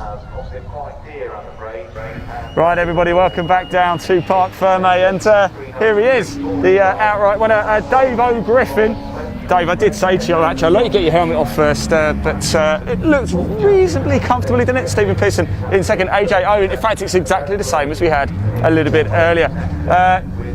David, I did say to you, I've got a feeling I might be talking to you again today, didn't I? And here we are, congratulations, you've got a big smile on your face. Yeah, I think I said I wouldn't fluff the next start, and I think I fluffed that one as well, so it was good to get the win in the end. It was pretty greasy out there, and the temperatures got up a bit high on the tyres, I think, so it was a bit slippery, but as long as you don't make the mistake when you're leading. That's it, true. A lot of oil's gone down over the weekend, hasn't it? But yeah, it's you managed to get it home, you managed to take it up, and it did look relatively comfortably. Yeah, it always looks a lot more comfortable than it actually is, but the boys at West Suffolk have built a beautiful car. Like, even when you're out there on your own just driving laps, you can put it exactly where you want it all the time. It's a superb bit of engineering. Look, congratulations, you are the Prix 9303 winner, of course, outright winner, class winner, of course.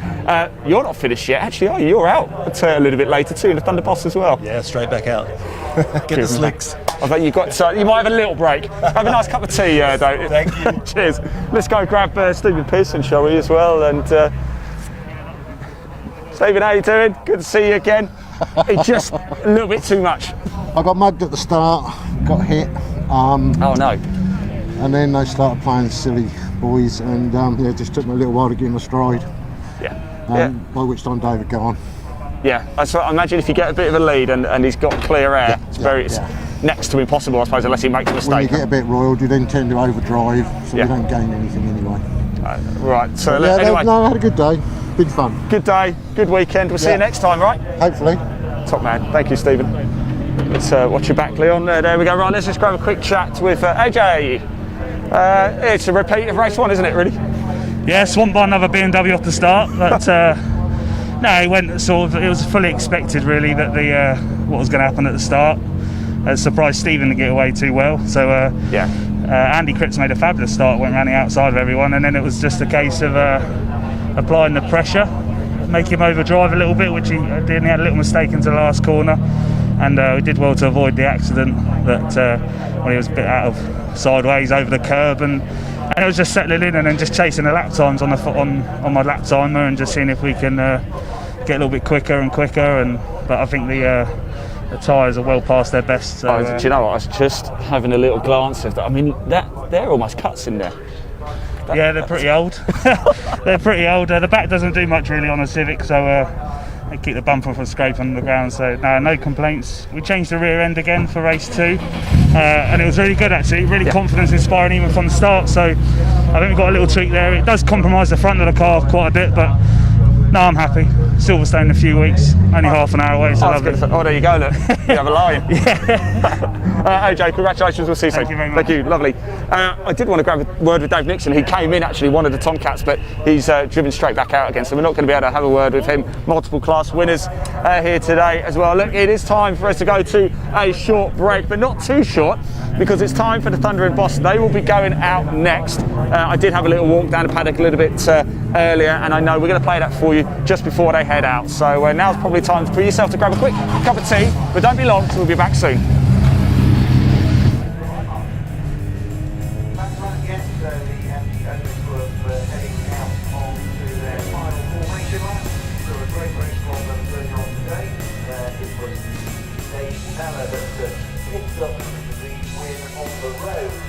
when the red flag came out and weren't able to start the race, but was qualified from that race and ignored the black and orange flag that was hanging over him. So the race win actually went away to Derby in the end by the time that we had taken into account everything that he's taken into account. It goes back to that as well. So Derby that actually to win with that the Campbell in second place, Mark Bates with flat down in third place. Overall safety time on the driving through the grid there for this one. And the race they line up is based on their second fastest times from qualifying yesterday. So it is number 31, Curtis Campbell, that sits there on pole position alongside his number 17, Heavy European Courses, who's now 6. And that being David Miller, who is indeed there against his now grid. So race 2, let's bring this one, 17, right number 1. Race 2 is number 1. Stephen Derby, who retired from race number 1. And there, yes, he is as well. The number 1 was Derby, and the race 1 winner is only 1 against Steve Derby. 1-6. Third race 3 miles later, 5 to the bottom, 3-5. Race 4 is 42 Simon Kendrick and 29, which is Vinny Silva. Still 29. Race 5 is 3-80 for Whitby, and number 3 is Adrian Alton. That's Adrian number 3. The 6th row of the grid is 91 Phil Rigby and 50 Baker. 91 and 2 on race 6. Race 7 of the grid is Clara Bernstein, Martin 30, and Robinson is 20, and Roll yesterday qualified, so there's a gap. And then we'll have to say, well, Golda, so race 7 is a gap, and then as well, Golda. Row 8 is number 11, Chris Millard, and 14, 1-4, Dave Ambrose, less than 14. Row 9 is 33, which is Ronaldo, and 59, and Bond, 59. Row 10 on day, is against 2 cars, and qualify out of second. Quick qualifying race number 2, race on the second fastest time, and from qualifying, and with the Barc qualify 4, they have to go back to the first racing. They look from back to back to race 1, race 2, or they will be able to go to wherever they finish or wherever they are up to. Second fastest time to qualify, they've got to do again upgrade and back to grid. They're on the 44 on the wheel, and number 83 Phil Walker. They made really good progress, I've got to say, late early on. Before red flag, Martin will make break 4th in the flat. I think it's actually third before the red flag came out. Go back there, I have to rate the run for this. Could have been second or maybe break flag, we'll never know, because it never happened.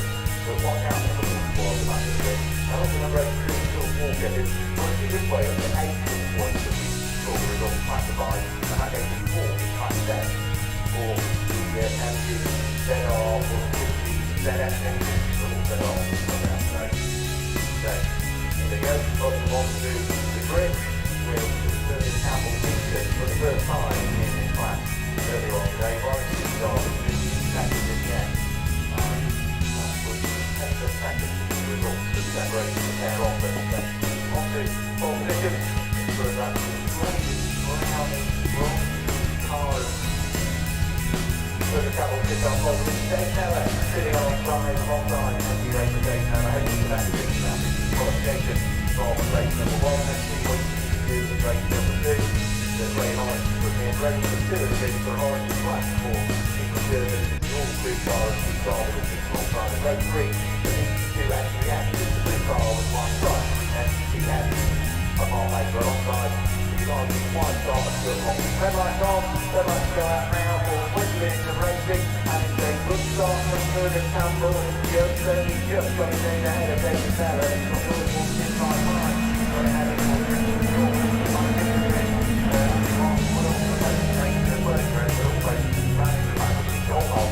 so he gets away there, so Michael didn't get many races off the start really, but then the other car that was off the back of the rig in the race 3 so 4, he's got a front run, second run through the traffic with 2 captures, but it's still in front of them and still continues to walk in where Martin was on the race. Martin went away, once he was Richard Thorne at the back of the front, Curtis Campbell leading the race. Then just position, and he don't know where to the left-hand of the car, and then we'll see a bit in mind Curtis Campbell was leading second in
doing their deal though, the same order that they put them on, based on what you saw in the as well, which is empty gas, that they had through the right hand of the body more faster than 3 at this stage. So the bottom is faster a bit further back than here on this wide there. At this stage. And the bottom is because already one faster than that, then you hear the other one more following of the what it might be able to do on the wheels in the full stop of the back with the wheel, so it has to be from finishing the car with the wheel over the other car. You also have to do with what a brand back down, what a hammer is. So it's kind of another game season on the wheel. There's very wide, so the reason why you feel brand very happy. Runs on the Nelson, we call the third hit on the top, but you do it fine. One tell on the camera, and the look getting at the lower, which all that was. Possibly hit the and bar. So it would be a bar, but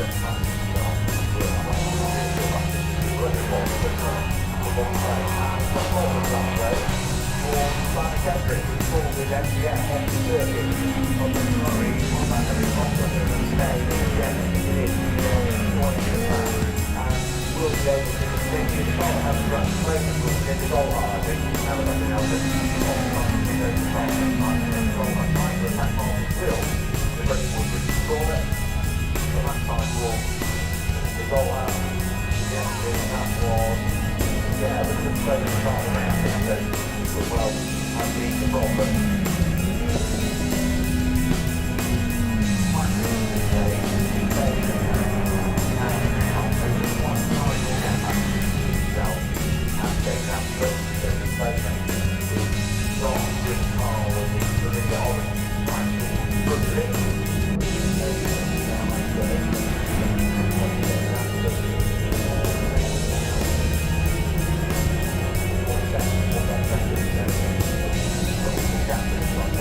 Right, it's almost time for the CTC Boss and Thunder Saloon category to head out onto the track. Before we do, I've nipped down to chat to Paul Hand. Paul, let's talk race one first of all. How did it go for you? Yeah, very well. Best ever race finish. Had a fantastic start.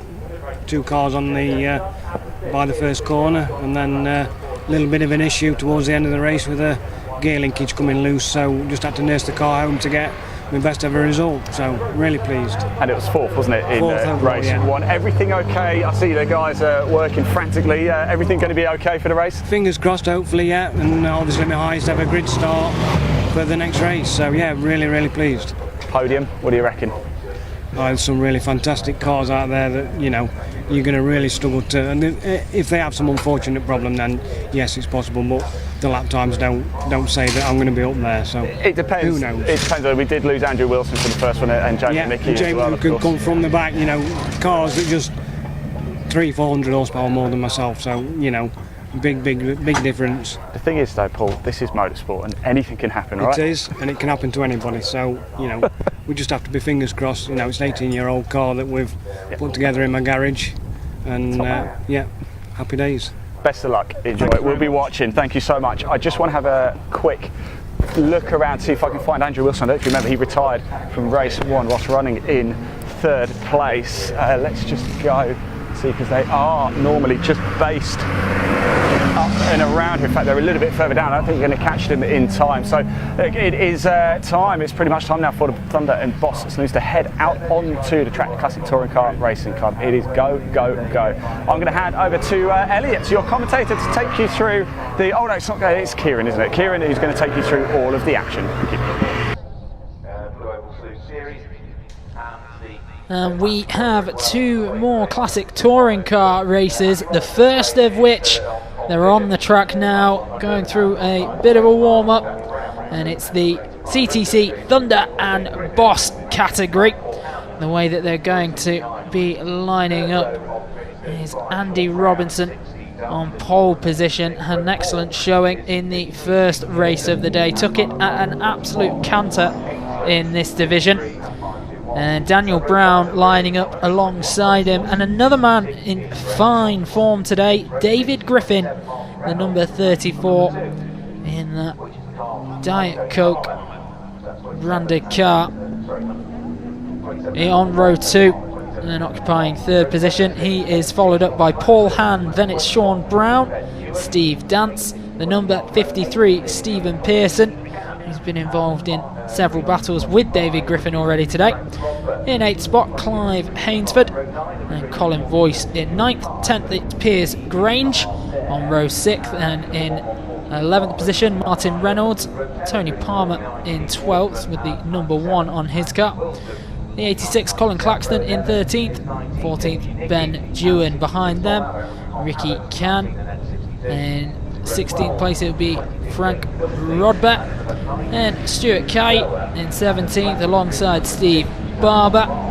6 more competitors complete the lineup. They are Steve Waterman, Andrew Wilson, James Yanicki, Tom Abbott, James Dunkley, Ian Bowyer and Anton Martin at the back of the field. So they are going through that warm-up lap now. The safety car out ahead of the silver Ford of Andy Robinson. The Ford Falcon 5000cc in the A-Class for the Thunder category.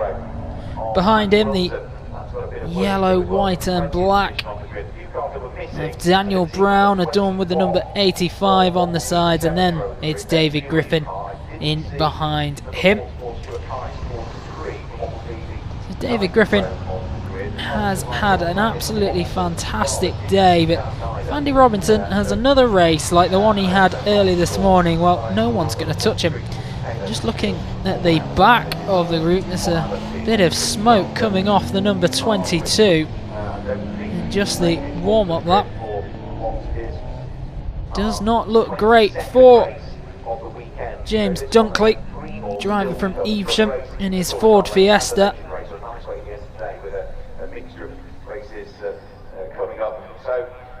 And if he will line up as intended. And the safety car just marshalling them along the track, bringing them through Murray's, following Coram, and they'll be onto the centre straight before they get underway for the second and final time in the Thunder and Boss category. And the lights are gone and they are off. Very familiar roar as they burn their way down centre straight. Daniel Brown actually in a very early battle with Andy Robinson. Around Wilson, and it's congested in the centre of the field. So Daniel Brown and Andy Robinson, they're both in the A category. Daniel Brown is pushed on. He's out ahead at the moment, ahead of Andy Robinson. David Griffin in behind him. You can see the blue BMW of Stephen Pearson. A few places further back, as we mentioned, he and David Griffin had their fair share of battles already this weekend at Snetterton. Is that going to continue in this one? At the moment, Daniel Brown has occupied the space directly in front of Andy Robinson. Have to work that car very hard to maintain it. And those two, the leaders, starting to break away from the chasing pack as they enter Nelson past the grandstand toward Bombhole. David Griffin does just enough to hold off the challenge from his outside, but no. Now the number 35 on the inside, Sean Brown, has got him. And Sean Brown into third place. So at the moment it's a battle for first and second, and then a battle for third and fourth. And a little bit of a gap opens up for fifth and sixth also. And crossing the line for the first time, Daniel Brown. Behind him is Andy Robinson. There's a few people making moves. Andy Robinson goes wide. Daniel Brown keeps him at bay. Makes the car nice and wide as they head now for Palmer.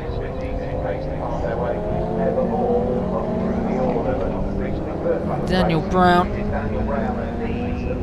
in the earlier race today, he finished second in the A category. Also second overall in that race. in the number 85. He was a few seconds behind, 3.49 seconds behind Andy Robinson in the opening race in this category. Not going to rest on his laurels and wait to make a move late on in this one. Went nice and early. Andy Robinson down in second, behind him Sean Brown, David Griffin currently in 4th place. Let me see, number 19 and the number 521 going at it. And they are James Yanicki, and the 521 it was Clive Hainsford. Daniel Brown just opening up more of a gap now between he and Andy Robinson. They go through Coram, now into Murray's, heading back towards the centre straight. Stephen Pearson trying to give chase. Andy Robinson is just shaded to the start-finish line by Daniel Brown as they start another lap, already through Riches and heading for the hairpin at Wilson. Go a little further back in the field momentarily. Sean Brown still in 3rd. David Griffin still in 4th. For much of the first race, this is a tight contest then. Stephen Pearson looked to slide away there. That might prove costly. And Andy Robinson forced very wide there. Good defensive driving from Daniel Brown. Could sense the pace behind him. Didn't open the door at all.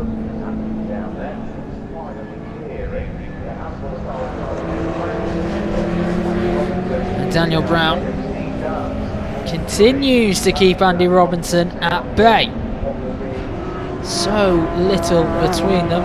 Last time check it was just over 1/10 of a second.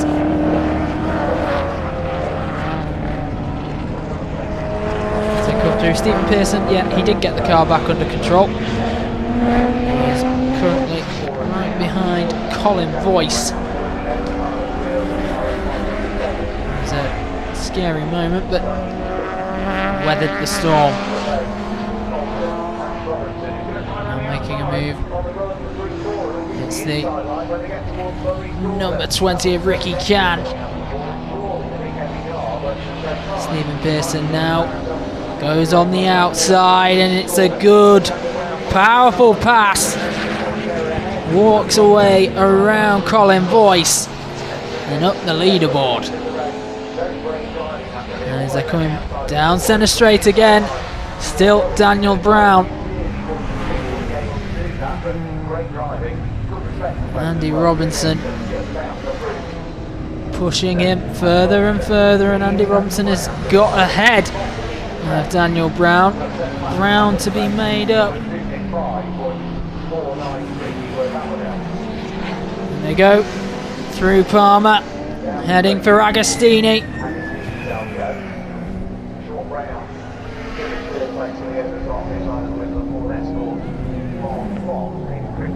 Take that sharp left turn at Agostini. We've got another one coming up at Hamilton, not quite as severe.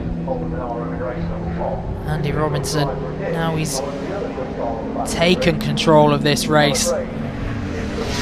Looks like a very similar story to earlier today. Once he established himself in the lead, he just didn't relinquish. Kept building and building and building.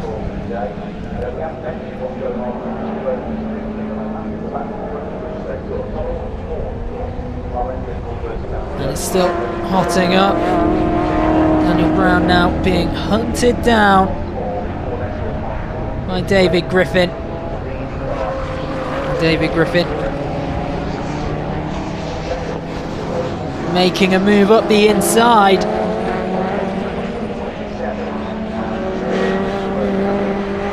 Now that was David Griffin with Sean Brown even. So David Griffin up into third place. Very similar colour paint of Sean Brown, Daniel Brown's cars. And out ahead, it is, that's the leader, Andy Robinson, followed in by Daniel Brown. There's not much of a time difference between them. Daniel Brown dropping, and it's 0.8 of a second on the button that separates them through the hairpin at Wilson. And Daniel Brown still probably about 3-4 car lengths that he needs to make up at the moment. Got through Palmer very cleanly. Cuts the line nice and tight at Agostini. And Daniel Brown and Andy Robinson in a race of their own at the front of the pack.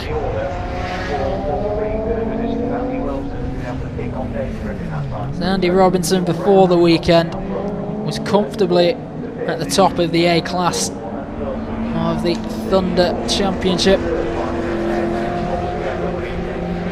And looks like following this weekend he will still sit quite comfortably up there. His nearest challenger in that category was James Janicki.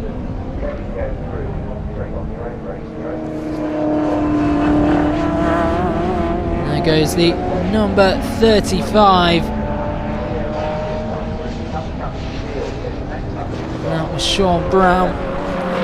Still giving chase, not relinquishing. We're back with the leaders now. The unmistakable metallic silver Ford of Andy Robinson. Daniel Brown not giving up at all in this one.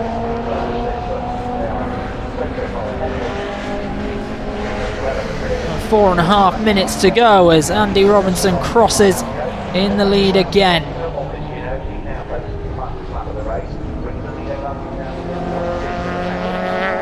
Brown follows him in to Wilson.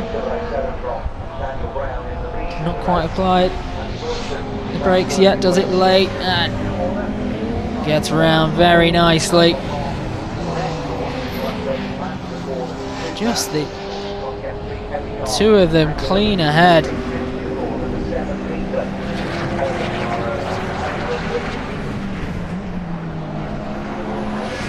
Andy Robinson just makes it look so simple, so smooth and effortless. Curse of the commentator there, a little bit of a drift around the corner, but no harm, no foul. And he goes a little bit wide right again, but Daniel Brown is still over half a second behind him. Under 3.5 minutes left now.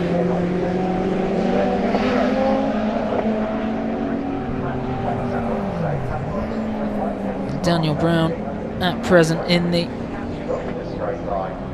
championship. He is not in the same category as Andy Robinson. And yes, he is, just not quite on the leaderboard sheet. And Daniel Brown still just can't find this way around him, can't close the gap enough to make a significant move on Andy Robinson's lead.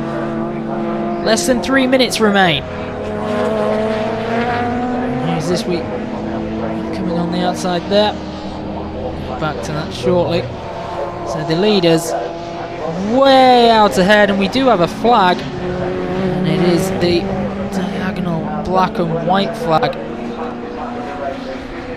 So warning the driver, suspect behaviour, they may be black flagged. Cut a corner perhaps. Whatever it was, the marshals are keeping a close eye. Andy Robinson still leads the way, still followed most closely by Daniel Brown.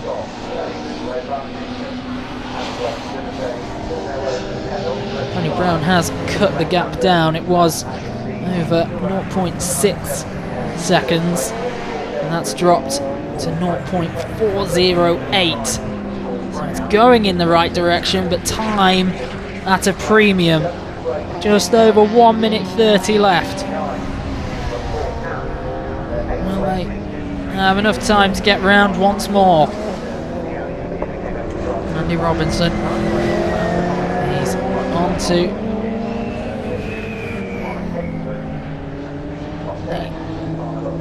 straight following, taking the turn on his left. Now they've completed the Bentley straight through the Brundle. Nelson past the grandstand to their left at the bomb hole. Can he shave any more time off Andy Robinson? It's been a gutsy and determined performance, much closer than the opening race between the two. Andy Robinson just skirting the outside edge of the track there. Now 30 seconds left to go. Then we'll have one more lap. Andy Robinson. Right turn through Riches. This is the last chance, last lap for Daniel Brown to get around the race leader and claim the victory for himself. Andy Robinson braking. He takes the left turn around Palmer. Next up it'll be Agostini, and now that Ford Falcon is making further ground, starting to lap some of the other competitors. Andy Robinson one ahead. Daniel Brown trying to get into his slipstream. There's space made for the two of them to pass.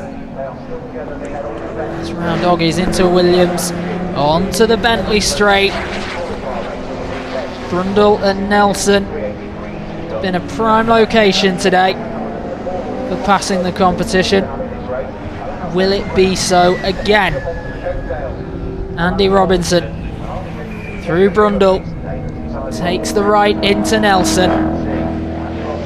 Daniel Brown, if he's going to make a move, he needs to do so relatively soon. Time is up and they're running out of track as well. Andy Robinson still in control. Makes another pass. May well see him home. And he goes through Coram, through Murray's. And now flying through, the checkered flag waves, and taking it is Andy Robinson for the second time today. Daniel Brown follows a close second. In the end, I think it was just over 1 second. Once Andy Robinson started lapping other cars, albeit Daniel Brown was able to pass as well, just impeded his progress. Vital moments, but another stellar performance from Andy Robinson in the silver Ford Falcon. Fine change from Daniel Brown also. Kept us thoroughly entertained today. That was the final appearance for those two in the Thunder and Boss category. Others still crossing the line now. Completing Stephen Pearson next over.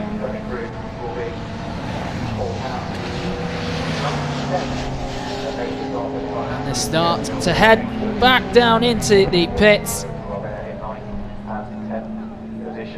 So Andy Robinson sitting pretty at the top of the A class.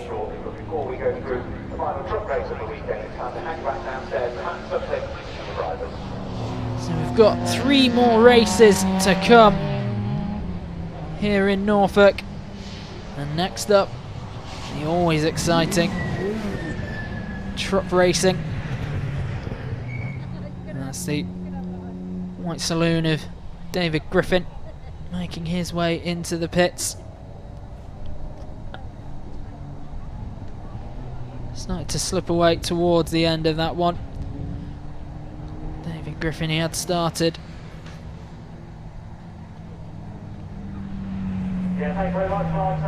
Very close behind in second place. He's finished up in 4th.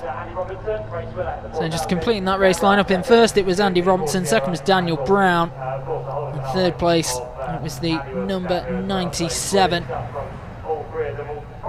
Wilson. So I'm going to take a little break now before we come back for the British Truck Racing Championship. We are running ever so slightly behind due to a delay at the start of the afternoon session, but we'll be back very shortly. Andy, that was a fantastic ride for you from the back, almost to the front. You got the third place, that was magnificent. I'm trying hard. It was a lot of work, really, a little swap on that.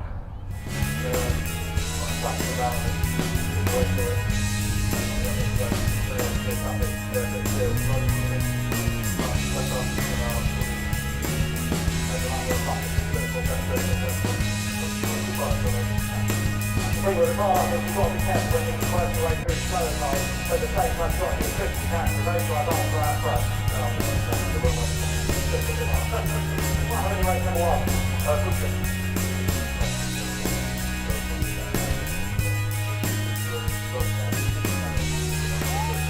You're going to be a weekend on the highway, so well done. Happy with that race for an hour. Second place, down got a big smile on his face. Danny Robinson's got a big smile on his face as well. The talk of the details later. Punching in there, Andy. Down second place that race. You're going to be so much better. You had a great start to a great race. Yes, I knew I had to get to the start. I did it. I worked hard. I know it's hard not to do that, but I knew where my weaknesses were, and he capitalised perfect that time. Once he was ahead, just keeping with him, then I got back up to board and do exactly again. Where did you get the pass, top to get the pass, and then the rest of the track is great race.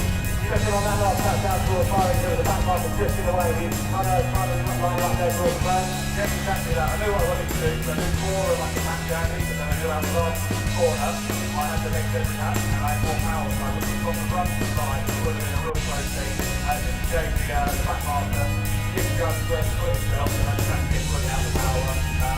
Great race that way. In terms of this car, Manchester, Sierra is really, really quick. I know it's you and your dad is over and all that. Two cars really, really well, so you've got a good market. So it is really quick.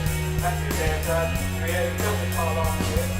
It's original motorsport Group 8 shell, and it's built with Group 8 certification from 1990. It's got 4 FIA engines on it, so it's got completely standard clearance number of 1990. It's pretty well against the south of it.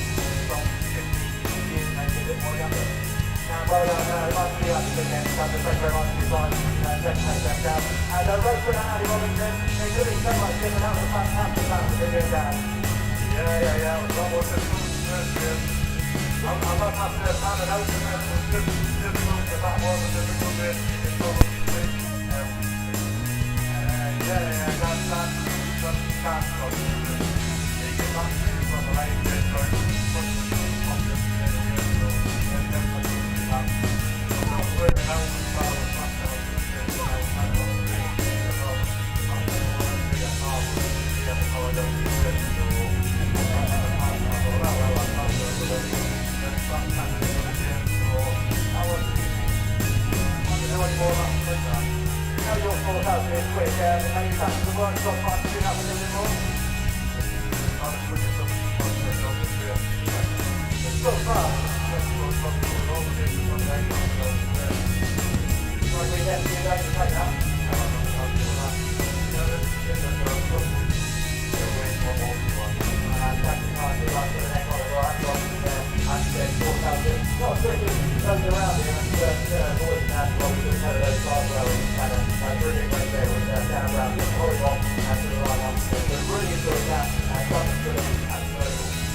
Congratulations again. Our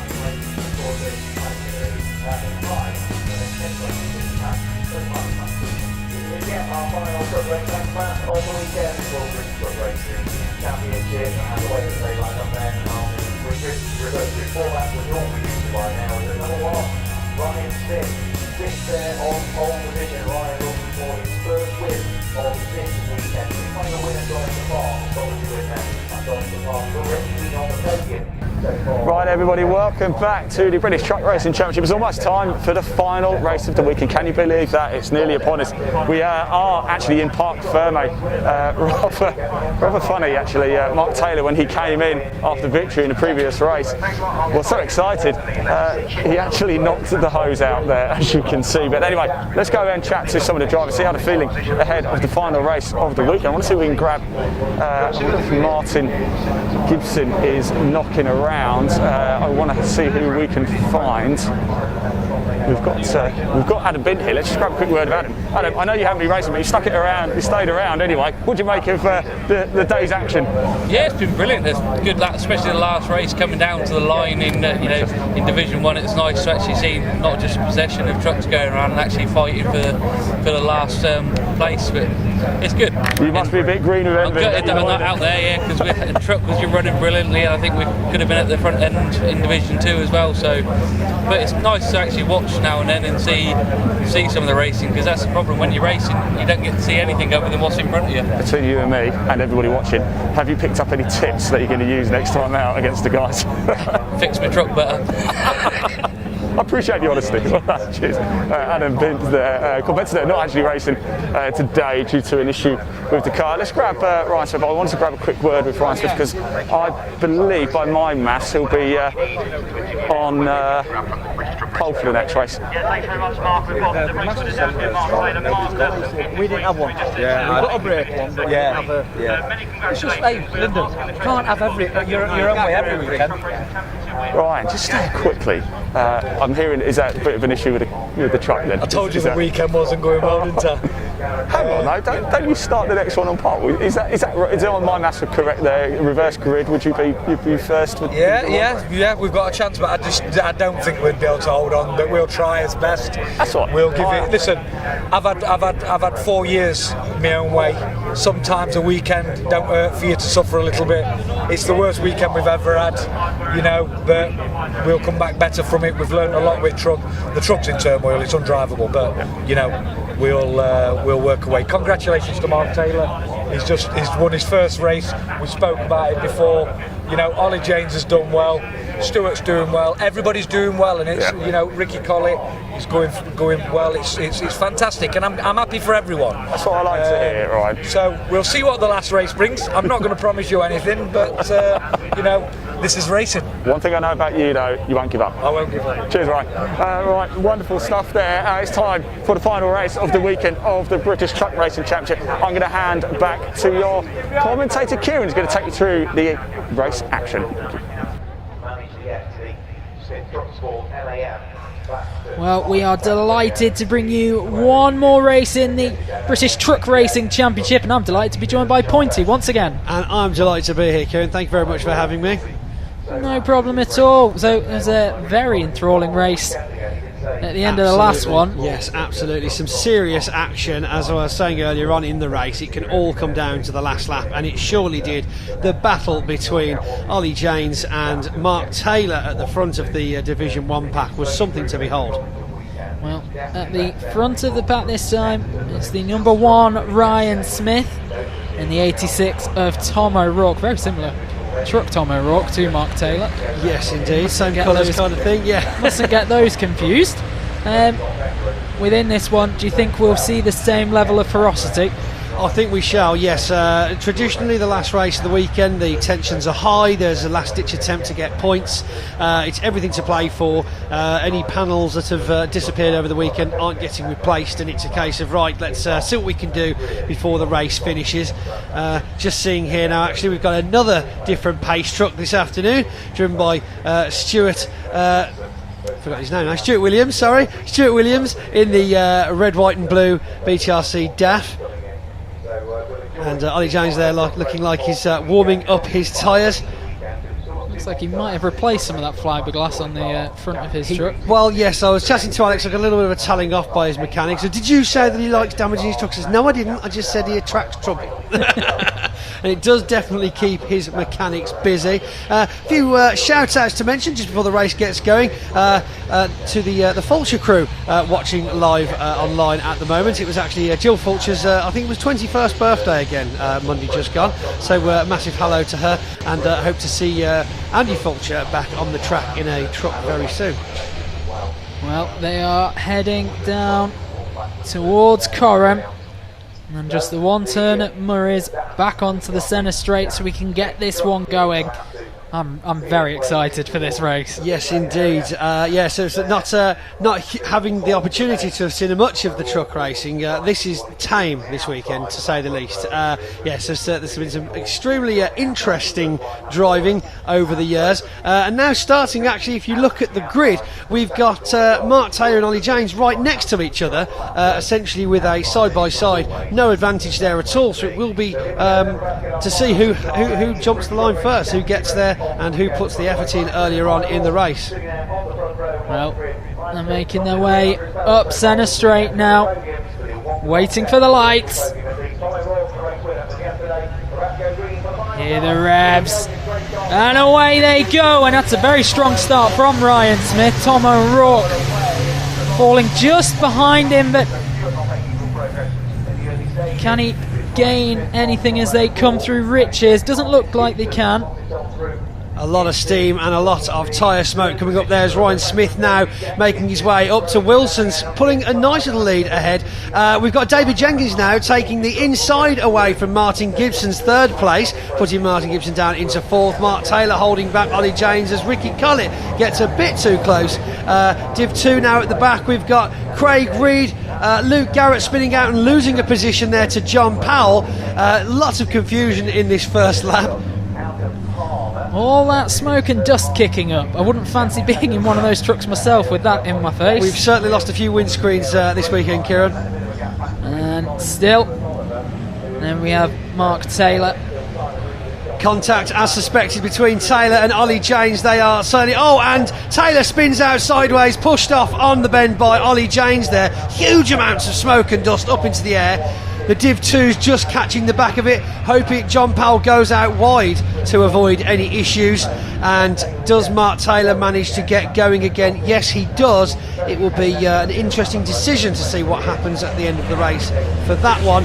Craig Evans now taking the chop in front of Luke Garrett, very closely followed by Craig Reed again though, as we get back on to Division 1s. It's now Tom O'Rourke still in second place behind Ryan Smith. Jenkins ahead of Martin Gibson, and of course Ollie James taking that position away from Mark Taylor there.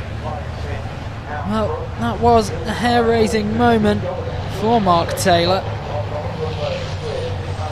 Perhaps a lesson taught or a lesson learned. One could take anything away from that. We've got Ricky Collett in front of two-time trophy taker this weekend, Stuart Oliver. Very twitchy on the back end though is Rick Collett at the moment. It's happened a couple of times to him today. Not happening to Ryan Smith though, still firmly in control. He makes his way through Murray's and they head back towards the centre straight. Lots of power now coming from the Hungarian-built MAN of Ryan Smith as they steam across the line. Ricky Collett ahead of there, and we've actually got John Newell and Simon Reed tussling at the back of the pack. Taylor, of course, dropped back behind the entire Division 2 pack as well now. Ryan Smith looking like he's certainly found his stride for the first time this weekend, as he happily sits just under 2 seconds ahead of the second place Tom O'Rourke. Ricky Collett forced wide by Stuart Oliver there.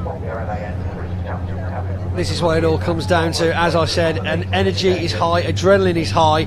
Ollie James now looking for the back of Martin Gibson. Someone's put some sugar in his tea this afternoon by the looks of it. On the outside now, Will he close the door going into the inside? Yes, he does. Takes the space away from Ryan Gibson, and yet again, panels are flying everywhere from the Freightliner. And Ollie James carries a little bit wide, but holds his position and takes a line through Hamilton, our race lead. And it's still with Ryan Smith, Tom O'Rourke in second. Ollie James really does put that truck through some punishment. Hopefully it pays off for him come the end of the race. Yes, tailing indeed. Dave Jenkins very closely. We've lost the piece of fiberglass now off the Ollie James truck. Hopefully that won't cause any damage to anybody else. Dave Jenkins now defending against Ollie James. Ollie James on fire this weekend, trying to make his way up the pack. But Ryan Smith now pulling very nicely ahead as he comes around Nelson into the bomb hole. And he heads towards the bomb hole. It'll be Coram after. And that's the fiberglass on the track. That's going to perhaps need clearing. Ollie James still going oh so aggressively right behind. Because he's ahead of Martin Gibson, isn't it? And yes, behind Martin Gibson looking for that space though, not one to bow down from a fight on the track. Again, Stuart Oliver's caught up quite nicely now as the pack of 5 are very close together. Ryan Smith still flying quite far ahead. We'll wait to see where the Div 2 racers come through behind. It was John Powell who was leading the way in Div 2.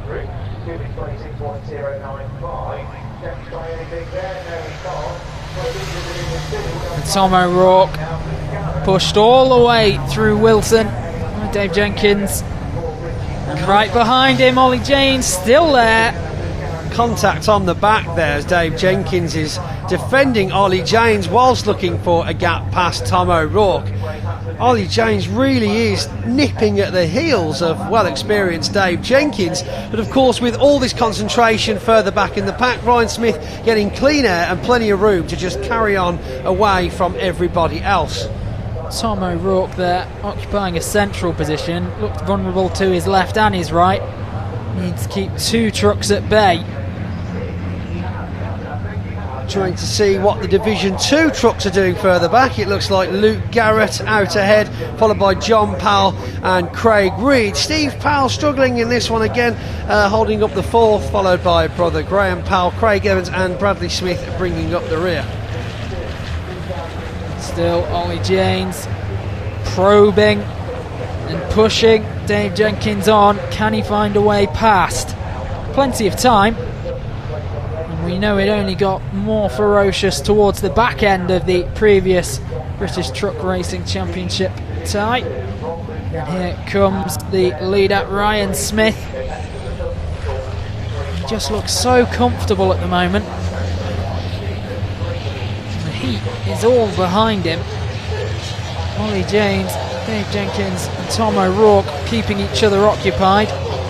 Just coming up to the halfway of this race now with 8 minutes left, and yes, some might be saying that they've settled in, where others in the race are still looking to make their advance.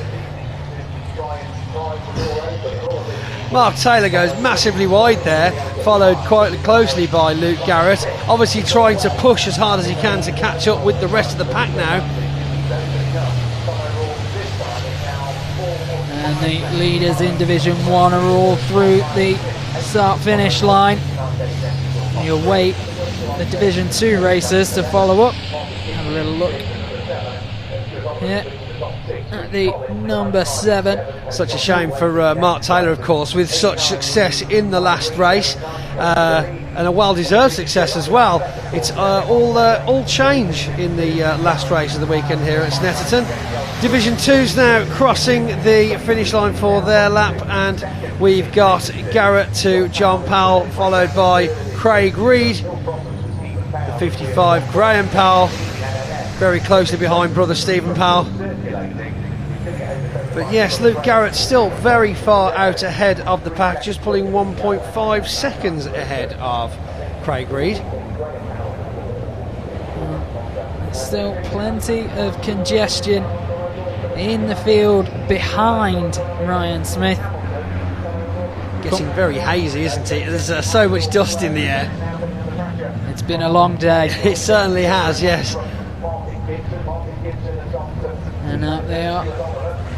Ryan Smith out for a country drive now this afternoon at Snetterton Circuit, with not a care in the world, pulling a huge 4.5 second gap ahead of second place Tom O'Rourke, and another second on top of that for Dave Jenkins. But Dave Jenkins now looking like he's pulling away from Ollie James slightly as he's trying to head for the second place position of Tom O'Rourke. But it really is that second, third and fourth positions that could get exciting later on in the race. Final 6 minutes. This is our leader in the Division 2 standings, number 42. That's Garrett. He's got a healthy lead at the moment. Going to be some work. 2.5 ahead of Craig Reed, and John Powell 2.5 seconds behind. Yeah, quite a shame for Steve Powell again, looking like he's not quite 100% this afternoon, with Graham Powell just behind him as well. But of course a very good weekend for John Powell, sporting the new Brazilian spec race engine. And Ryan Smith over the line again. He's followed now by Tom O'Rourke. Dave Jenkins still in third, Ollie James in fourth. Will Ollie James go as aggressive as he did in his last outing in a bid to make it onto the podium? A little bit of late braking there from Martin Gibson as he just about reaches a few metres onto the back of Ollie James. Tom O'Rourke though still holding his own now, as we see another little kerfuffle further back with John Newell and Ricky Collett with a bit of rubbing there. And then they're coming through Palmer as the Division 2 racers make their way over the finish line. Wait those times to be confirmed. It's getting very tight now. Tom O'Rourke for Dave Jenkins. Jenkins up the inside. Ollie James following through the draft there as they both force Tom O'Rourke off the track. Tom O'Rourke still on the grass as they head out. Now Ollie James somehow ended up behind Tom O'Rourke. Tom O'Rourke managing to close that door, and Martin Gibson wanted to steer well clear of all of that action, I think. But now Ollie James looking for Tom O'Rourke as Dave Jenkins starts to pull away from that third position pack. Dave Jenkins starting to look more comfortable in second spot. Ollie James, he's still pressing, he's still pushing everyone ahead of him, but he just can't get out of that fourth spot. Just cannot get past it. I'll be honest, it was a gutsy move to try and get down the side of competitor Tom O'Rourke in his MAN, but perhaps there just wasn't enough room for that fat fox Bagheera. Ryan Smith, he is heading to the bomb hole, and still just looks in cruise control at the minute. Very comfortable indeed. Oh my big goodness. skid there from Ricky Collett. And off he goes. Something on the track perhaps, as Simon Reed also has a little issue getting round that bend. Hopefully Ricky can get going again before the Div 2s come anywhere near him. Looks like he is up and running once more with just 3 minutes left. It looks like Dave Jenkins is sailing away from the third position pack.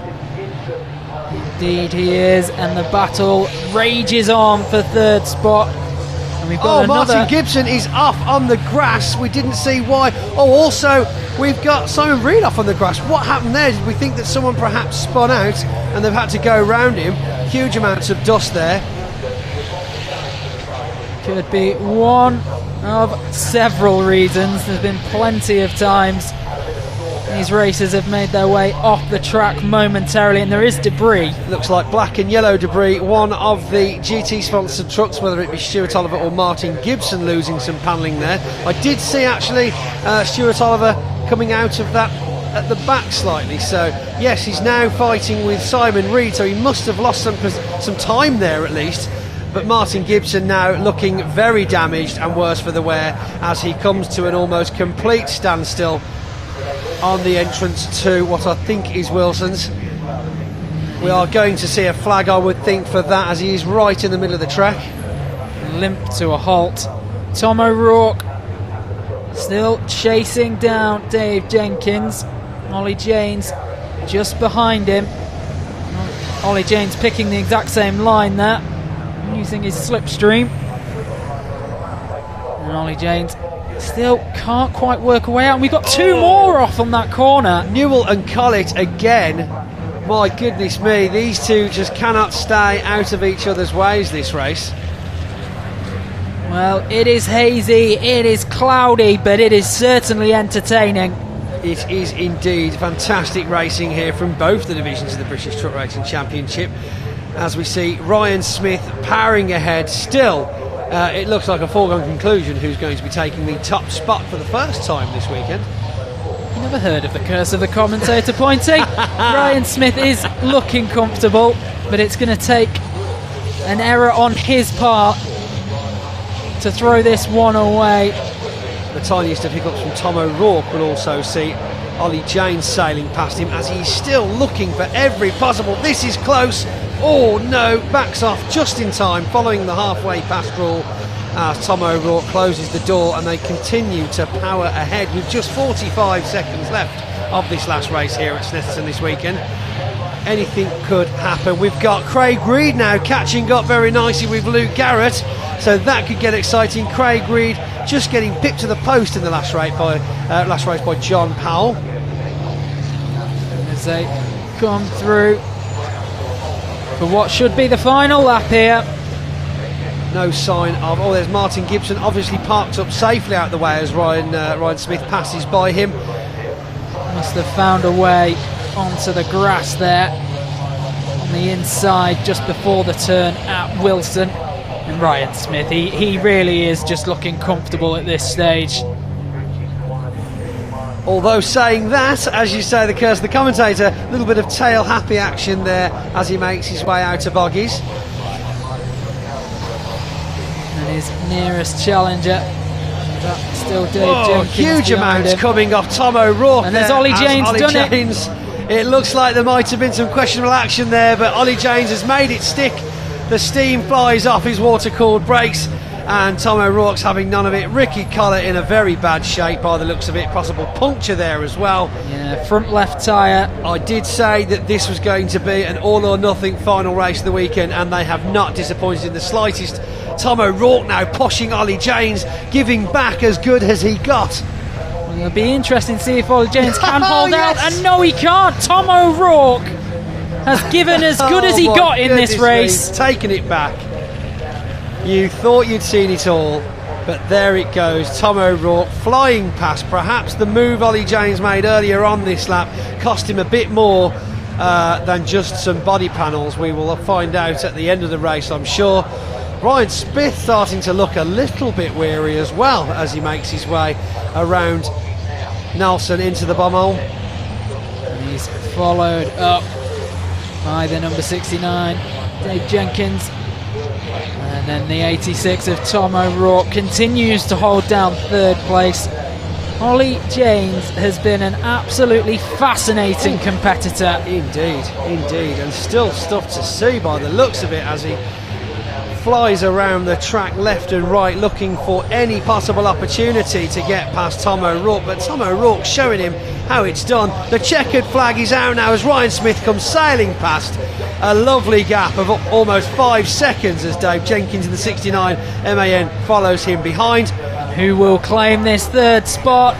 And it's tight, but it's not tight enough for Ollie James. Tom O'Rourke over the line. Well done, Tom O'Rourke, for defending that battle the whole way round. Now, though, we see Division 2s in the far distance, and we will see who takes the top spot there. Luke Garrett still looking quite comfortable. We've got John Powell ahead of Steve Powell. Steve Powell looking for that possible third place. Mark Taylor just crossing the line there as well to finish off the Division 1 still in the race. Utter shame for Martin Gibson there not being able to finish at all. And here we now see Luke Garrett crossing nicely, closely followed by Craig Reed, but quite the gap for third place as brothers John and Steve Powell both fight to see who can cross the line first. And it's John Powell that takes it, third place. It's Luke Garrett in first, Craig Reed in second, John Powell in third. for the Division 2, which sees out the finish of our last and final race here for the British Truck Racing Championship at Snetterton this weekend.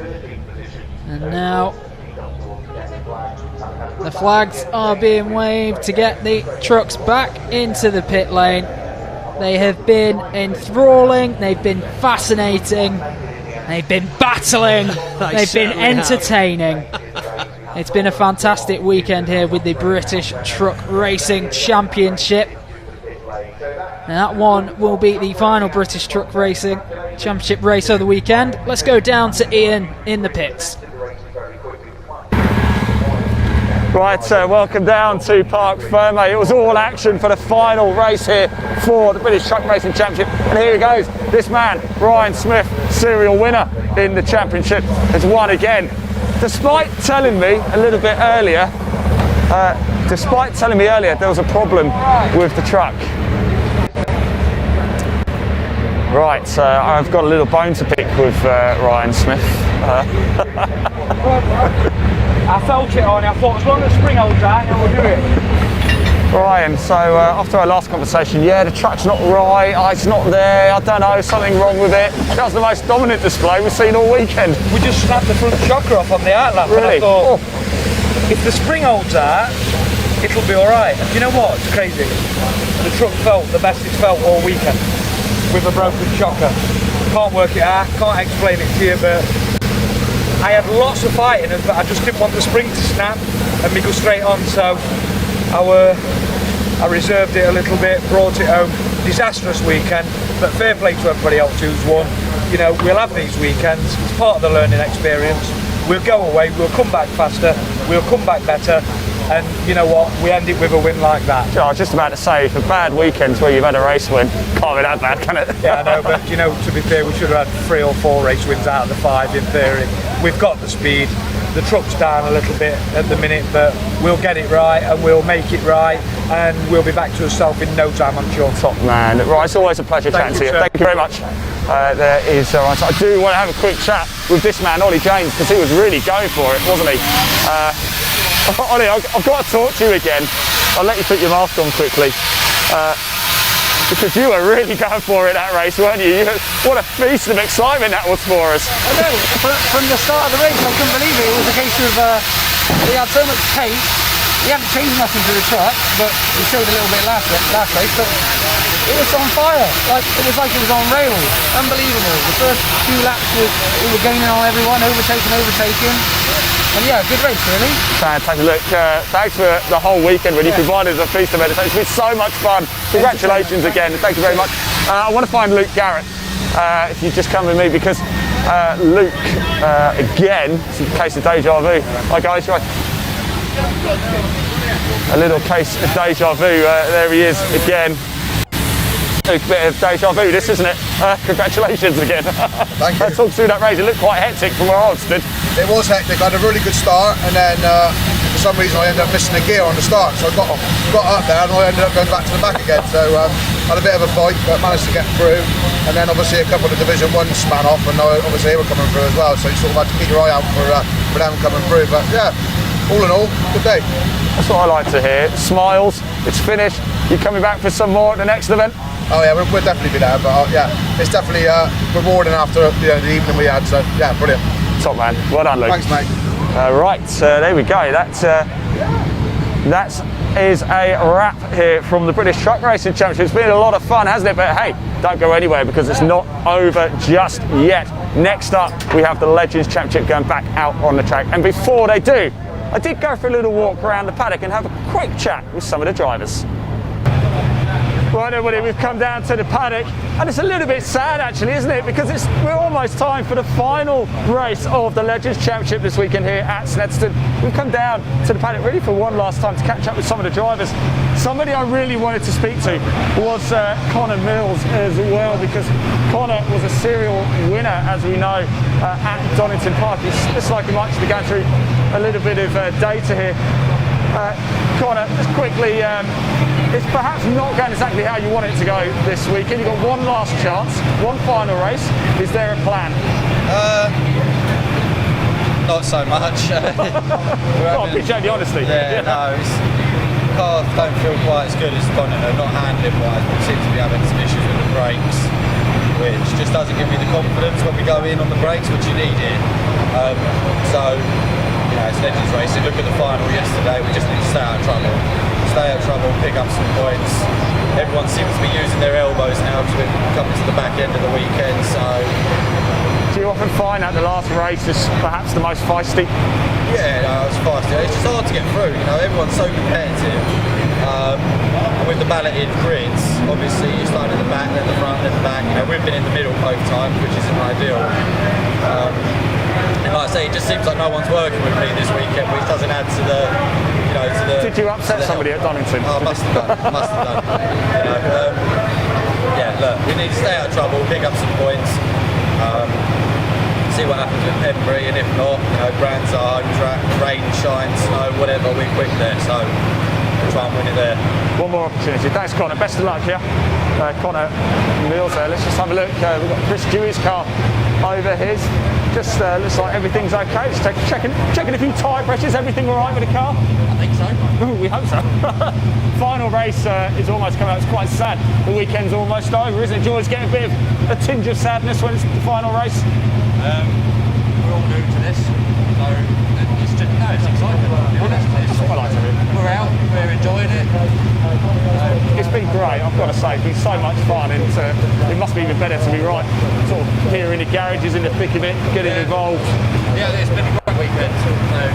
I'm new to it, it's my first time to a Legends event at all. Fantastic. We're all just newbies, so it's great.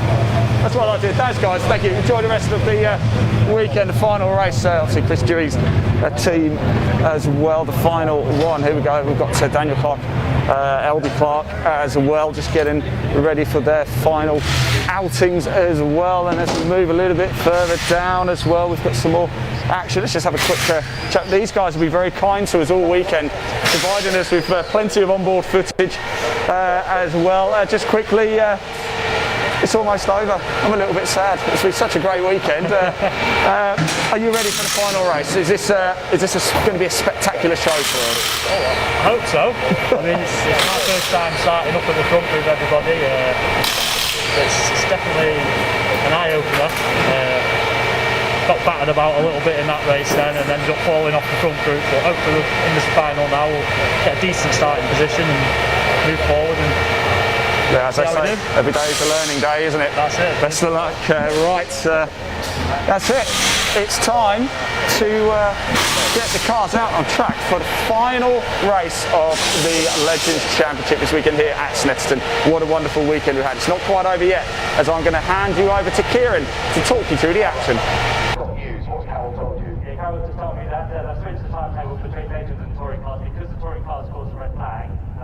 British Truck Racing Championship. That's the truck of Martin Gibson. Went off. Did really well actually not to impede any other vehicles when he did so. It was at the hairpin at Wilson. Hugged the grass on the near side. So there's going to be a slight delay to our next race while they clear Martin Gibson's truck from the track.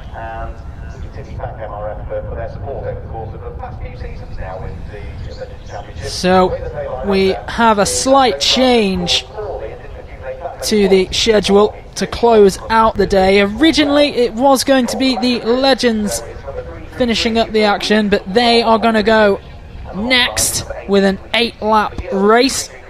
So the Legends into race 24, and race 25 will now be the classic touring cars, pre-66 and pre-83. We had another fascinating race with the British Truck Racing Championship. Before this, our penultimate race. Plenty to debate there. There might even be a few decisions for the marshals to mull over at the end of the day. Ollie Janes was just as aggressive in the third outing as he was the second. Didn't manage to work a way into third spot, however. So the Legends, they will be lining up for this 8 laps around this near 3 mile circuit. On pole, Bill Reed. Second, Stephen McGill. Behind them, Paul Simmons and Chris Needham. Then it's Nick Bridgman and Mike Schlupp. Row 4 made up of Connor Hughes and Stephen Whiteleg. Robin Fountain, Neil Shenton behind them. Then on row 6 in 11th position, the number 14 Daniel Clark lines up alongside a 23 of Connor Mills. Behind them, Will Gibson and John Mickle. And then Miles Rudman and Jack Parker. Jack Parker come second twice today. His first outing being his fastest at 13 minutes 38 seconds, 0.287 seconds. That was just 5/10 of a second, 5/100ths of a second I should say, behind Miles Rudman in the opening race. And then he followed that up with a second place finish behind John Mickle. John Mickle taking race 19 in 13 minutes 41.505, and a little over 6/100ths of a second behind him was Jack Parker, finishing in 13:41.570. So Jack Parker, perhaps with a point to prove, certainly having a good day. Will be wanting to reach that top of the podium before it's out. So they're on the out lap at present. The safety car leading them through. Currently at Wilson. And that's where we lost Martin Gibson in the previous race.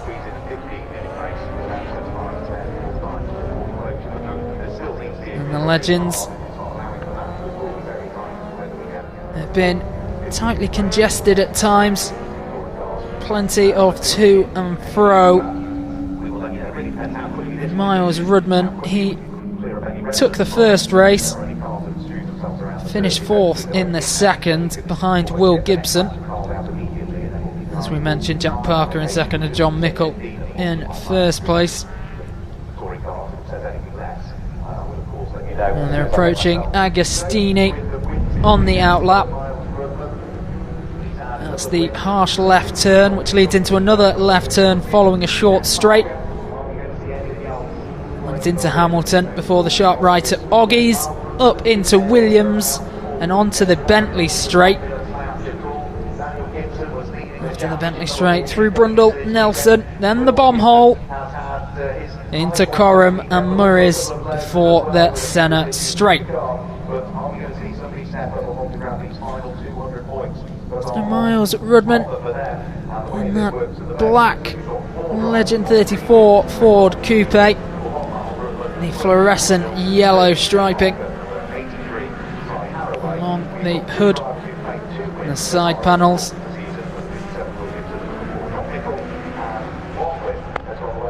He's warming his tyres up, weaving left and right on the outlap. So with no more racing for the Legends following this one, no time like the present to put on a show. Not that they need any instruction. It's been thoroughly entertaining racing all day here. And they're almost ready to get this one started.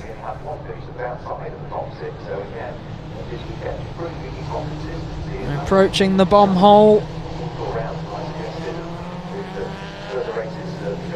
The back of the pack there is James Newbury and Chris Dewey.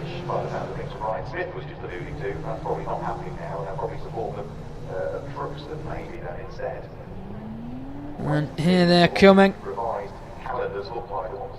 A few more mascots on the back of the cars now.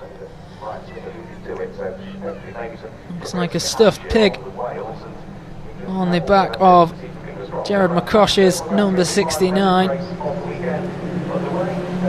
think I saw a bunny rabbit on another competitor's. They're approaching Senna straight now. Almost ready to get this final Legends race underway. Chris Needham that sits after that. So lights are on the country and we are about to Here they come. There's the red light. And it's gone and they're off. And a good start from Chris Needham as they approach Riches. He's into top spot. The black and I suppose it's like a bright flamingo colour for the numbering on his car. And they're going toward Wilson. And Chris Needham does lead the way as they come through. And there's a spin and a few bumps. We haven't seen many of those today. The number 66 of Stephen Whiteleg, costly error. Started 8th on the grid, has now got a considerable amount of ground to make up as we see the number 14 of Daniel Clark climbing the leaderboard.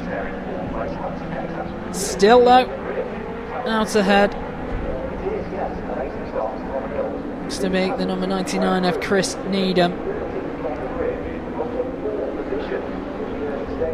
And they're closing on the race leader. Right behind him, the number 3, Mike Schlupp. Battle on for second spot. And heading toward the Bentley Straight. So close. That bump drafting technique has been frequently employed today.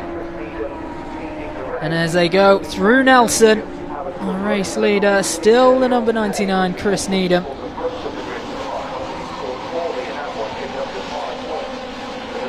And the rest of the field closing in behind, but towards the back. Bill Reed, he'd started right up the top, but has slipped way down toward the back.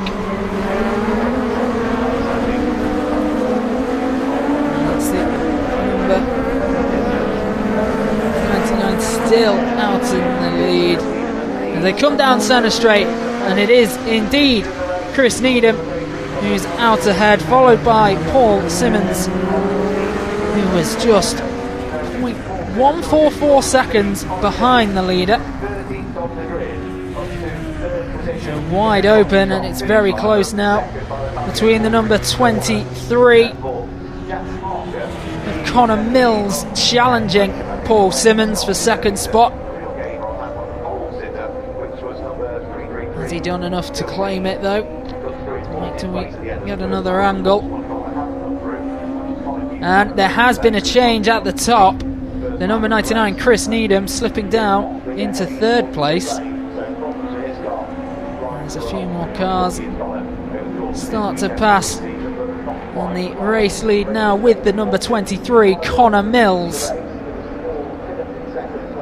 Behind him Paul Simmons, the 51. So 2 laps down, 6 to go. Connor Mills in control. Goes through Oggies. Heading for the right turn at Williams. Stephen Whiteleg trailing behind the number 99 Chris Needham, still holding third place. Directly in front of him Paul Simmons and the leader. And the number 23 of Connor Mills still going strong through Nelson. Touches the apex on the left wheels of his car. Now he's into the bomb hole. And the number 99 Chris Needham into second place as they go through Coram and Murray's. A little bit wide there for Connor Mills. Didn't cost him anything though. And he flies past us at the finish line, still in control. Number 99 Needham over half a second behind him. Paul Simmons 0.797 seconds. go into Wilson. Miles Rudman into third place. Mr. Consistency today. Always has been challenging at the upper end. Sneaks up on this competition somewhat as well. Dropping down into fourth place, the number 51 of Simmons. And making a move, Chris Needham onto the inside as they turn through Agostini down the straight towards Hamilton. So Connor Mills into second, Miles Rudman still holding third. And in fourth spot we have the number 51 of Paul Simmons. Jack Parker's number 13 in fifth place. As I said, back-to-back second place finishes for Jack Parker. I was hoping to go one better, but has his work cut out at this stage. He's put plenty of work in the car, and that is very close to a bump draft there, as the front two start to separate as they turn through Nelson. 99 of Chris Needham in the Legend Coupe 1250cc. Right on his tail, still the number 23. Connor Mills. See Chris Needham there. Nicely round the bend onto the centre straight. And he looks like he may lose first position at the finish line there. But will he take it back at Riches? No, he won't. Connor Mills from the outside, still holding him out. Chris Needham now attempts to make a move of his own, but Miles Rudman coming up on the inside. Might he force Chris Needham wide and into third place? Yes, he will. Jack Parker's in fourth, Chris Needham in third, Miles Rudman second. Miles Rudman has Connor Mills in his sights. Connor Mills trying to make the car as wide as he can and prevent that pass through Agostini.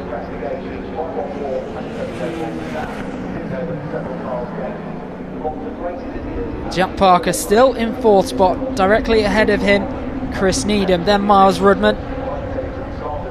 Connor Mills floors it a bit, opens up a modicum of space through Oggies, who's wider than Miles Rudman, but holds on to that top spot. You see that silver number 4 of John Mickle. And here comes Connor Mills, still very much in control, but the bump draft works. Chris Needham forces Miles Rudman ahead of Connor Mills, takes second spot in doing so. So 99 of Needham into second spot now. This is a frenetic race. Miles Rudman out ahead. Jack Parker applying the pressure to Connor Mills from fourth spot. The number 14 coming up behind them, Daniel Clark. He started the day really strong, probably disappointed not to be right in the mix. Got reports the safety car is out. We've got yellow flags being waved. So at the midway point of this race, they're going to have to slow down, no overtaking.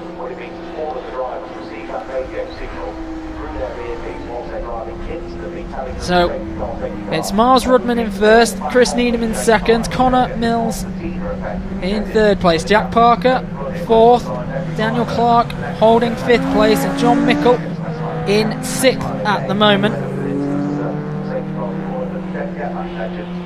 Just awaiting confirmation of what has happened. There's a marshal over there.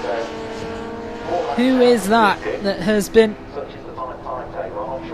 gone off the track on the approach to Wilson? And it's Bill Reed, that 333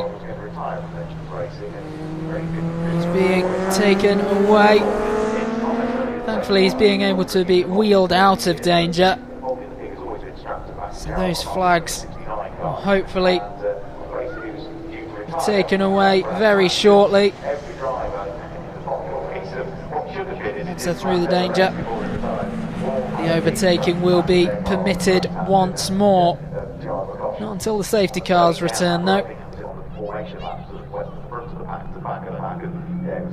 Daniel Clark, John Mickle. Behind Mickle it's the number 57 of Will Gibson. As for the reason for the safety car, quick peer around the circuit is not offering. Go back to trying to keep the tyres warm.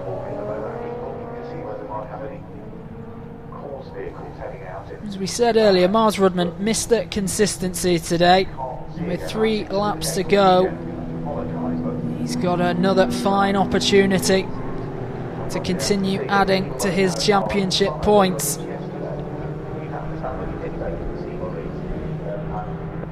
Look at the latter racers as they're coming through.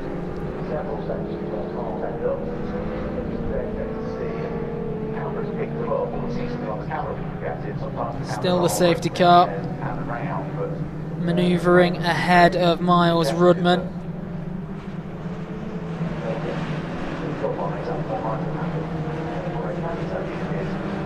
Heading down the Bentley Straight at the moment.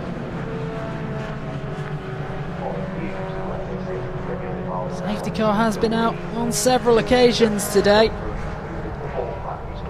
Not terrible conditions, but a few minor issues on the track. We had a bit of an oil spill after the lunch break that interfered with the CTC Pre-66, Pre-83 championship, and they had to have a lengthy delay to take care of that. Hopefully it didn't cause much further issue, even if the track was a little bit slick. A couple of spins, but nothing these drivers couldn't handle.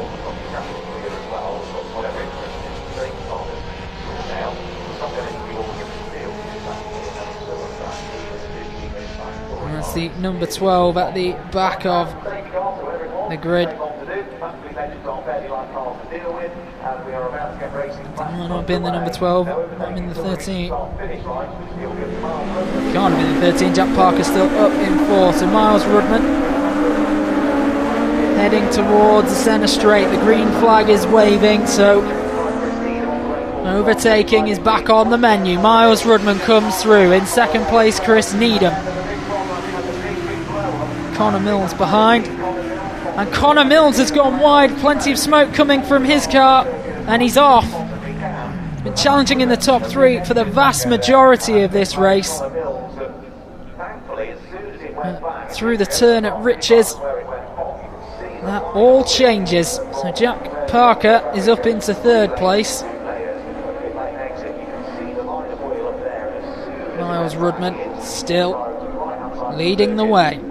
Chris Needham behind him. And then Daniel Clark in 4th place. John Mickle in 5th. And the number 57 of Will Gibson applying the pressure to try and break into the leading pack.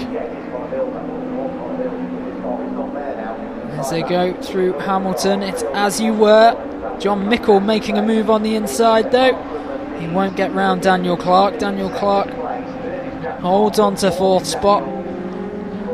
Chasing down Jack Parker. Jack Parker in 2nd with Miles Rudman and Chris Needham out ahead of him. And Rudman, the man to beat at present. We've had 6 laps of 8 here at the Snetterton 300 circuit, and the yellow flags are out again. There's another safety car on the track, and it's attending to Connor Mills, is number 23. He's going so strong, and then it all counts for nothing in the end. Bit of smoke, so they just want to ensure nothing may spark there. It's indeed a fire car that reaches him first. Connor Mills and vehicle recovery stand the other side of the barrier so it can be investigated.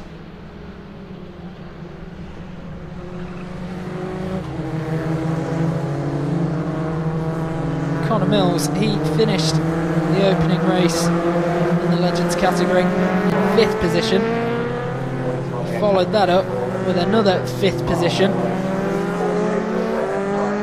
Speaking to Ian ahead of this, he was feeling confident.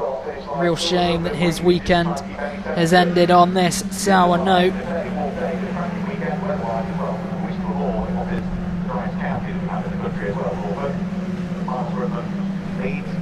The yellow flags still remain. At the moment, no overtaking.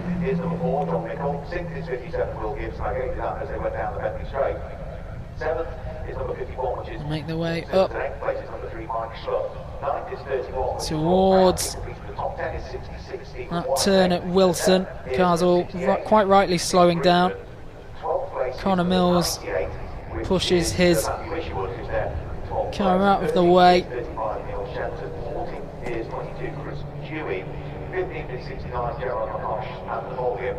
He's behind the barrier.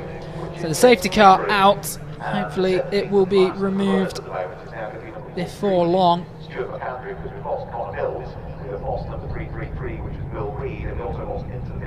So Jack Parker currently in 3rd spot, right behind him Daniel Clark. A bit of a gap opens up on the guys who are at the back.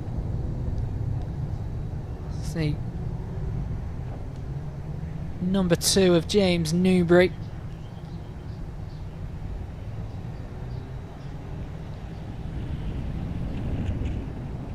So there has been a considerable oil spill around Riches.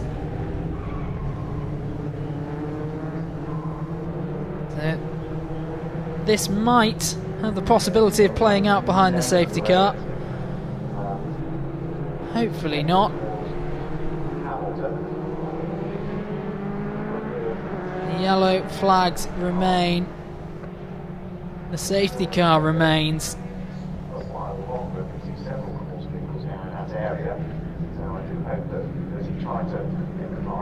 And Miles Rudman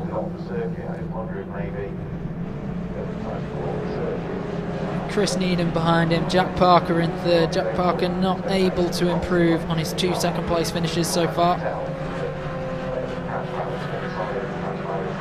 And then we see 69 of Gerard McCosh also still stuck at the back.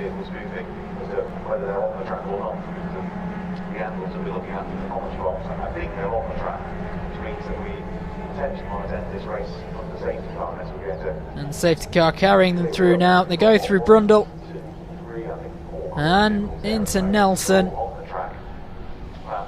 along the grandstand.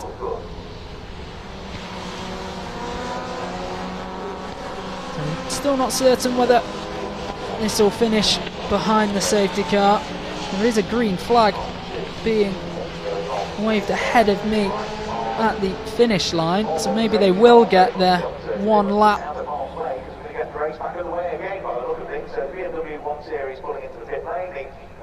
So there are reports of that oil spill, perhaps not as severe as first thought.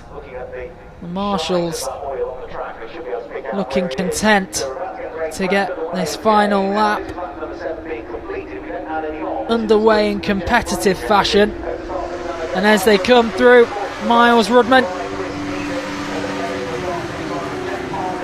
move being made on him by Chris Needham and Jack Parker right behind him. They go through Riches, heading for the hairpin at Wilson. Daniel Clark trying to go up the outside,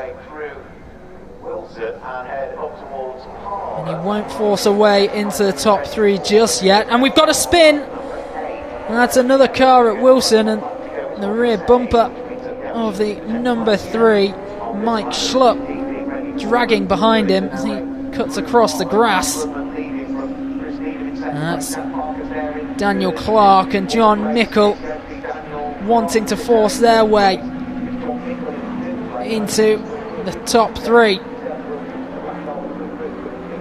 And the 57 of Will Gibson.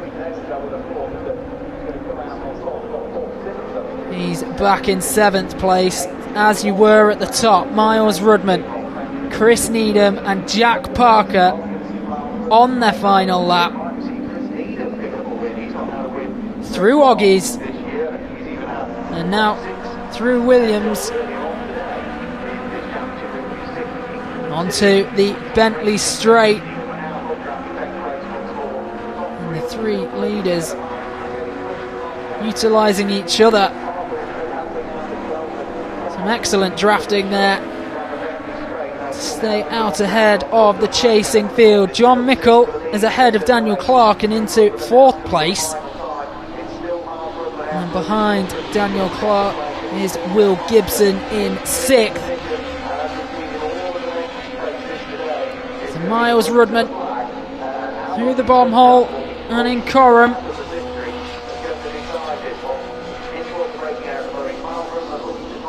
And unless something major changes here, it's going to be a 1-2-3 of Miles Rudman.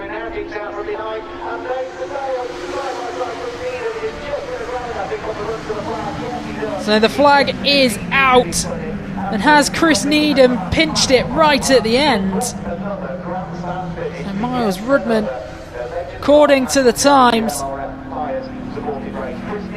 0.02 of a second behind Chris Needham. We have had some absolutely fascinating close finishes. And wait confirmation on that. Miles Rudman is driving around in that top spot. Chris Needham now. Yeah, Chris Needham.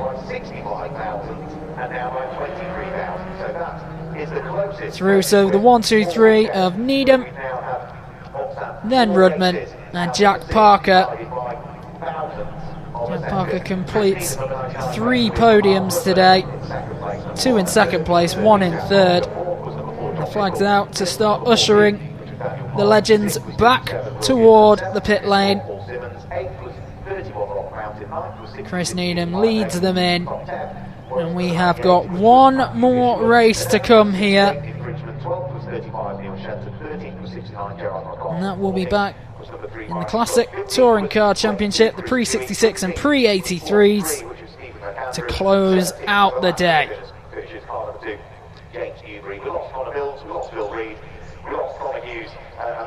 And we'll hand it over now to Ian Waterhouse. Right, everybody, how exciting was that? It was a bit of a shame we had the Connor Mills, his engine absolutely blew up. What a shame that was. But let's go chat to Chris Needham. It's his first win here this weekend, and by my reckoning, first win of the championship as well. So great stuff. Miles Rudman coming 2nd as well. So we'll grab a quick word with him once the course commentator has had a quick word. Oh, it's been so exciting, hasn't it? What a wonderful excitement we've had on the Legends Championship here.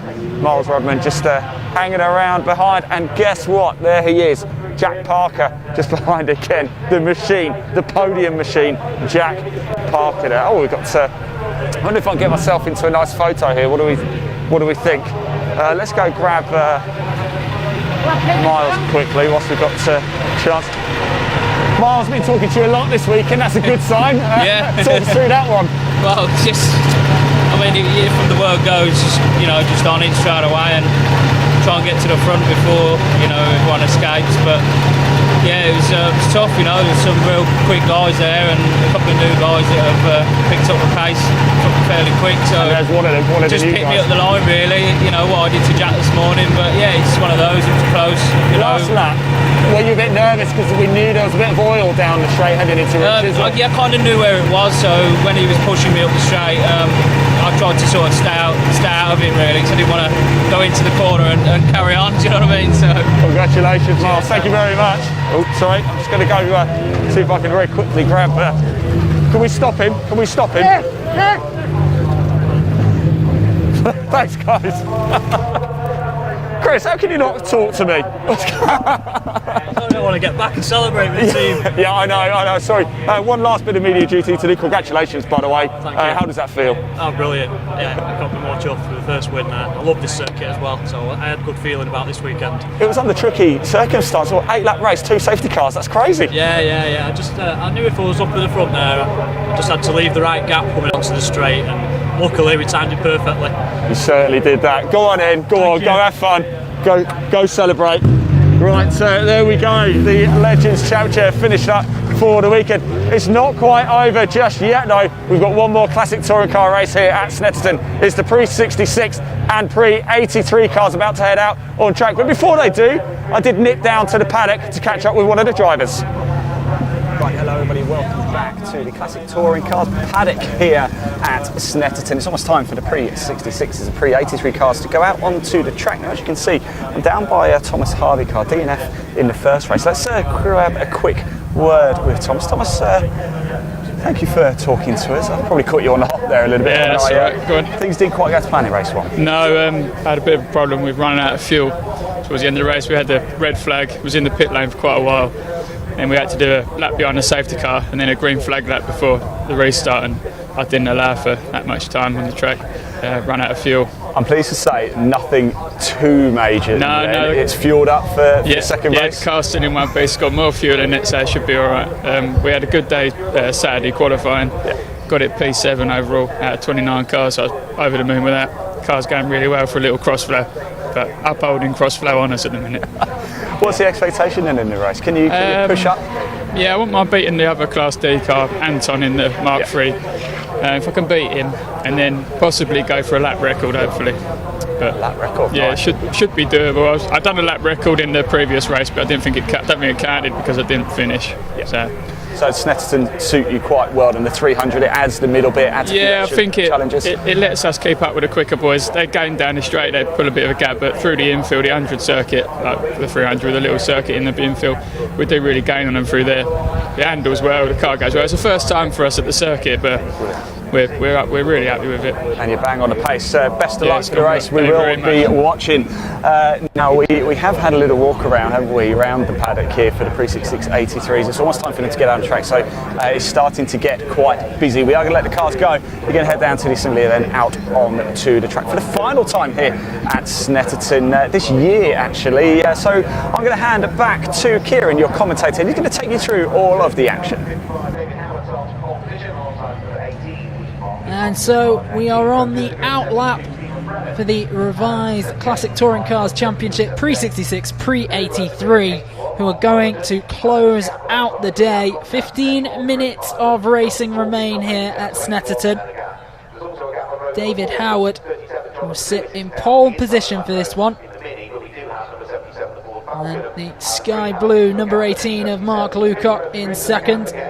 Stephen Primate in third, Mike Luck fourth, Mark Collerton in fifth, Jonathan Corker in sixth. And they have already been out on the track today for one race. David Howard took that one, a time of 4:42.517.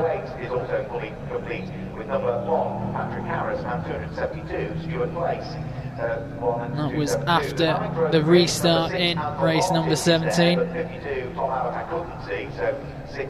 As we mentioned, these lads opened up the afternoon, but were held up considerably due to an oil spill on the track. Hopefully they have more joy in their second outing. And there's no delays or hiccups to hold them up. So the Jaguar XJ12 of David Howard went very strong in that first meeting. Mark Lucock's Ford Escort MK1 didn't do too badly either. So they find themselves at the top of the grid. Let's have a little look at how some of the others are lining up behind them. So row 4 made up of Jonathan Lewis and Alan Greenall, and Stuart Kye, David Margulies, Alan Wayman in the Camaro, number 28. Next to him, Kevin Bottomley. Behind, Nathan Williams and Martin Reynolds. Then it's the number 1 of Patrick Harris and Stuart Place with him.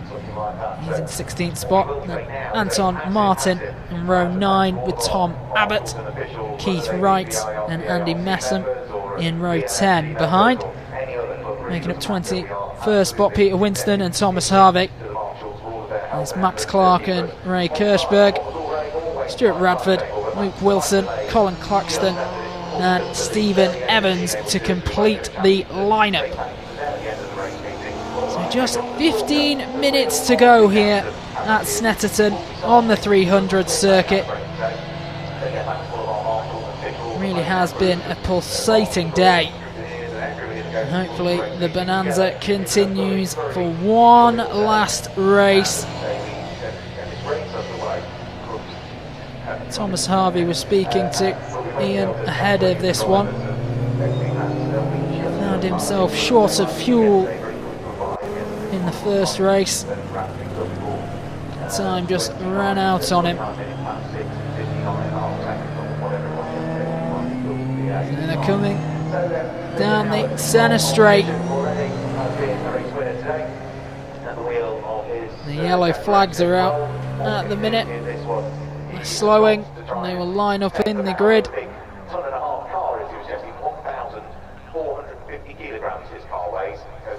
And just a reminder, that's David Howard in the 55 in pole position.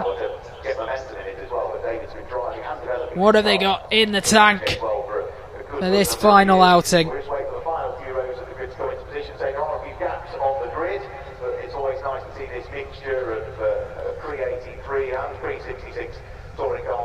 Number 72 of Stephen Primate, led for so long at times in their first race.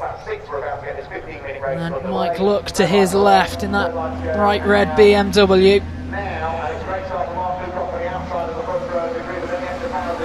And it's a stuttering start for David Howard. He recovers through Riches. Mark Lucock close company, and Mike Luck making an early move on the outside to take third place ahead of Stephen Primate. But as they come into Wilson, David Howard heavy on the brakes to take it as tight as he can and maintain that top position. And now he comes through Palmer.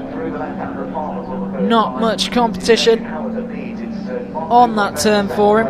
It's tighter between Mark Lucock and Stephen Primate in second and third respectively. Mike Luck behind. And then that opens up a little bit of a gap to 6th and 7th place at the minute. Looking at the yellow Chevrolet Camaro there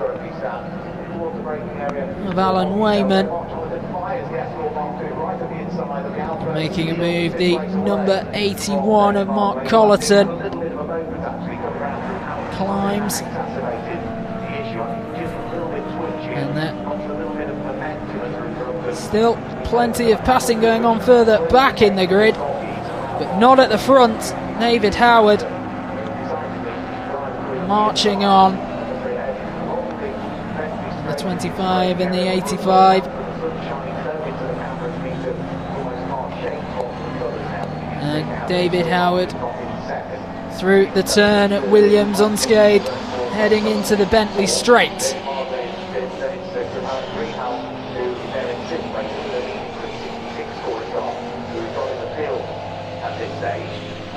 And as they come through, in fact, it was through the bomb hole towards Coram. David Howard still setting the pace and still so closely followed by Mark Lucock. Mark Lucock went close at times earlier today. Ultimately fell away, finished just behind David Howard in their opening race. At the moment, David Howard in control, has almost a second between him and Mark Lucock. Lucock putting his foot down as they go through Wilson. Primate and Luck follow. And then it's the number 81 in 5th position. And that's belonging to Mark Collerton. So the front 5 starting to head away. Next through for David Howard as he goes towards Agostini. Stephen Primate still hugging closely behind Mark Lucock. That front 5 are pulling away. It's the front 4 that are really competitive at the front.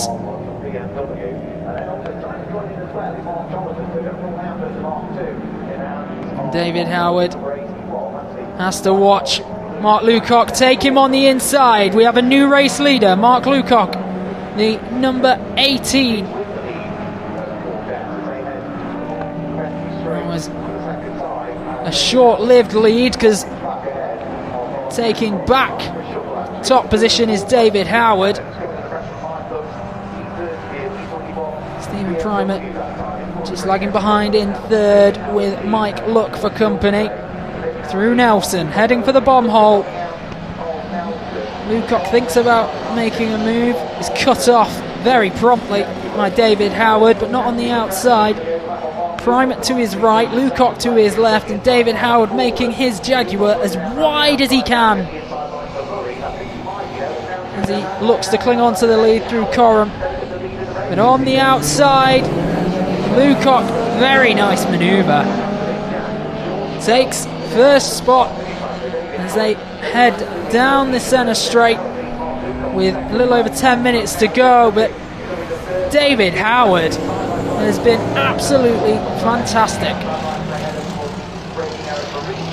Straight back into that top spot. Coolness personified. No panic as he saw Lucock take him on the inside before the straight. Lucock is forced wide of Howard again. 3rd place currently with Mike Luck. Stephen Primate in 4th place. Zach Collerton still clinging on to 5th place. Very congested. Turning into Agostini. Howard still just makes himself nice and wide. Lucock cannot find the avenue to break through. Howard, Lucock and Luck still the front 3 in this one. Less than 10 minutes to go in this race. Less than 10 minutes to go in this race weekend here at Snetterton. Through Williams, heading for the Bentley Straight. It's still that front 5.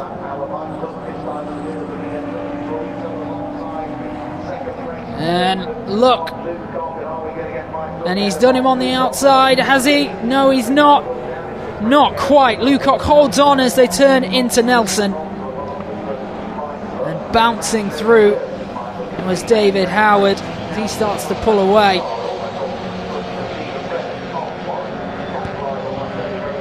This front 5 still slugging it out. Battle of attrition here. 8 minutes to go. David Howard confidently through Murray's. And Luck still in 3rd. Primate in 4th. Collerton in 5th as they head down the centre straight over the finish line. Still the race lead with David Howard. And he's still got just under a second on Lucock. Andrew Luck in, Mike Luck in the red BMW, the number 78. Very close to the rear bumper of Lucock. And that's the issue Lucock's got at the minute. He's trying to gain ground on those in front of him, but plenty of pressure emanating from behind his car as well. Stephen Primer, is he going to get past on the inside here? Ambitious line from Collerton. Hasn't carried through though, and a bit wide there for Lucock. Blocks Lookout. And then we have a look back at some of those further back. Thomas Harvey in the 47, currently out ahead of the 85 of Jonathan Corker. Jonathan Corker starting 6th on the grid. Slipped. And Lucock has gone ahead now of David Howard. How long will it last this time? The answer, not long. David Howard back in control. And he goes through Brundle and Nelson. That's the thing, David Howard has been very confident that any time that he enters one of the straights that his Jaguar has got more. And this is where Lucock passed Howard on the inside. That was a turn at Williams, but once they got onto that straight, Howard was comfortable. And Lucock on the inside again, really ambitious driving, and again it's expertly completed, that pass. But once we get onto this centre straight, will David Howard surge past him again? Yes, he will, quite comfortably so. So with 5.5 minutes to go in this one, Mark Lucock has got to find a way past David Howard that is not only successful but sustainable. He keeps passing him just before straights, and David Howard will always back himself to reclaim that top position. So at present we have Luck in 3rd. He's followed by Collerton, and Stephen Primer has slipped into 5th place. And he might have lost the back of his car slightly there. Mike Luck forcing him nice and wide. The number 77 makes its way through Wilson. That was Alan Greenhall. Very large frame to his car. And he's gone for it again as Mark Lucock. Can he hold on to it this time? Now he's approaching Williams into the Bentley straight. Luck is behind David Howard. David Howard he's slowed considerably there. Normally on the straight so far he's been happy to surrender the lead momentarily, but on this occasion Mark Lucock has clung on to it. Less than 4 minutes to go through Nelson. Mark Lucock approaching the back of the field now, so he's going to be able to pass. Is that going to offer him any kind of advantage? When he makes that pass, will David Howard be held up momentarily before reaching the straight? And Mark Lucock goes round the outside and through Murray's onto the straight now. David Howard has got a bit of a gap to make up, but he isn't going to gain on this one. Mark Lucock holds on to pole position as he goes through the centre straight. He's approaching Wilson, gets through Riches. David Howard on his tail. Through Wilson. Mike Luck in 3rd spot still. It's been a really good drive from Mark Lucock. It's not over yet, 2.5 minutes to go. Stephen Primer up into 4th spot. Collerton sitting back in 5th. Now going through Agostini. Still Mark Lucock is clinging on. So we've got the best times for each racer, and it is David Howard who's setting the pace, at least in the battle of the top three. Around 0.3 of a second on the fastest lap. Got a battle here between number 85 and 89. Oh, and then going well wide. David Margulies drops in behind Jonathan Corker. Jonathan Corker opens up the gap. And Mark Lucock probably has one more lap to hold on to this position. Has he done enough? Is that even too much ground for David Howard to burn through on a straight?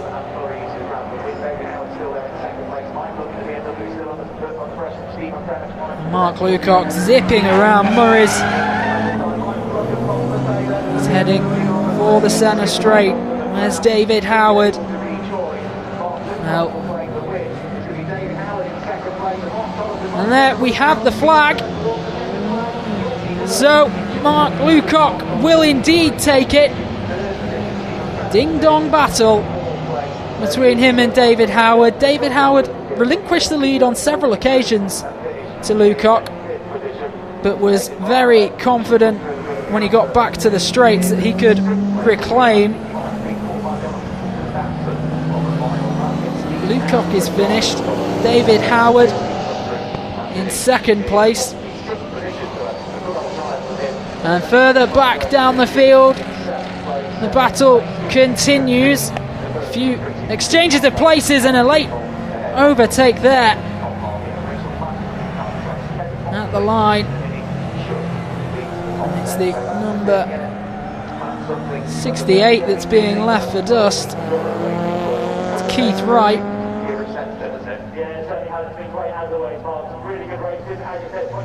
And the yellow flag's out, sending the cars into the pit lane. So slightly earlier finish than we were anticipating on that race, but another fantastic finish. So let's go down to Ian in the pits. We're going to Ian. Thank you very much. I've been Kieran Curtis. Thoroughly enjoying today at Snetterton.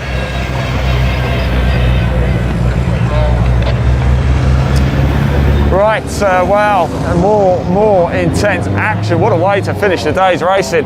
But let's go chat to your top three here, your outright top three on the circuit. David Howard in second place. We've got Mark Lucock over here. Let's go grab a quick word with Mark and get his... Mark, it's always... We've got to stop meeting like this, haven't we? Yeah, that's right. It's becoming a bit of a standard, isn't it? Yeah, but congratulations, first over the line. It was going toe-to-toe with David there, second Murray's, weren't you? It's like, Goliath and Tiger, isn't it, or whatever. But basically, obviously he's got the legs on me. I was much quicker through the middle bit. Yeah. He was playing it quite defensive, and that allowed me to get him on the exit. And just build up a gap, and then he was concentrating on the other guy. And I thought if they keep messing about, it gives me a chance to pull away, which is basically what happened, isn't it? Fantastic stuff. You're pretty happy with that? You're going to be delighted, right? I'm delighted with that, yeah, considering the last two race meetings where I didn't really finish at all, so that's fantastic. So there's clearly pace in the car, Snetterton suits. Yeah, You coming back? Yeah, I'm coming back again, for sure. Righty, well done, Mark, congratulations. Let's just grab, we've got David Howard. David, well done, Mark, well drove, mate. That's what we like to see, fist pumps at, early evening, isn't it? Early, it was high pressure. Bit of a loose bumper here. I was unlucky, wasn't I? Unlucky, Mike Luck. Oh. Hey, I think I pulled that joke many a time myself, actually. But they still finished second on track. I'm happy, yeah, I like to win, I like we all do. But Mark was at me on the slower part of the circuit, on the bendy part as well. He got well, I think he got me a couple of times. Yeah. And he was showing the power, but then I got a bit over enthusiastic after I was chasing him and lost a few more seconds, so I didn't he got away. Oh yeah, but I tell you what, a race win in a second, it's not a bad not a bad day, is it? It's not a bad day at the office, no. I've been meaning to replace that bumper. I'd have bought 3 new bumpers if I'd replaced them as they got damaged, or I'd put them back on. It tracks me. Anyway, thank you guys. David, thank you so much. Well, congratulations. Let's grab Mark Jollitanu. Mark, it's nice to chat to you. Look at that. Hey, that's what we like. Tell us about your race. It looked pretty What exciting. a fantastic race. Sat there in 5th most of it, made a couple of places, made a couple of mistakes, but that last corner, Mike Luck went off. That stalled Steve Primmett slightly. You know, he wasn't on throttle. Yep. I got on throttle, just out dragged him on the line. It just, you know, it just came to me.